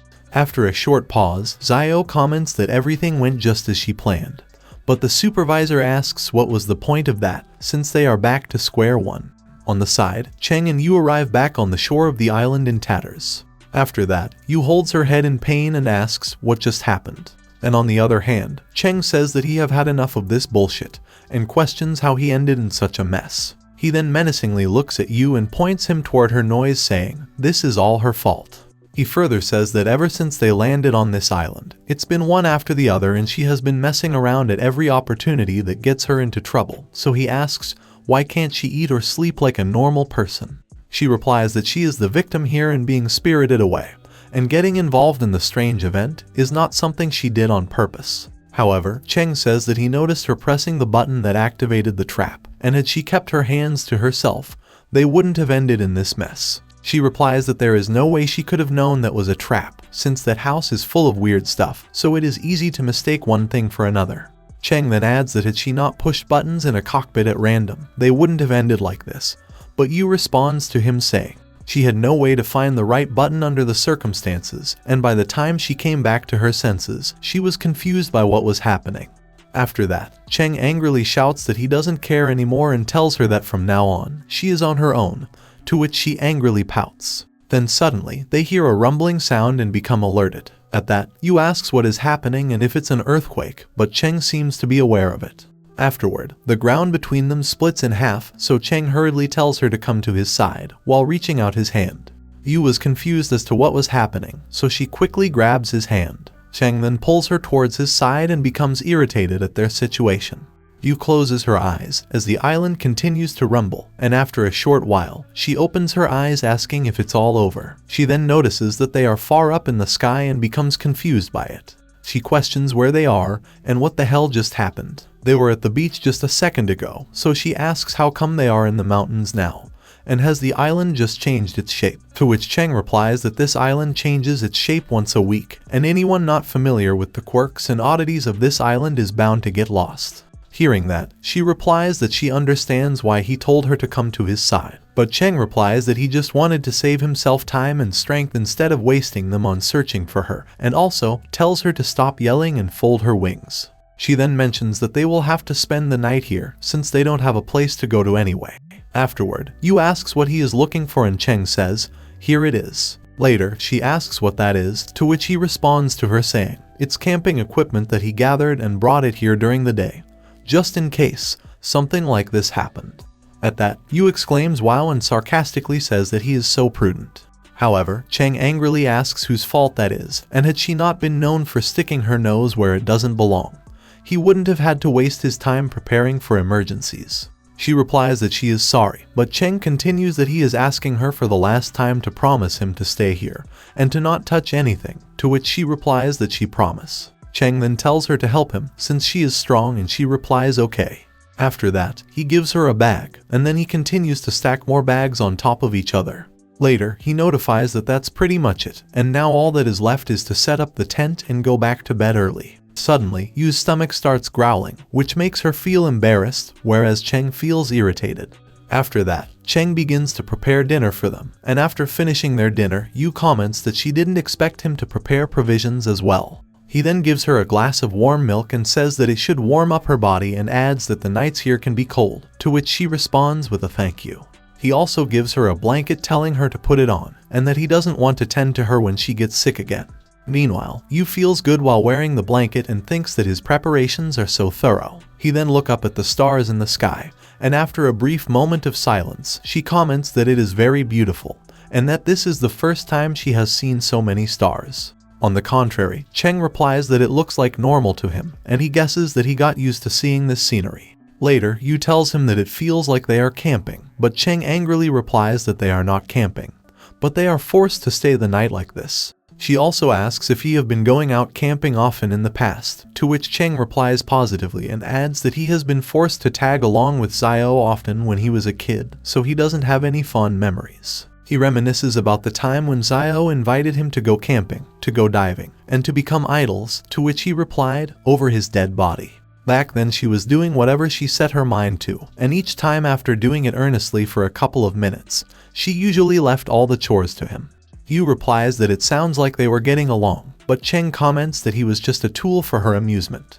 She then says that it doesn't sound too bad if it meant that he could enjoy this view whenever he wanted, but Cheng asks if they couldn't see stars up in heaven.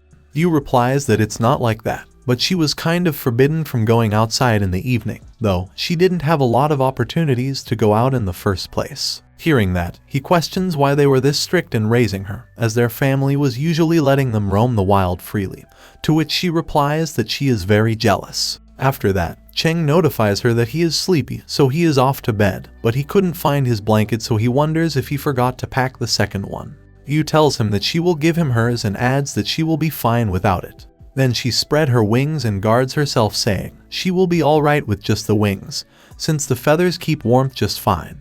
Before going to bed, Cheng mentions that she can find a towel and a toothbrush in the bag over there. Disposable toilet bag is in the left pocket, and this much firewood should be enough to last until dawn, so she should just keep it quiet and not mess around. Yu becomes astounding hearing that, and now that she thinks about it, this level of preparedness is insane.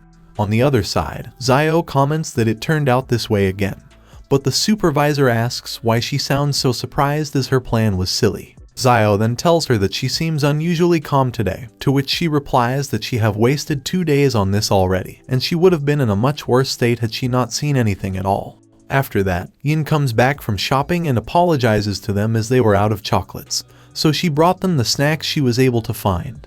She then adds that she will leave the bag with them, and if there is nothing else they need her to do, she will be going, but she becomes startled as they weirdly looks at her. Seeing their faces, Yin tries to escape and says that she showed up at a bad time, but Xiao and the advisor grabs her by her collar and makes her let out a loud scream. Moving on, in the middle of the night, Cheng wakes up to the smell of a bad odor and wonders if something is burning. Then he sees that Yu's wings are burning on the campfire and gets shocked by it. After that, he hurriedly tries to put out the fire and searches for the water. A while later, he succeeds in putting out the fire and wonders how can she sleep in this situation. He further thinks that her sleep is incredibly deep, and since the matter was over, he decides to go back to sleep. However, she rolls over to the side of the campfire and causes her wings to burn again, at which Cheng grabs her wings and yells at her for turning the other way. He then becomes agitated and decides to stay with her until she stops tossing and turning in her sleep. However, Yu suddenly envelopes him with her wings, at which he becomes angry. But Cheng starts to feel good and thinks that it's as if his entire body is enveloped in this softness. He wanted to resist, since if this continued, his instincts would take over his body and he must get up and get away from her. Afterward, in the morning, Yu wakes up from bed and says that she slept good last night.